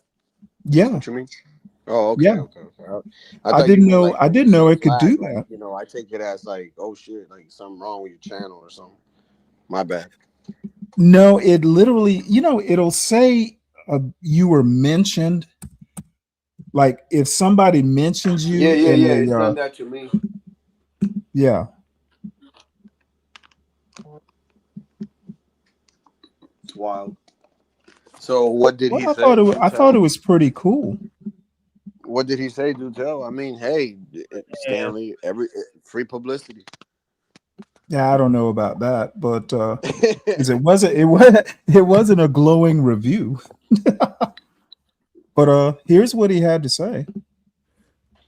This is Leonard Remix Roy, and tell you why give a whole boring intro when I can just get straight to the point. Look at this. That is Stanley Cross. Oh yeah, Stanley Cross. This guy, he has so much to say about a lot of people on YouTube. And he's a struggle streamer. I am. And he will use other people's material. Like yours. Right? And give commentary on it for hours. Trying to build up his channel, but what's his view count on that? 26 views. 5 likes. Okay. Yeah. Man, look at this here. Let me stop this quick here. Well, here's the deal. Back about a year ago, I used to do video essays on, some political topics. Probably about 5 to 6 minutes, similar to what he's doing here. Everything from some philosophical thing, the 5 laws of stupidity, some of that sort of stuff. And I hate editing, and it was just like really just tedious work. So after a while, I just kind of stopped doing it because it was just, I You should like go back to it. I probably should, and I'm better at editing now. I would actually not do it in OBS. I would probably do it in StreamYard because it's just the editor works better. It's a lot easier to deal with. So maybe I will. But in the meantime, um, you know, if it only got like 5 or 6 views, well, this was literally I've been streaming for about 3 months. I wasn't expecting 1,000. But by the way, some of my shorts actually have done like 1,000. I have one that did more than 2,000 on political topics. So my streams compared to my shorts, actually, it's more subscribers. I have a lot of subscribers that actually look at the show. A lot of strangers look at my shorts occasionally, and I'm doing my stuff. I'm not expecting, the show to be a runaway hit, but I enjoy doing it. So anyway, let's listen to the rest of what Butt Boy has to say. What? Really? 37 views, 6 likes. This guy, he talks, oh yeah, like he's a millionaire. I have so much money, and but haven't seen him donate. Haven't seen him donate to any of the channels. Let me address that. Been on. No one else has either, but yeah, the problem is you're not watching the right shows, bud. I literally, and I have to admit, I was reckless and a little tipsy. I paid $100 just to put down someone on Sharon's show. Like she was going back and forth. And I'm like, you know what? She paid 20 to drop me. Let's see if she can top this $100. I think I paid 120. Yeah, I matched her 20 and then put 100 on top of that. Now that was crazy. I shouldn't have done that. So that went to Sharon. So don't say I don't every now and again. Yeah, but it was bittersweet because at the end of the day, she was probably upset. She's like, this mother. Oh, I ran into her today on Big J's show, and I said, "Hey," and she said, "Hey, hey, you know what? Sometimes you play to win. Now she will get her get back. There is no doubt. She will catch me one day on some panel somewhere, and she's just going to do her level best to put me in my place. But hey, that's the game. She's the verbal assassin. You might not want to fuck with somebody called a verbal assassin. So no, dude, I think that's a cool name. he talks all this crap and he makes like, oh, he has so much revenue at his disposal. Do that look like high tier or that? High tier. Good grief. Him and John Galt got that same kind of thing going on. I gotta find John Galt. At least, John Galt, he doesn't have that Lori Lightfoot Mr. Sims hair. Oh, you all don't maybe not know who they are? Okay. Lori Lightfoot. This dude thinks this is former mayor of Chicago. Does he look like? He look just like I do? Yeah, you do. Now you got Mr. Sims from Tales from the Hood, Clarence Williams III, and he was actually made up to look that way on purpose. It's not like he looks like Stanley in real life, right? But here we go. Stanley! Stanley! Ooh, we're gonna get the shit now. Ooh, the booty pop. Yes. Stanley. Oh my goodness. Lori. Oh my goodness. Tragic. Look at there. There's John Galt. He's another one of those. All I have to say is he's a lot better on a panel. Yeah. And by the way, speaking of number of views, so this little thing here has 48 views. So he's got quite a number of people. I'm the only one who left a comment though. Because the motherfucker has no clue about how YouTube works. He thought I've been streaming for like, what is it, 15, 12 years or something like that? You remember? What did you write? Oh, I said, I just said, I've been streaming for 11 years, right? He'll know what it means. For some reason, I joined YouTube about 11 years ago. So he's saying, well, Stanley, you've only got 360 viewers, but you've been on for 11 years. Yeah, Thing is, I mean, I haven't even been streaming probably about a year and a half of the 11. It's the same thing here. Yeah, but he seems to think that the whole 12 years I've been streaming. It's just some sort of, misunderstanding on his part. The bottom line is, again, is he the right messenger? Dude literally mooned a fucking channel. That's like aberrant behavior. Chocolate starfish. Yeah. So am I really gonna take his criticism seriously? Dude, if the only criticism Valid point.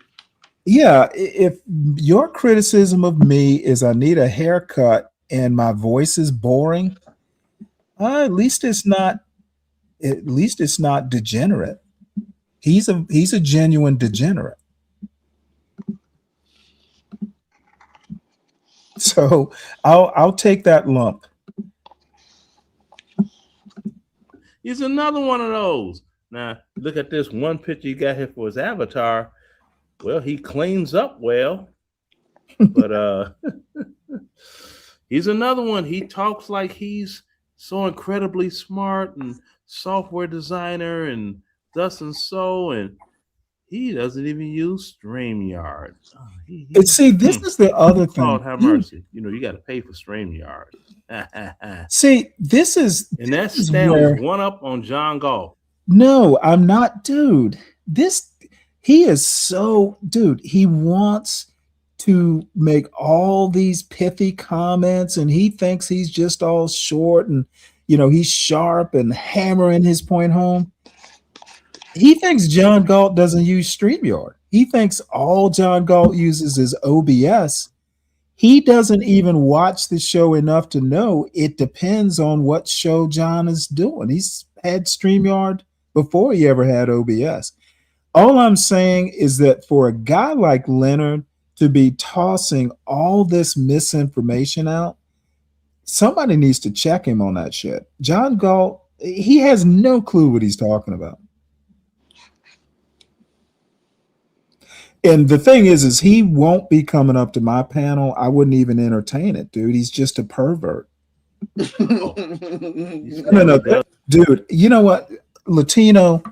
I swear to you, I never thought all this fucking Catholic school is just coming back to keep me in line. Dude, I don't want to be associated with someone who'd be mooning on a public platform. I don't want to be associated with that. And some of these other things that, who knew I was a prude, but I don't want to be associated with Leonard. That's why I didn't come up to the panel the other day. No thanks. I can understand that. Yeah, I don't even want to be on a panel with Leonard. I don't, that association shit, taint might rub off. Does pay for StreamYard. No, he sits there with his streams sounding all, if you do this and if you cause this guy here, where is the volume up there? Listen to this guy's voice. Just supple.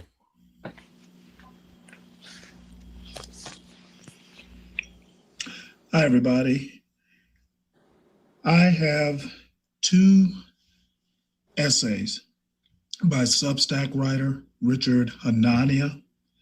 He is, I guess, a classical liberal. He's someone. Now, why does this guy sound like he can't even breathe? Hi, guys. I have something for you. I mean, what's does he have some type of issues other than all that brown and round hair? You know, that's start getting discolored skin. Yeah. Diabetes kicking in. Yeah, that's good. Dude, it's that I don't tend to get a lot of sleep, so you get dark circles under Do you your have eyes. diabetes, Stanley? Fuck no. It does run in my family though. It does kind of run in my family, like my father's mother had it, but other than her, I don't know of anyone else who had it. Yeah, where's it getting your medical records? Oh, I don't know. But the one thing I do have to say is, if he's insinuating that I'm ugly, well, I'm sorry, I can't take that seriously from someone that looks like this. Damn, son. I mean, why would I take his assessment of beauty or ugly or whatever? Why would I take him seriously? Just look at him. Jesus. And the title of the show, by the way, it really wasn't titled for him, but the show is actually called Coming from a Guy Who's Dentally Retarded. If anyone is dentally retarded, it will be. Thank you, ConnShawnery, for that one. I got double duty out of that. I got double duty out of it. Salute to Sean Connery. It is his. Oh shit! Dentally retarded.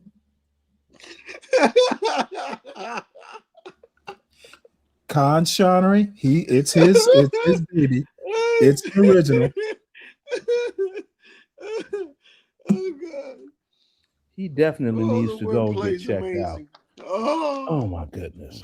And he's talking about something. Well, my son. I'm sitting here like, are you sure? That must have been a desperate woman. Look at it. Actually let something that looks like him pump and hump on her. Now I get he's using a Frederick Douglass avatar. Stanley versus the world. Okay. Let's see if this will pull up. Okay. Open and whatever. Okay. And Dentally retarded. So let me flip this. So I get that he's using that Frederick Douglass picture for the hair. It matches, but I'm like, damn, Stanley. Stanley is tragic. He is tragic.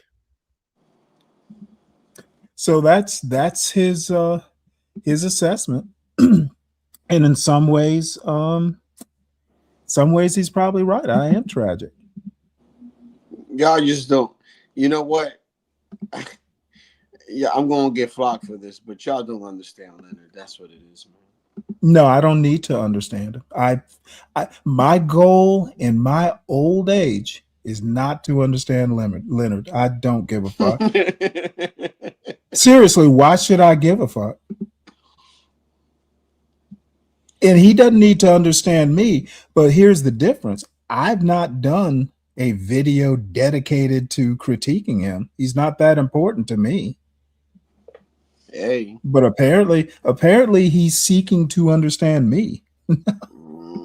it's flattering, but I wish he would focus his attention to Ert or somebody. That's who he showed his anus to. What Earth, dog? Well, that's who he mooned. So, he needs to go back and focus on Earth.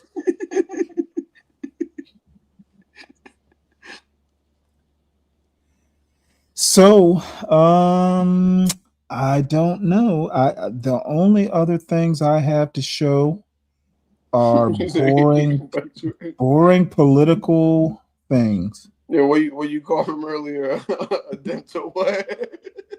Dentally retarded.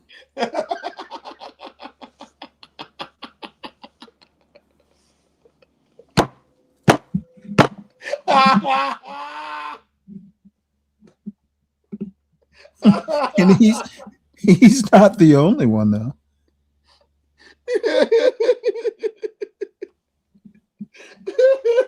Oh, God. You like that one, huh? Oh yeah. I'm fucking crying right now. Hey, feel free to use it because I know I know you'll run across him at some point. But anyway, all fun aside, I just think that Oh shit. I don't know. Big J, that's another thing. That dude, my, you know what? I'm just so glad that I'm not Candy Cane's age. I might be willing to pick up stakes.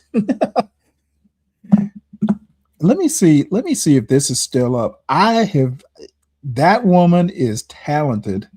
I heard her break somebody down today, and it was just like, damn, the verbal acuity. Who knew? She's so calm and professional. Who knew she could do that? And I'm going to show this if Big J left it up. If he didn't, then that's fine too, because I am getting a little tired. Let's see, Big J XXX. Hopefully, he won't mind me showing this.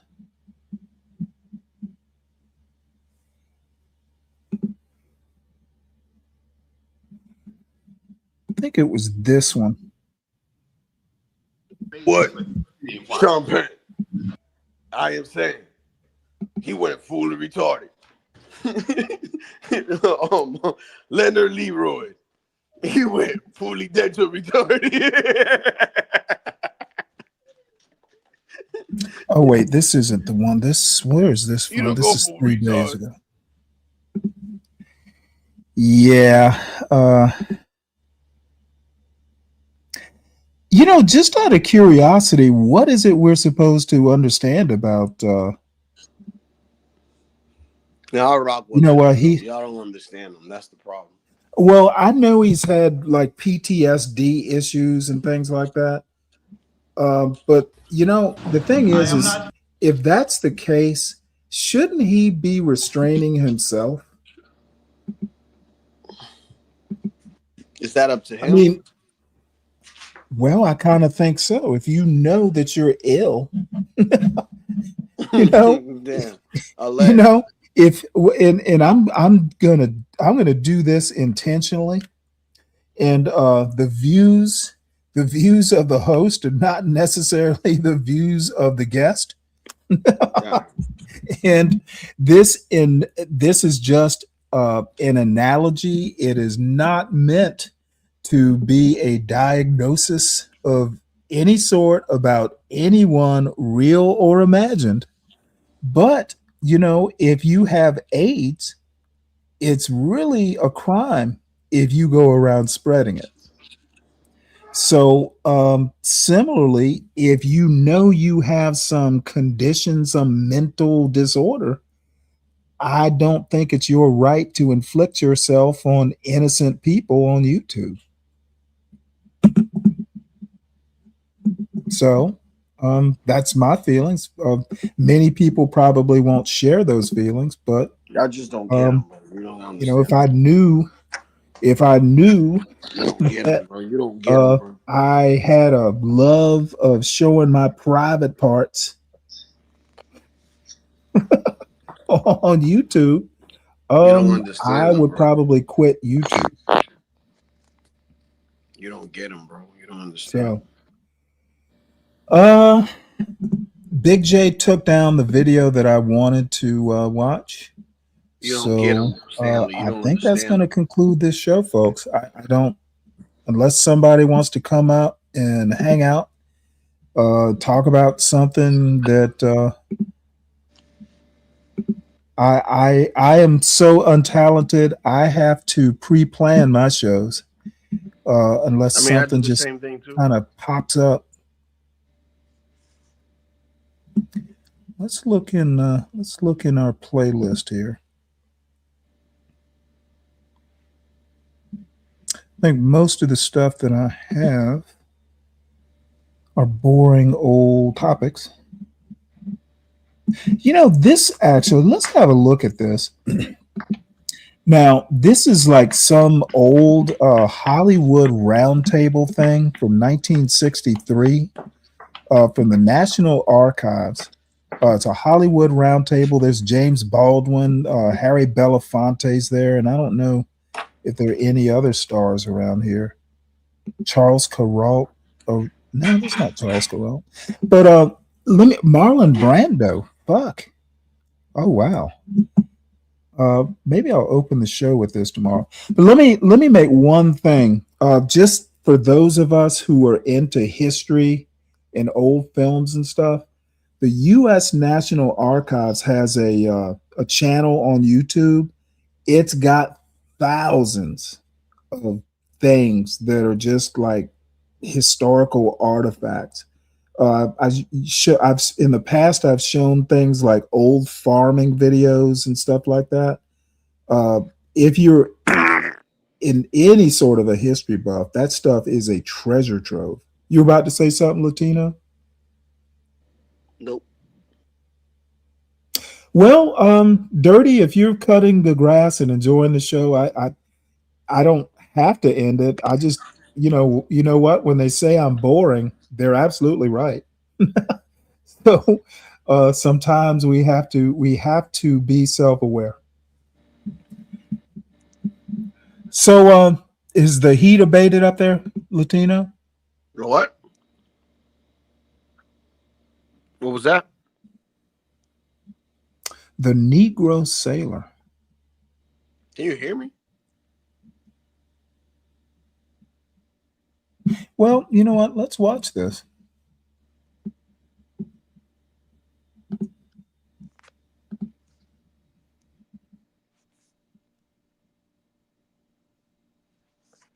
Oh no, don't tell me the video's not working.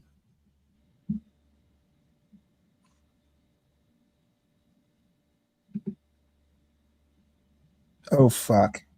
Here, let me rewind this.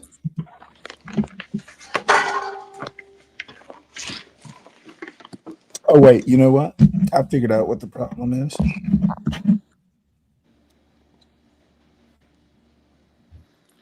I'm the dude disguised as the dude, played the dude. Charlton Heston. The dude.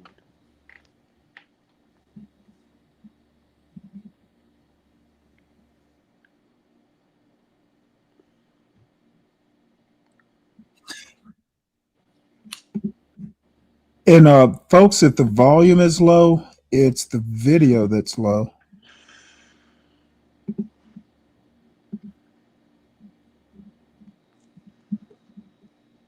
Men who have two things in common. They're entertainers and artists, and they've all come to Washington. There's 7 out of some 200,000 American citizens who came to the Capitol to march for freedom and for jobs. They came from many states of the Union and in many states of mind. They came with many different involvements. Some of them who came here to Washington were long-term fighters for civil rights. Some of them have joined only very recently, but perhaps just as intensely. Perhaps we can start with these men and ask each and every one of them to tell us very succinctly to begin the discussion what brought them to Washington. You know, people don't know that Charlton Heston, you know, the NRA Charleston Heston, he was knee deep in civil rights. I've always admired that about him. And how long they've been on this road, this march for jobs and freedom. Let's begin with a very well-known American novelist, one of our best writers, James Baldwin. Mr. Baldwin, what brought you to the March on Washington? I could say the fact that I was born a Negro in this country. More concretely, I felt there was no way for me not to be involved with what impresses me as being the most significant, the most important, the most loaded demonstration to free Americans that has ever happened in this country. Well, we'll talk more. Yeah, Con, there's a story that I vaguely remember of Sidney Poitier and Harry Belafonte like raising like $75,000. It was a large amount of money. They put it in the trunk of a car and drove it from like New York or somewhere to Mississippi. Apparently some of the like some civil rights something or another, they needed some cash. So they basically risked their lives, you know, driving this into Mississippi with all that money. From what I understand, they had guns and shit. They had pistols for self-defense. It's an actual story. I forget where I read it. Might have been in a Martin Luther King biography. More about that later, but first let's quickly get from each and every one of you. Mr. Brando, have you been on this road for a long time? I don't know. There was a time when nobody was on the road, really. There was a time when Rosa Parks stood up in a bus in Montgomery, Alabama, and from that date, the Montgomery bus boycott took place, and somewhere in the 50s, 18 Negroes in a Georgia prison camp broke their legs with sledgehammers to bring attention to the condition that they were in, and slowly, bit by bit, I became involved in this issue, and I guess my springboard was listening to Martin Luther King speak about the woe and distress in California. Joe Mankiewicz, writer, producer, director.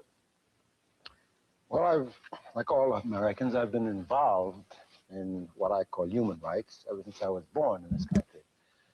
I think that what has happened to me recently is that I've become violently aware of the urgency of human rights in America now. The fact that this is an inalienable thing and something that must exist if America is to exist, and if our image is to exist, and if our moral fiber is to exist. And this urgency and my awareness of it brought me here. I felt this sense of urgency myself, Mr. Poitier, and I noticed today, all day long, in all of the speeches and all of the placards, I saw the word or heard the word now, now, now, repeated with insistency.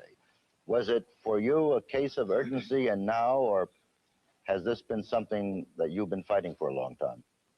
Well, the nature of my life over the last 36 years has been such that an urgency, the urgency that was evident today, has been bubbling in me personally for most of these years, at least most of the years I came into adulthood. I became interested in the civil rights struggle out of a necessity to survive. And I think my interest started many years ago, never as intensely, however, as it exists today. How about a personal participation, such as today's extraordinary participation? Is this a rare experience for you? No, it is not a rare experience for me. I found, having lived in New York and in other parts of America over the last 20 years, since I came from the Caribbean, I found it necessary for self-protection and for to perpetuate my survival that I involve myself in any activity that would ease my burden momentarily. And what was the involvement of Mr. Charlton Heston? 2 years ago, I picketed some restaurants in Oklahoma, but without one exception, Up until very recently, like most Americans, I expressed my support of civil rights largely by talking about it at cocktail parties, I'm afraid. But again, like many Americans this summer, I could no longer pay only lip service to a cause that was so urgently right and in a time that is so urgently now. Mr. Belafonte, many of us have felt, I particularly as a reporter around the world, I've seen things happen in certain countries at a given moment where what the French call a prise de conscience takes place, a sudden awareness of the problem. Now, I know in your case this hasn't been sudden. You've been very active in the civil rights movement, have you not? Yes, I have. Could you tell us a bit about your own role in civil rights? Well, civil rights was something that I inherited, or at least a struggle for civil rights. I got it from my mother and my father, and they got it from their mothers and their fathers.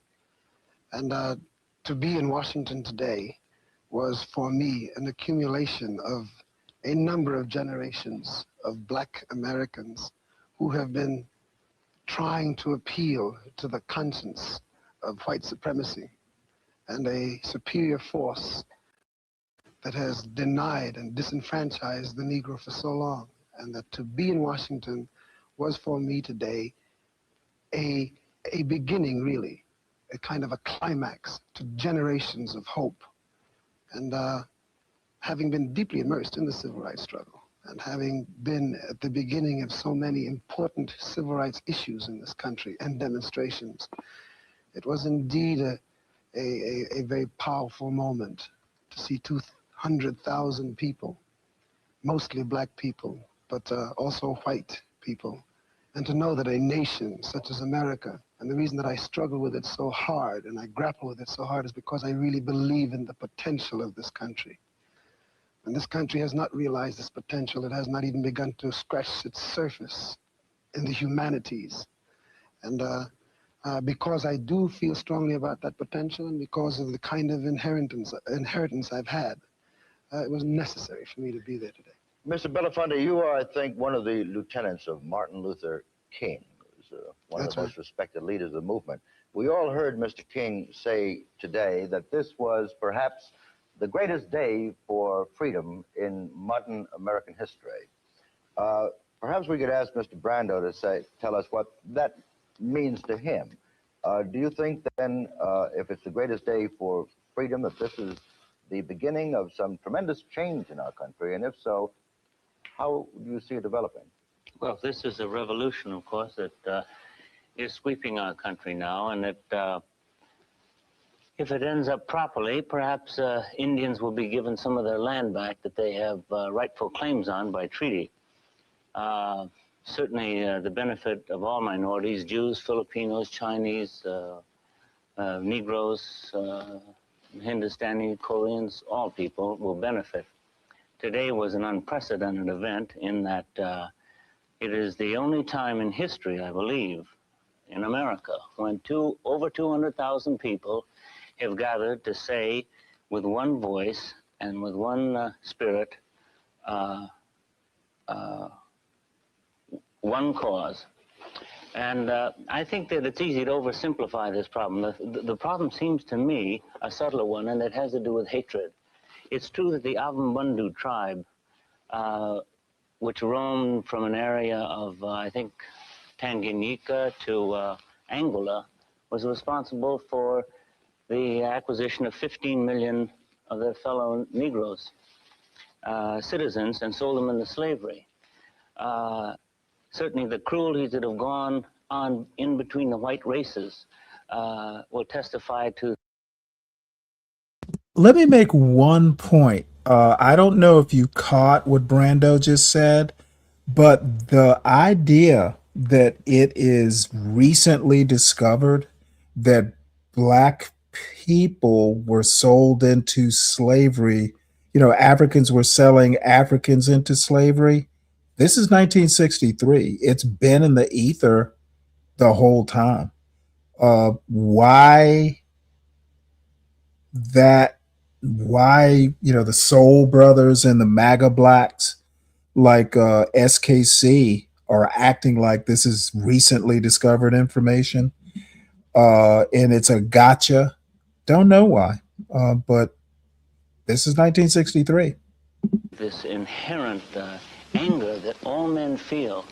And no matter where you look, whether it's in Franco's Spain or Chiang Kai-shek's government or in some of these South American countries, the distress that you see in Haiti today gives evidence of the fact that we are all, as human beings, filled with anguish and hatred and fear. And I think that that is what we are expressly addressing ourselves here to today here in this movement. I think it's one step closer to trying to understand the human heart, to trying to understand what is it that has produced this? What excuse is it that we give ourselves to give the expression to burning children with cattle prods and destroying people? You know, as I listen to you, something strikes me, and I'd like to throw this out for discussion or anybody who wants to answer it. You've mentioned a number of countries in which there have been oppressions and repressions and in which man has been hateful to his brother, and in which this anger expresses itself in a demonstration of one kind or the other. What strikes me is that almost, I think, all the countries you've mentioned are countries in the Western world, countries where we know about repression and where we have an opportunity to demonstrate against them, as we've had in Washington here today. This is not really a flag-waving question of mine, but I've been a foreign correspondent for a quarter of a century. All of you gentlemen have worked overseas. It does occur to me that demonstrations of this kind could not easily be held elsewhere. And when we talk about oppression and repression, I haven't seen any march on Moscow or march on Peking. And with all the faults that we have and which we're trying to examine, wouldn't you agree it's fair that the hope of our country is that we can have demonstrations of this kind? Well, I happened to remark to Jim Baldwin on our way down this morning. I suddenly turned, I saw these fantastic preparations going on, and I found myself saying that this is wonderful, this is horrible, this is joyous, and this is depressing, that this is the only country in the Western world, almost, I think in England it could happen, probably possibly in France. In the whole world. Yes, in which this could happen, a meeting like this, but it's also the only country in which it is necessary. This is the frustrating thing, that surely we can have a meeting like this today in this country, but at the same time, it is necessary in this country. You see, what you think it's, well, what to me the most important thing is that freedom, true freedom, is not given by governments. And freedom is taken by the people. And the excitement of today, in my mind, is the fact that 1 out of every 1,000 Americans was here in Washington, and that the people of America are becoming aware that this freedom to their fellow human beings, and I call them human rights, are theirs to give. The Civil Rights Bill is not as important as the fact that the people have freedom to give, and I think now will begin to give it. Mr. Hessen was about to come in on this. Earlier you said very modestly and with considerable humility that until recently you'd reserved your civil rights position for cocktail parties. That's no longer true. Would you expand on that first? I'm afraid I have very little to expand in terms of direct action beyond my participation in the most moving events of today. But I would, to some extent, disagree, at least as I understood Josen Marlin's point. The prime thing I extracted from today's events was a quite hopeful and stirring feeling of for the future, and also a restatement of the principles on which this country was founded. Dr. King said most eloquently that now seems finally to be the time when the check which the Negro American has presented so often and had returned to him marked insufficient funds may at last be on the verge of being cashable, and in terms of equality with his fellow Americans. But as an American, I am as stirred by the fact that this is true as I am by whatever capacity I have to empathize with my Negro fellow citizens in their eloquent cry that it finally happened now. And I cannot forget that, as you suggested, this is a country and a system of government that was, however tardy we are in extending freedom to all its citizens, we conceived the idea of freedom for all citizens under the law. And among the many eloquent things that were said today, James Baldwin has written as eloquently as anyone on this subject, but most of the men who have written on civil rights and spoken on it trace back what they speak about to the statements made by Lincoln and Jefferson. And although the end is not yet, as Harry suggested, this is perhaps a beginning. And the times ahead are just as difficult as the times behind, although in a different way. Where do we go from this beginning? The tremendous energy churned up here, of course, is a motivating force, but it's vague, it's diffuse, unless the plan of action causes people to really correct in fact, and not only in oratory. Will this tremendous outburst now lead to a course of action, Mr. Belafonte, that I will feel speed that up? the now that we speak of is not a now that describes a success or fulfillment of the issues and the grievances that face the Negro people.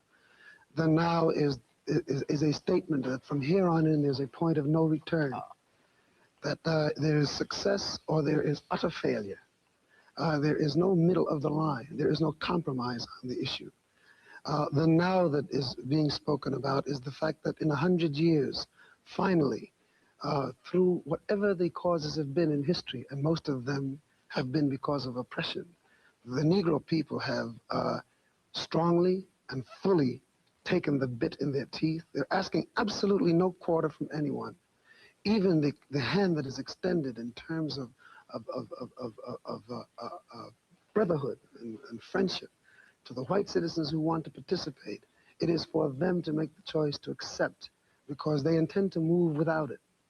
And that, and I don't mean to say that the black community is not a community that does not have responsibility in this current revolution, but I do say that the bulk of the interpretation of whether this thing is going to end successfully and joyously or is going to end disastrously lays very heavily with the white community.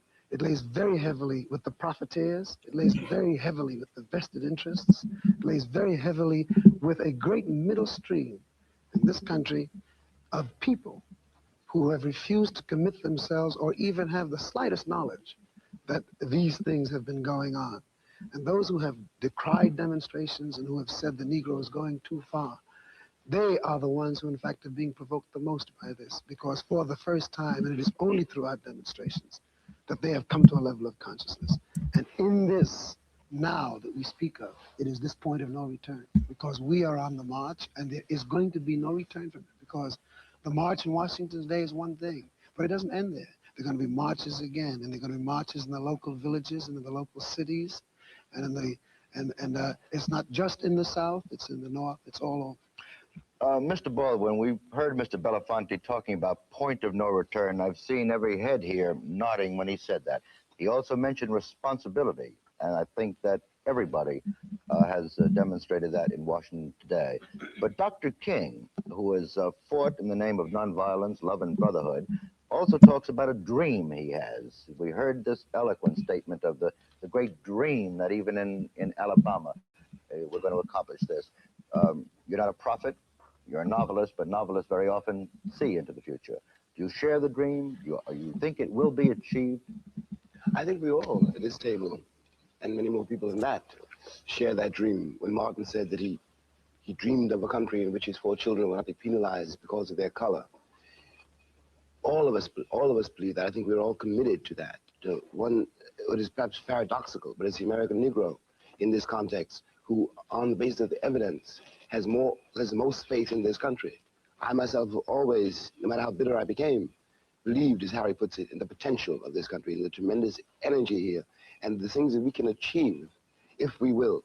The importance of today, in my mind, is that for the first time in our history, and the first time in 100 years, the nation shows some signs of really dealing with its central problem instead of, as it has done for 100 years, avoiding it, evading it, denying it, lying about it, pretending it did not exist. The country will have to now go to work, and very hard work, very dangerous work, to change itself, to achieve this dream that Martin was talking about. And if we do not achieve this dream, we have no future at all.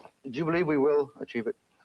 I certainly believe it. I certainly In a believe non-violent manner? But yes, I believe that too. But it is going to cost us, every single one of us, including everyone here and everyone in this country. I'm not quite so prepared to say that it will not be achieved without violence, because the Negro people have conducted themselves non-violently. The 200,000 people that were there today, there were many. Hey, just wanted to say at the end of this, I see our friend Leonard Remix Roy has released another video about me. So we're gonna have a look at that. There will be a sequel to that riveting original video that he did. So stay tuned for that. Predictions in one. Oh, by the way, everybody, please make sure you have hit the like button. If you happen to catch this on a replay, please make sure you hit the like button as well. If you're new to the show, please make sure you subscribe to it, because in Leonard's words, I'm trying to build a following, like I'm Jesus or something. Support the show by supporting the host. Tomorrow is Wednesday. It will be the opening of the initial public offering for the Sovereign Beer Fund towards the Saturday show. And I'm still kind of thinking about what I want to do. I didn't get to do last Saturday what I wanted to do, so it'll probably be a bunch of stuff from Brooklyn St. Michael, but who knows? I'm open to better ideas, and I may actually get a better idea. So support the show, folks. Book on whether there would be a display of violence by all the extreme factions and whatnot. But the truth of the matter is that the people who came to that gathering today were people in great anguish, who have come from the Birminghams and come from the Jackson, Mississippis, and they came there with anguish and with hurt and with dignity and with integrity, and it was one of the most orderly displays I've ever seen of 200,000 people with grievance. I never seen anything like it. And if the Bull Connors continue to release dogs on the people as an answer to their legitimate cries, if they continue to use cattle rods to prod them, if they continue to use hoses to whip them through the streets, the human heart and the human body can only contain so much. There must come a point, if they are pushed to it, for retaliation. So once again, I put the emphasis on who it is that will precipitate it, because I do believe that the Negro community, I think that I can speak for most of the 20 million Negroes, are committed to this thing being done nonviolently. They have already displayed that. They've displayed it very eloquently since the Montgomery bus strikes. And I also must say one other thing, because I know we must move on and others must speak. But when you speak of Peking and you speak of Moscow and you speak of other centers in the world where a demonstration like today could not take place, yes, I accept that. But I also say that it is long since past the time when we can measure our own conscience and our own sense of morality based on what some decayed society refuses to give its own. We must, it is like arguing with the present administration as to what we feel they did or did not do in relation to the civil rights struggle, because they were measuring it based on the previous Mr. Belafonte, I could not agree with you more in terms of measuring in our society, but remember, the entire world watches this sort of thing. The world doesn't have a correct measuring stick. We all have lived around the world. When I mention Moscow, Peking, or any of these things, it is because here we are talking to the world. More than 100 countries will be listening to the discussion. No, I understand that. I just want to make one statement to tie this off. I agree with you wholeheartedly, and I said that in the beginning. But the point that I'm trying to make is that we are also the loudest crier of any nation in the world about democracy and about the free countries. What we've been doing, in effect, is we've been letting the Negro have his dream. Say, go on dreaming. Well, the time has come, I think, and we've shown today, to stop dreaming this dream and wake up to it. Because this dream was put into very precise words called the Declaration of Independence. It was restated as the Emancipation Proclamation. And in this past 100 years, we have permitted the Negro to have his dream, a dream that was restated by Dr. King today. But Dr. King injected one new point, which is that perhaps, Oh wow, that's perhaps an wow. aroused American people can permit the rest of the So Americans this to is the less night or the permanently. same day as the famous "I Have a Dream" speech. Wow. This is the point. Mr. Poitier came to this country. How old were you when you came to America? Were you very young? 14. You were 14 years old when you came to this country. What has been the evolution of your own thinking as you met this problem and as you face it today? And what do you, as a person, not as an actor or even, perhaps not even as a Negro, but how do you feel inside of yourself? You're forced to participate. Yeah, well, yes. I am forced to participate because it is my conviction that my country has to successfully negotiate the Negro question. It is, to me, not a problem. It's the question of the Negro, the unsettled question of the Negro in America. We must, as a country, successfully negotiate that before we can, with any degree of honesty, try to become eligible for participation in the future. We must negotiate other great questions that face us today. And the stamina, the texture of our endeavor to solve the Negro question will will exemplify for me the kind of interest the country as a whole has in doing the things that are necessary for us to be entitled to a future. Mr. Heston, you want to say something? Well, everything that we've been saying in the last few minutes illustrates vividly the vital importance of this question, not only for Negro Americans, but for all Americans, and thus, in view of our position in the world, for all the world. And again, the importance of it and the difficulty, as both Harry and Jimmy Baldwin suggested, that it's not an easy, a downhill coast. The difficulty of the times ahead cannot be overemphasized. Again, I can't help thinking that it was never more eloquently put than Tom Paine put it, writing in The Winter of Valley Forge, and another difficult time for this country, when he said, these are the times that try men's souls. The sunshine patriot and the summer soldier will in this crisis shrink from the service of his country. But he that stands it now will earn the love and thanks of man and woman. That's why I think, for a starter, why don't we sometimes refer to it as the white question? It's an American question. No, I think it is the white question, and I think that's one of the things that is brought I don't people. think so. It's Oh, just yes, a it is. human question. Yes, but because in the ebb and flow of human events, these things come and go. Conflicts of this kind come and go. There is a renaissance of democratic spirit. The Negroes are giving us a lesson now that we have been we've been waiting for. We've grown a little stale, gotten a little fat. I think they've made us aware of the white question, and we've got to answer it. Yes, We've but if got you to solve examine, for instance, I think you're both right, really. Yes. It's a right question and a human. And this thing can no longer ebb and flow. This thing has got to be. There's always an ebb and flow in history. One country is up, one country No, is but down. One it's been development is up. cozy to think of it, Marlon, as the Negro question. That's right. It was the Negro dream. I don't disagree with that. You know, I think that the responsibility has shifted. It is. I don't think it's just a question of semantics. I think the responsibility has shifted to the white people of America. Sure. Well, I think we may all agree, we seem to be in agreement, that it's not a question of semantics, but that words often get in the way of what we mean to say. Mr. Poitier corrected himself when he said Negro problem, and then he changed it to Negro question. He was weighing his words very carefully. Well, I think implied in Negro problem is a kind of suggestion that I represent a problem. I do not represent a problem. You follow? The Negroes are And not I a think problem if to I- us. We're a problem to the Negroes. We're all This is saying the it's point. the same thing. No, we're not. It's not the same thing at all. And this is what I have become aware of. Joe is very correct I don't think it is because the person who holds in his hands the power to fulfill the American dream, to fulfill the words of Tom Paine, to fulfill the words of the Declaration of Independence, happens to be a person who is white.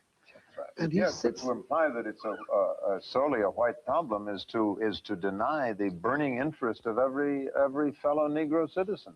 It is. We all feel the same. It is, however. Gentlemen, I think that's fair enough. I'll give you that. The crosstalk is such that what you're saying, which I think everybody wants to hear, is being lost, all of your words of wisdom. But maybe we can end it on this point. How would you phrase yourself, very briefly now, as succinctly as you can put the essence of your thought? What is the nature of this question today? What is the most important thing to be done by each and every one of us? If you had the right to say, I, James Baldwin, will tell people what to do and how to solve this thing, what would you say? My God. Yeah, it's a tough In 3 words? Not in 3 words, no, a single thing. For example, I happen to think, just to give you an idea of what I'm getting at, that the most important thing at the moment now is jobs. That's quite true. But the nature of the problem, as I see it, is so complex that one can't simply say jobs. One has to say jobs, schools, houses. It's a whole complex of things, you know. Jobs alone won't solve it. Schools alone won't solve it. It's in the social fabric, you know. It isn't anything, it's everything. It's everything. And I really think, to come back to Joe's point in another way, and at the risk of sounding mystical, that the first step probably has to be somewhere in the American conscience. I think the American white republic has to ask itself why it was necessary for them to invent the nigger. You know, I am not a nigger. You know, I never called myself one.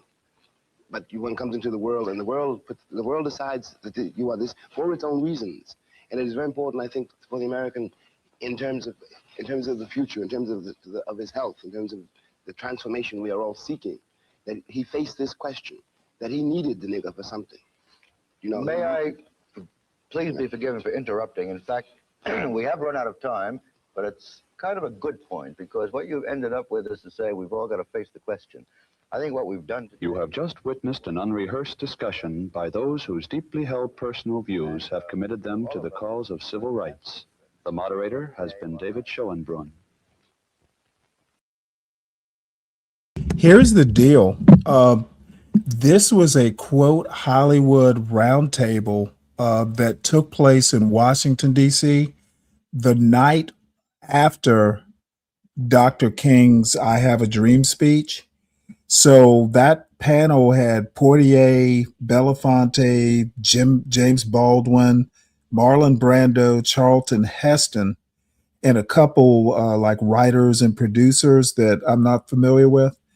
So, I'll mention again, this is from the U.S. National Archives. They've got a YouTube page, and there are thousands of these old archive things. They do pop in my algorithm every now and again because I watch these things. I've shown them in the past. If you like history, especially like modern, kind of recent history, National Archives are out there, and all this stuff is available. Strike free, because all this stuff is, it's not like, it's the National Archives. It's our videos. So there are tons of them.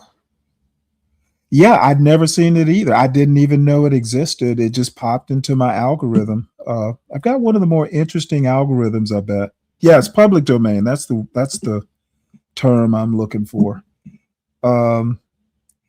So let's look at what Mr. Roy had to say about little old Stanley. He can't get enough of me. So he's somewhere in Atlanta, I guess. Let's see here. Now I remember why I don't like using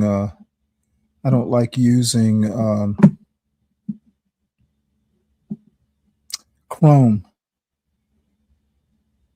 We will be back to using Brave tomorrow. All right, so here we go. This is the great Leonard remix, Roy, about Stanley. It's called Struggle Streamer. Stanley Cross 6000 is still trying to build a following that will something or another. That will something or another. Who knows? He'll probably tell us. What's going on, my video viewing audience? A Leonard remix to all of the Roy coming at you. And I'm just out here checking on this up here, right? The stuff that got they cut up today, right? You flip the camera. See all that open space up there? See, it used to be that you could see all tree area, all the way up. They cut a nice big section out. I'm like, yes. Now when winter comes, I'll go on the other side of the fence and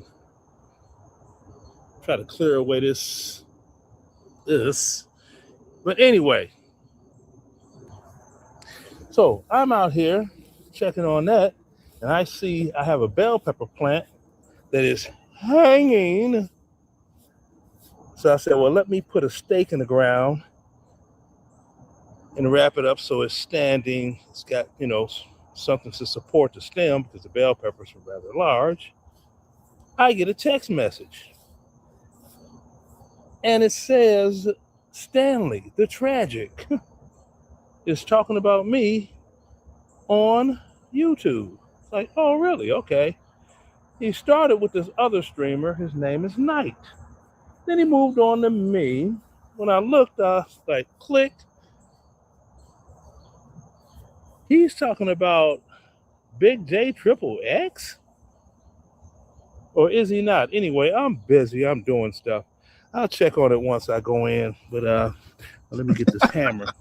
Don't want to leave this out here. It's a good 22-ounce hammer. Does the job. Now. So let me get this right. Let me get this right. So somebody texted him that I was talking about him. Yeah, motherfucker, because you made a video about me specifically. I'm sorry if I have comments on the video that you did.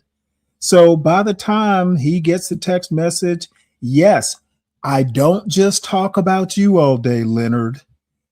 So when you get this, hopefully you'll check in on the show to see what I'm saying about you. I talked about you, your indecent behavior. I don't want to be on a panel. I didn't say it the other night when I was in Latino's chat, but one of the reasons I didn't come up there is I don't want to be associated with someone like you. Dude, your indecent exposure is a threat to other content creators.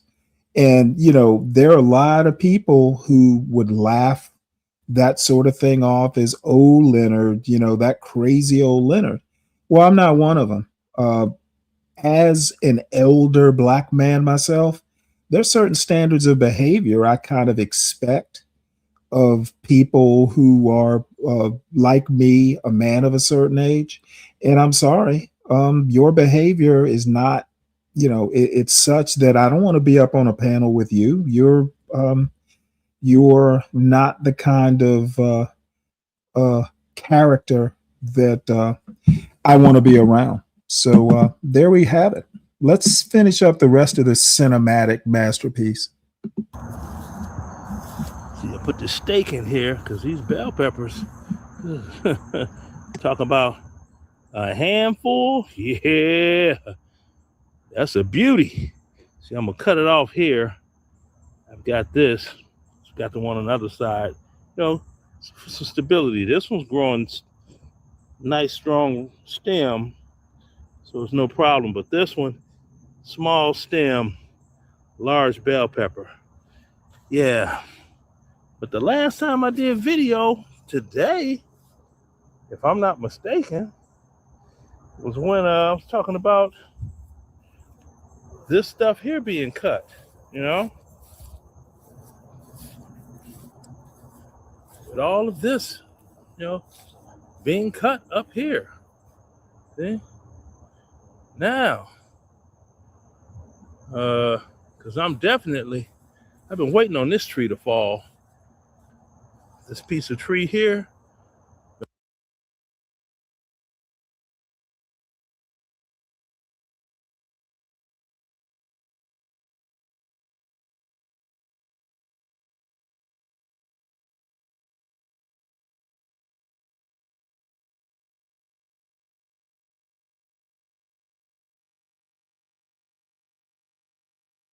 With me,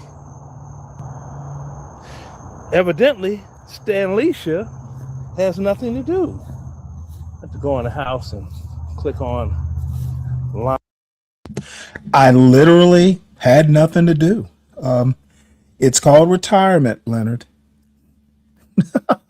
Now, I did have breakfast with my father-in-law, and he is all the way back in Tennessee now.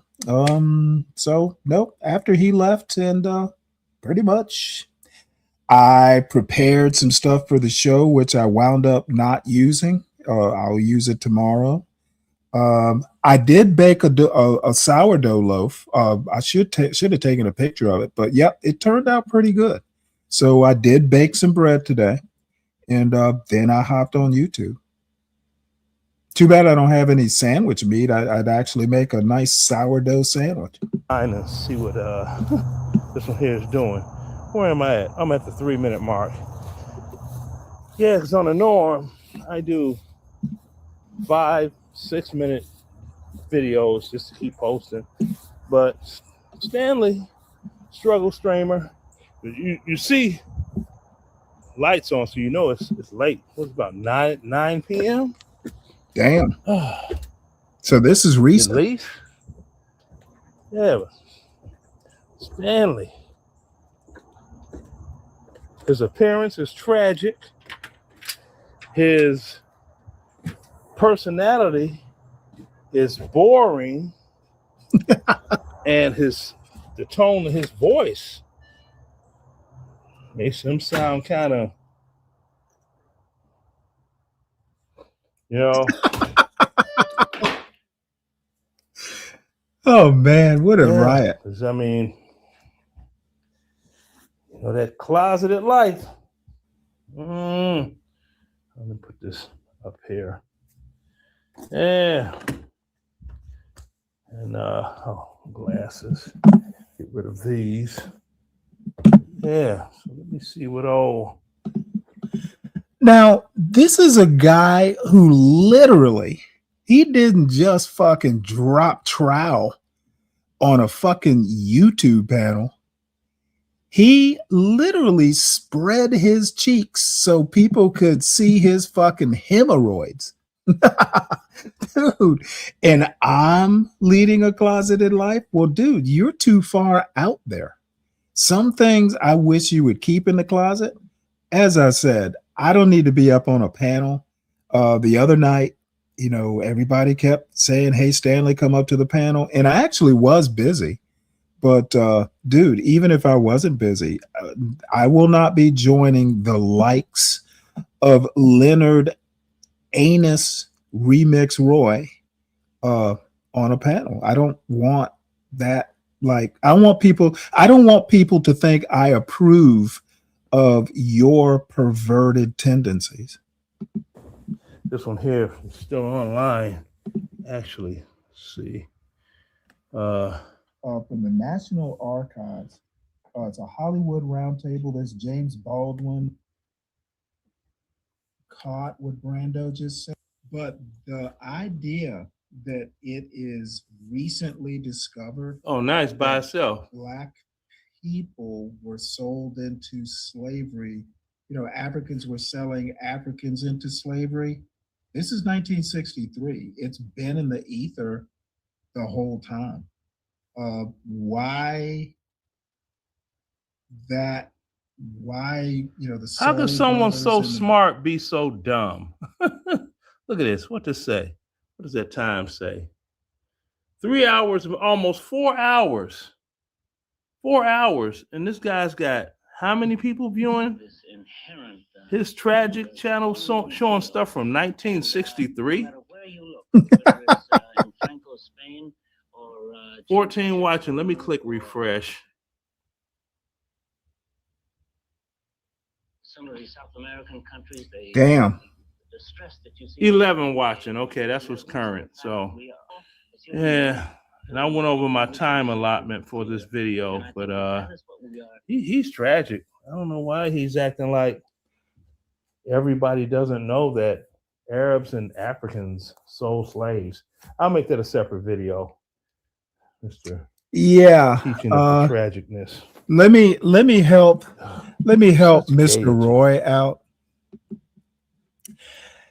Everybody doesn't know, and if everybody did know, why the fuck are all these conservatives like Thomas Sowell, from Thomas Sowell all the way down to Byron Donalds, keep acting like it really matters that much, because it doesn't. When you talk about slavery in the United States, that Africans sold Africans, it's good to know, but Americans sold Africans too. Why don't people ever concentrate on that part?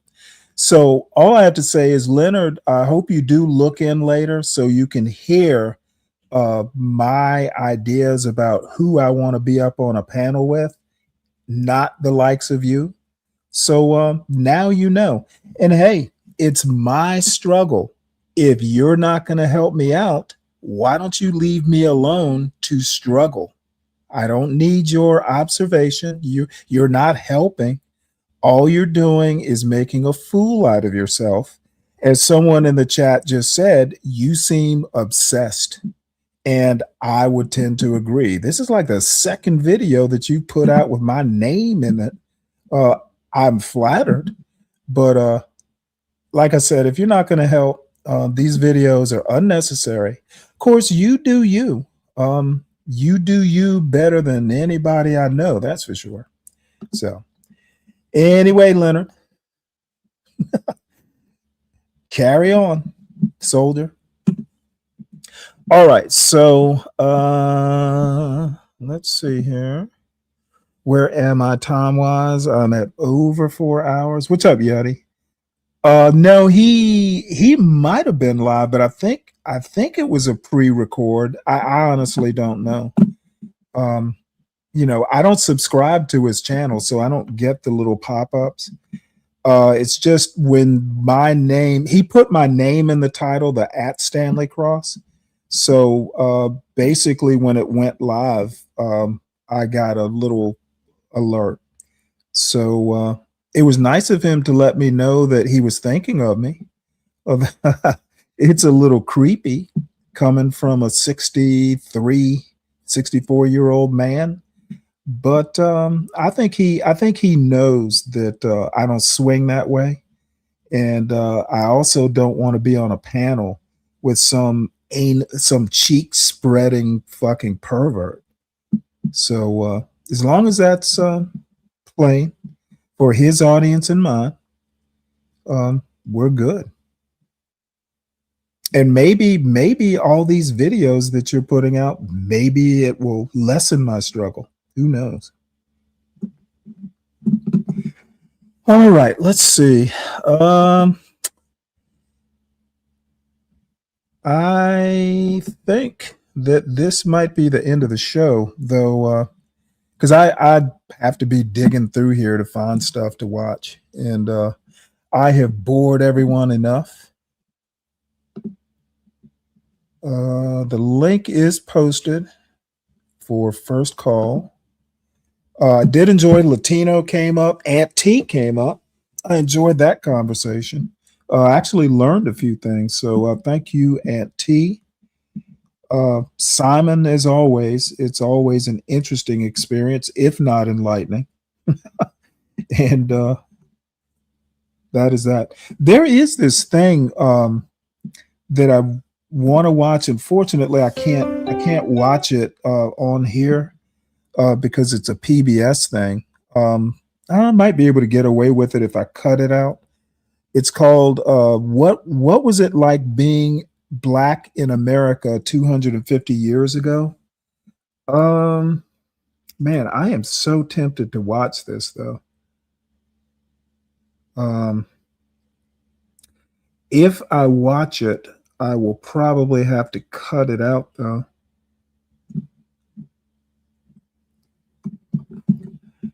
And I don't know that I want to do all that editing.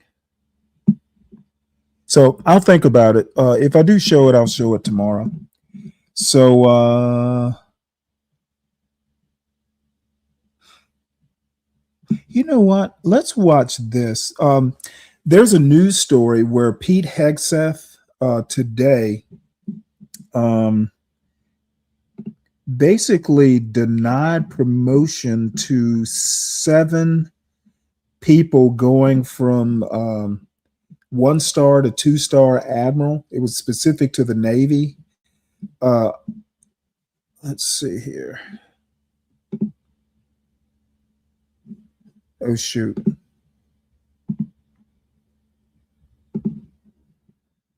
I keep forgetting I'm not in the right browser.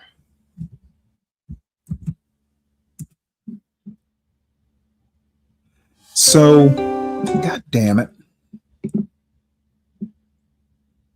Did I? There we go. So, what's okay, so opportunities narrow for women as Hegseth blocks more promotions. For the first time in more than a decade, no active duty female Navy officers are likely to be promoted to admiral this year.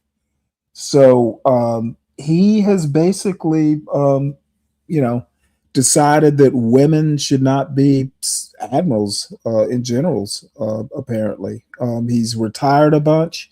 He's denied a bunch of promotions. Apparently, he is trying to basically say that, women are not suited for senior naval or military leadership. Much to the shame. So let's watch this. And this will be the last thing for the night, since I'll take this target of opportunity.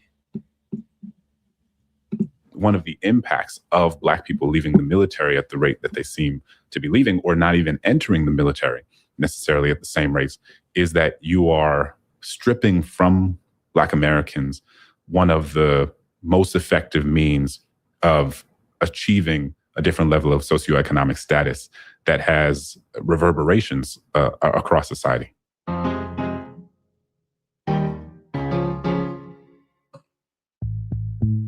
The military is a kind of microcosm of America. And like America, it has been defined in some ways by the arc of slow, visible racial progress, particularly in its top ranks. Those who have served will tell you what it takes to become a general officer: grit, discipline, sacrifice, knowledge. But when President Trump returned to office in 2025, appointing Pete Hegseth as defense secretary, the administration saw something else as a part of that equation: diversity, equity, and inclusion. DEI is dead. We replaced it with a colorblind, gender-neutral, merit-based approach. I'm Adam Harris. This is Radio Atlantic. And this week, we need to think about the story the administration is telling about the military and the nation. My colleague Clint Smith reports in the July issue of The Atlantic on the betrayal of Black patriots. Now, the military doesn't just hand out birds and stars because someone is a woman or Black. They do it because the person has earned them. How is this administration's take on DEI affecting the people who are serving in the military? And as the country moves beyond its 250th anniversary, how will that reshape the story America tells about itself? My colleague Clint joins me to discuss. Clint, welcome to the show. It's good to be here. You wrote a piece in the July issue of the magazine called "The Betrayal of Black Patriots."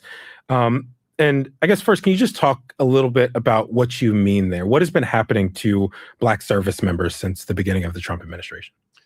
Yeah, I think that a lot of these folks have been experiencing a sort of cognitive dissonance in the sense that, on the one hand, they are being subjected to rhetoric and policy coming from the very top of this administration that suggests that they are unworthy of the positions they hold, that suggests that they are incapable of ascending to certain high-ranking offices within the military. And if they have ascended to those positions, it's only because it suggested affirmative action or DEI or the remnants of a sort of quote-unquote woke military under Obama and Biden.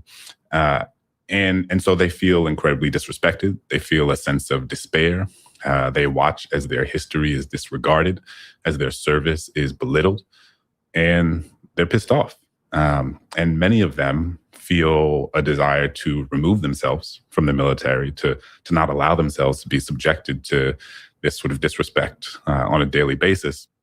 But on the other hand, there is this acute sense of the history of Black service in the military. And, you know, a lot of the folks I spoke to are second, third generation in the military, and they are acutely aware of the fact that they have ancestors who fought, you know, who were freed slaves who fought for the Union, who were, you know, living in the Deep South where people were being lynched while they were, you know, fighting for their country in World War II and World War I, you know, during the Civil Rights Movement in Korea, Vietnam. And so there's always been this tension within the context of Black military service of fighting for a country that is not always necessarily fought for you, or in fact that has fought actively against you.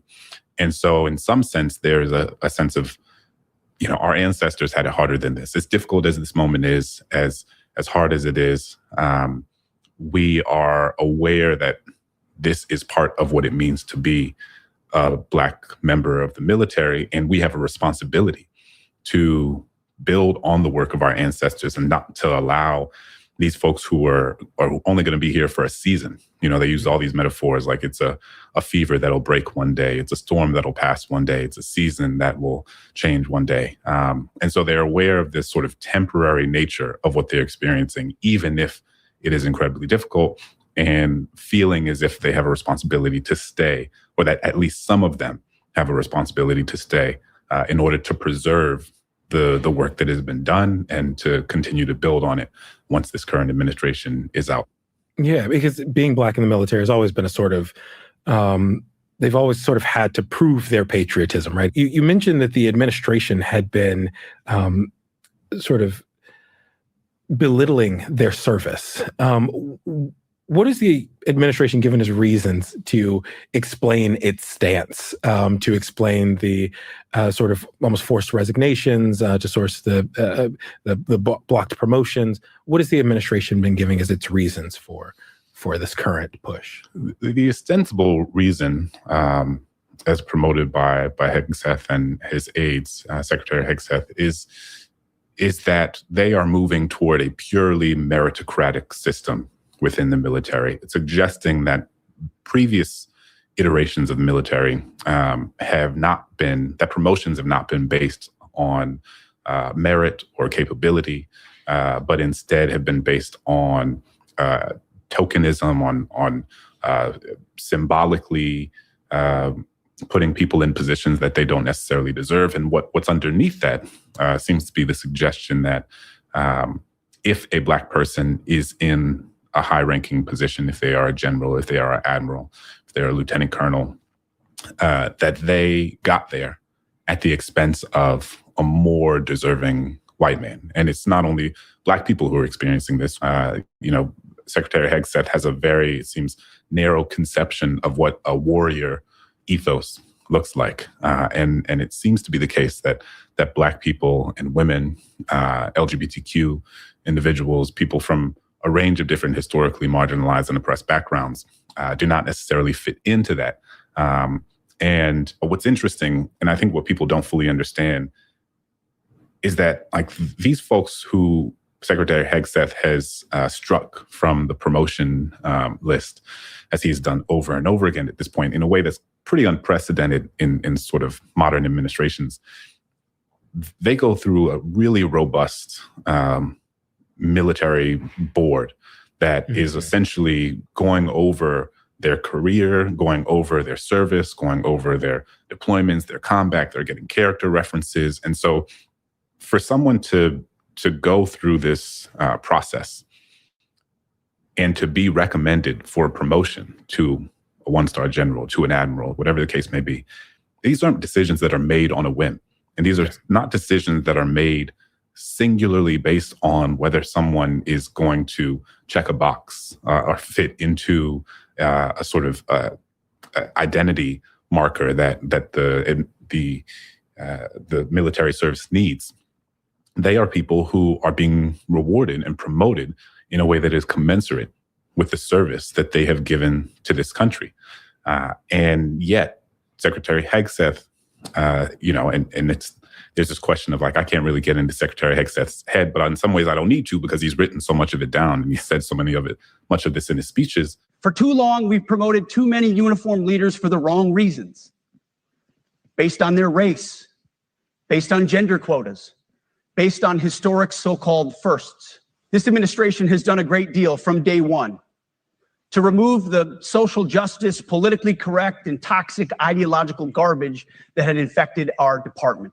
Our diversity is our strength.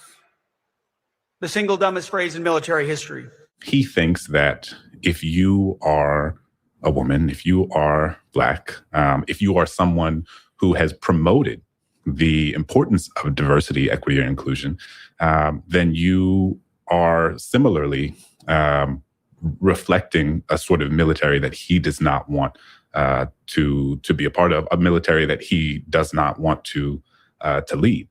Yeah. I'm right. I'm a military kid. And so I have all of these memories, right, of Black generals, right. There weren't that many of them. I remember two of them that I got to meet personally. So Fig Newton was the base commander at a base we were stationed at. And then General Bodie, who I literally went as for Halloween one year. And they were both, right, sort of mentors to my dad. But what is the significance of those people who have earned those positions? What is the significance of that diversity in the upper ranks of the military?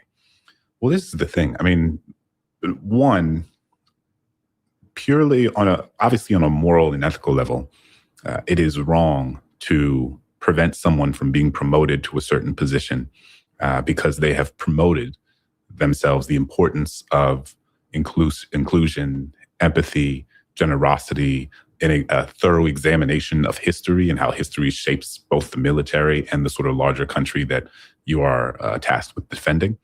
But it's also the fact that now the military is in fact a less robust, less healthy, less effective institution to do the work it is tasked with doing, because in order to engage in the sort of myriad tasks that the military engages in across the world with a wide demographic of people, with wide groups of people from all manner of different backgrounds, even within the military, to your point, the thing that came up over and over again was that a lot of these top officers, and I'm sure you and your family and your dad know this, they serve as the mentors to the younger officers. And that's not in a sort of like hokey way. Like, I mean, it is literally the mentorship of the officers who have been in the service for 10, 20, 30, 40 years, who help the younger officers not only navigate what it means to be in the service, what it means to how to navigate. Yeah, it's called hitching your wagon to a rising star, something like that. So, look, I understand what Hegseth is doing. Basically, he has put his people at the 3 and 4 star level. These 1 star, 2 star, hey, if it's not his people picking the new crop of 1 star and 2 stars, He basically can't trust those picks. And then the other thing it looks like he's trying to do is he's trying to trim the numbers of top brass. There was someone who is a 4-star, like this dude apparently walked on water. He was a water walker. And they thought for sure he was going to wind up, as chairman of the Joint Chiefs. Well, for some reason or another, it was something. He was like in charge of part of the Iran pullout. Now, he got there late in the game. He was basically executing what was already in motion. But just being associated with it was enough. And the command that he was in, it was a 4-star command. Well, they want to turn that 4-star command into a 3-star command. So essentially, they downgraded the position from under him, and he could basically decide to take some desk job or he could retire. So he chose to retire. So there's some things that Hegseth is basically trying to get the military in a position that after he is gone, it's already broke or molded the way he wants it to go. It won't be easy to unfuck what Hegseth has done. So even if the administration changes in 2028, the political party changes, what he's done to the military won't be easily reversible in a short amount of time. So what he's doing is very deliberate. Opportunities for promotion, for education, for becoming an officer. It is the thing that allows people to see that there is a space for them in the military, that there is a future for them in the military, that gives them a sense of community in an institution that can sometimes be incredibly isolating. I spoke to so many officers who talked about being the only one in the room, and over again, they were the only one in the room. And it was the affinity groups. It was the sort of informal spaces, right? People getting together after church on a base in South Korea that allowed them to come together and to share that shared culture, that shared music, that shared food. That is what sustained people's ability to do their good work. It is what sustained morale and kept it as high as it has been. And so when you destroy affinity groups, when you destroy opportunities for people to come together and be in community and see one another and be there for one another and serve as mentors and mentees for one another, you are in fact destroying the morale of the people who are serving in your military. Yeah, so it's both sort of being able to actually see those people, but also, right, you're going to the officers club after church with your family on the weekend to do brunch. It's clearly a very clear memory in my mind. And that stuff matters to people. It matters so much to people. Yeah, it's ability, that ability to be in community with another person, and share some of those similar stories, even down to the things that you wear around base, right? Thinking about the military too. The military is a microcosm of society in a lot of ways. And I think about the command structure of the military a lot. I wrote this piece a couple of years ago that looked at the things that were still integrating America. And as we know, one of the biggest tells of integration is whether there is a federal force or a strong central government that is pushing on that integration, which is why the military, with its strong command structure, is one of the most diverse entities in American society, right? And so I guess that gets to this broader societal question about if it happens to the military, what are the knock-on effects for our society? So what else can be lost alongside the military culling diversity from its ranks? This may or may not be a sort of peripheral reason or impact rather of what's going on. But what is true is that the military, as you've alluded to, has been one of the primary mechanisms throughout American history by which Black Americans can achieve social and economic mobility.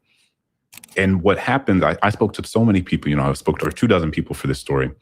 And over again, one of the things that I heard was that those folks often became the sort of financial centerpiece of their entire family. And not just like their sibling or their children or their spouse, but like entire ecosystems of their family relied on the stability that they provided. These are often folks who came from working class backgrounds. These are often folks who were the first in their families to go to college, the first in their families to ascend to certain positions, and to achieve a level of economic stability that was unseen in their family previously. And so when you create the conditions to make it so that someone has to retire early, when you create the conditions that push somebody out, you're not only impacting that person and their immediately family, you're actually impacting the tentacles of that decision to leave, shape so many people beyond just that individual. And so the one of the impacts of Black people leaving the military at the rate that they seem to be leaving, or not even entering the military necessarily at the same rates, is that you are stripping from Black Americans one of the most effective means of achieving a different level of socioeconomic status that has reverberations across society. We're thinking about anniversaries right now, right? As we're, July 4th, 250th anniversary of the signing of the Declaration of Independence. But anniversaries are really just so much about the stories that we tell ourselves. And they're also not the end of that story, right? You celebrate the anniversary and then the next year comes. So what story, as we move into 251, right? What story is the Secretary of Defense, Pete Hegseth, trying to tell about America's military and what it represents? I think the story that Secretary Hegseth is attempting to tell is one that is sort of reverting back to, or hearkening back to, a demographic makeup of the military that increasingly reflects the sort of country that Secretary Hegseth would like to live in, more than the country that he does live in. And I think that is part of a larger phenomenon that is related to so much of what's going on in this administration. Obviously, so much of the immigration policy being enacted by this administration is quite explicitly, as many of our colleagues have written, attempting to make it so that America is not becoming an increasingly majority-minority nation. That is the trajectory that we were on, and that is the trajectory that Stephen Miller and many others in these positions of power would like to stop. And so you see that in our asylum policy, you see that in our policy around undocumented immigration, you see that in our policy around legal immigration.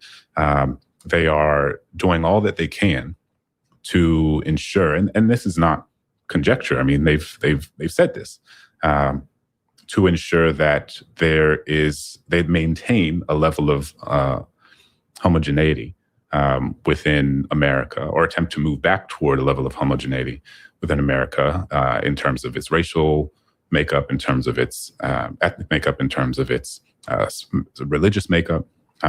And it seems to be the case that Secretary Hegseth that his vision of the military is in line with other members of this administration's vision of America, which is to make it increasingly white. How do you square that with a sort of broader, more inclusive story of America, right? That the power structure of America right now is trying to tell a different story than this sort of broader, more inclusive America is representing. You know, I think about these conversations that I had with these officers and these soldiers, and one of the things that kept coming up over and over again was that they said that they were fighting not necessarily for what this country is right now, but they were fighting for what this country can be.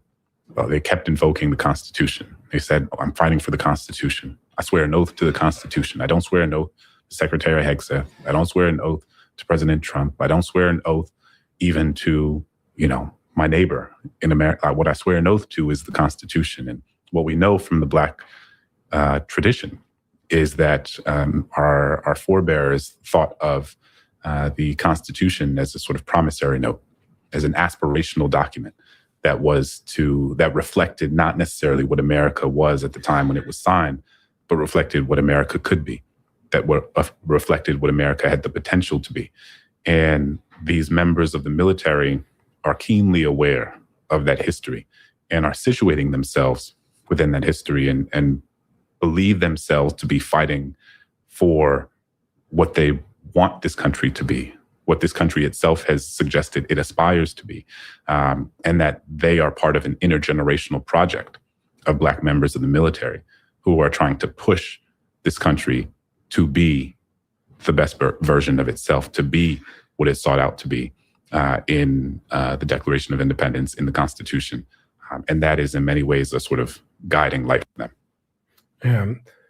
One of the refrains that I saw kind of come up again and again in the story was about America as a nation of slow but visible progress, right? The military being a microcosm of that. Will we still be able to say that the story is one of slow but visible progress? The visible racial progress being the key phrase there. Will we still be able to say that 25 years from now? One guy I talked to, he talked about it as, he was like, you almost got to think about it like your retirement portfolio in the stock market. He's like, if you look at it every day, then you'll go crazy and you'll feel like maybe we're going backwards. Maybe you're going to want to pull out all your money from it. He's like, but what you do is you take the long-term view, right? And you don't think about it necessarily on a daily basis or a weekly basis or even a sort of year-by-year basis. What you do is you think about it in the context of your entire tenure, in your entire life, in the entire life of this country. And I think there was a recognition that it may be the case that we are slipping backwards in this moment in terms of the progress that has been made in the military, and that we may be slipping backwards in terms of the progress we've made in broader society. But there is a belief in the long view.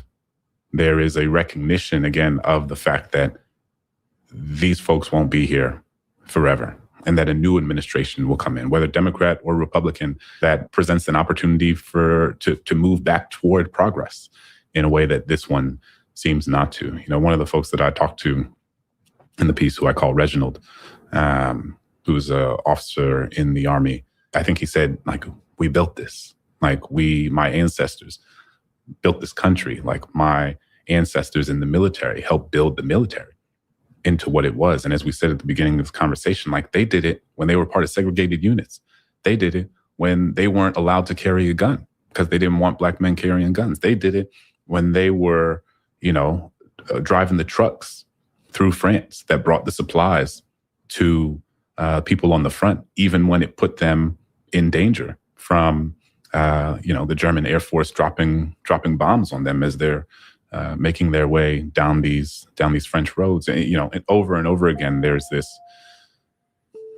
sense of we have done so much to defend this country. We have done so much to serve this country. My direct ancestors, they would say, their literal blood is in the soil of this country and abroad defending this country. And I'm not going to let some people come in and push me out because they don't like what I look like, or they don't like what I sound like, or they think that I'm in this position simply because I'm here to fill a quota. I know the truth. We know the truth. And part of our job is to ensure that enough of us are still here once this storm has passed, as they would say, to ensure that there are people to pick up the pieces when the sky turns blue again. Yeah. Yes, it's almost as if the ancestors did it when belief was all they had. Who are we to do any different? Right. Clint, thank you for giving us so much to think about, and thank you for joining me. Appreciate it. Always. That's all for today's show. This episode. All right. Well, since we were going to talk about the military, that seemed to be worth it. At some point, I'm going to round up MOT and CKJ3 and Stan Autry and others probably to talk about blacks in the military. I've mentioned it a couple times. I would basically say I am the child of, someone, a man who was born in South Georgia during Jim Crow. And, that former Air Force staff sergeant or whatever he was, wound up putting 3 kids through college. Private schools, all 3 of us, 1st through 12th private schools. So I would say that the military was a launching pad into the middle class and beyond for that young airman. So the military's been good to black folks. It's not everybody's cup of tea, but for those who it is, people have thrived. And not just black people, but I'm more concerned given, this Trump administration. But anyway, Mariah, I see Gabriel has started a show. Didn't look like anything I'd be interested in, but maybe I'll swing over there to see what's going on, if for no other reason than to troll. That is so mean of me. I probably won't, but that is it, folks. I should be back tomorrow, right around. I keep saying I'm going to try and do 3:30, but I keep getting I keep failing to meet that goal. Tomorrow is Wednesday. Once again, for the folks who hear this on the replay, Sovereign Beer Fund is going to be open for initial public offering for this Saturday. The Beer Fund. Support the show by supporting the host. All the information is at the bottom of the screen or in the chat. Every now and again, it gets dropped. More than anything, please make sure you hit that like button. And if you're new to the channel, check us out. Who knows? You might actually like us.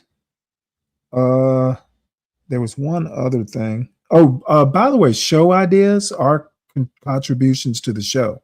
So if you've got something you want to talk about or want me to talk about, just the email is also in that crawl, and I think it's in the chat. I think it gets dropped into the chat with Nightbot. And one other thing before I go, yes, Nightbot has a bunch of words, and I keep adding more as they come along. I don't want this to turn into a Nightish channel where the N-word is in all these racial slurs are flying around. Every now and again, it's going to happen. We're adults, and this is the United States, but this ain't that channel. If you want to do that, and like Leonard says, I'm boring. My voice is monotone, but I will be willing to sacrifice some subscribers to keep this the sort of place where, as close as I can get it, this is so fucking pretentious. I'm just going to say it though. I am into the Socratic method. we can all learn stuff and have fun on the weekends and during the week too. But dude, it just does not need to be just a toxic environment for folks. I'm bad enough. I should be the most toxic person here. And that's kind of probably shouldn't be saying that either.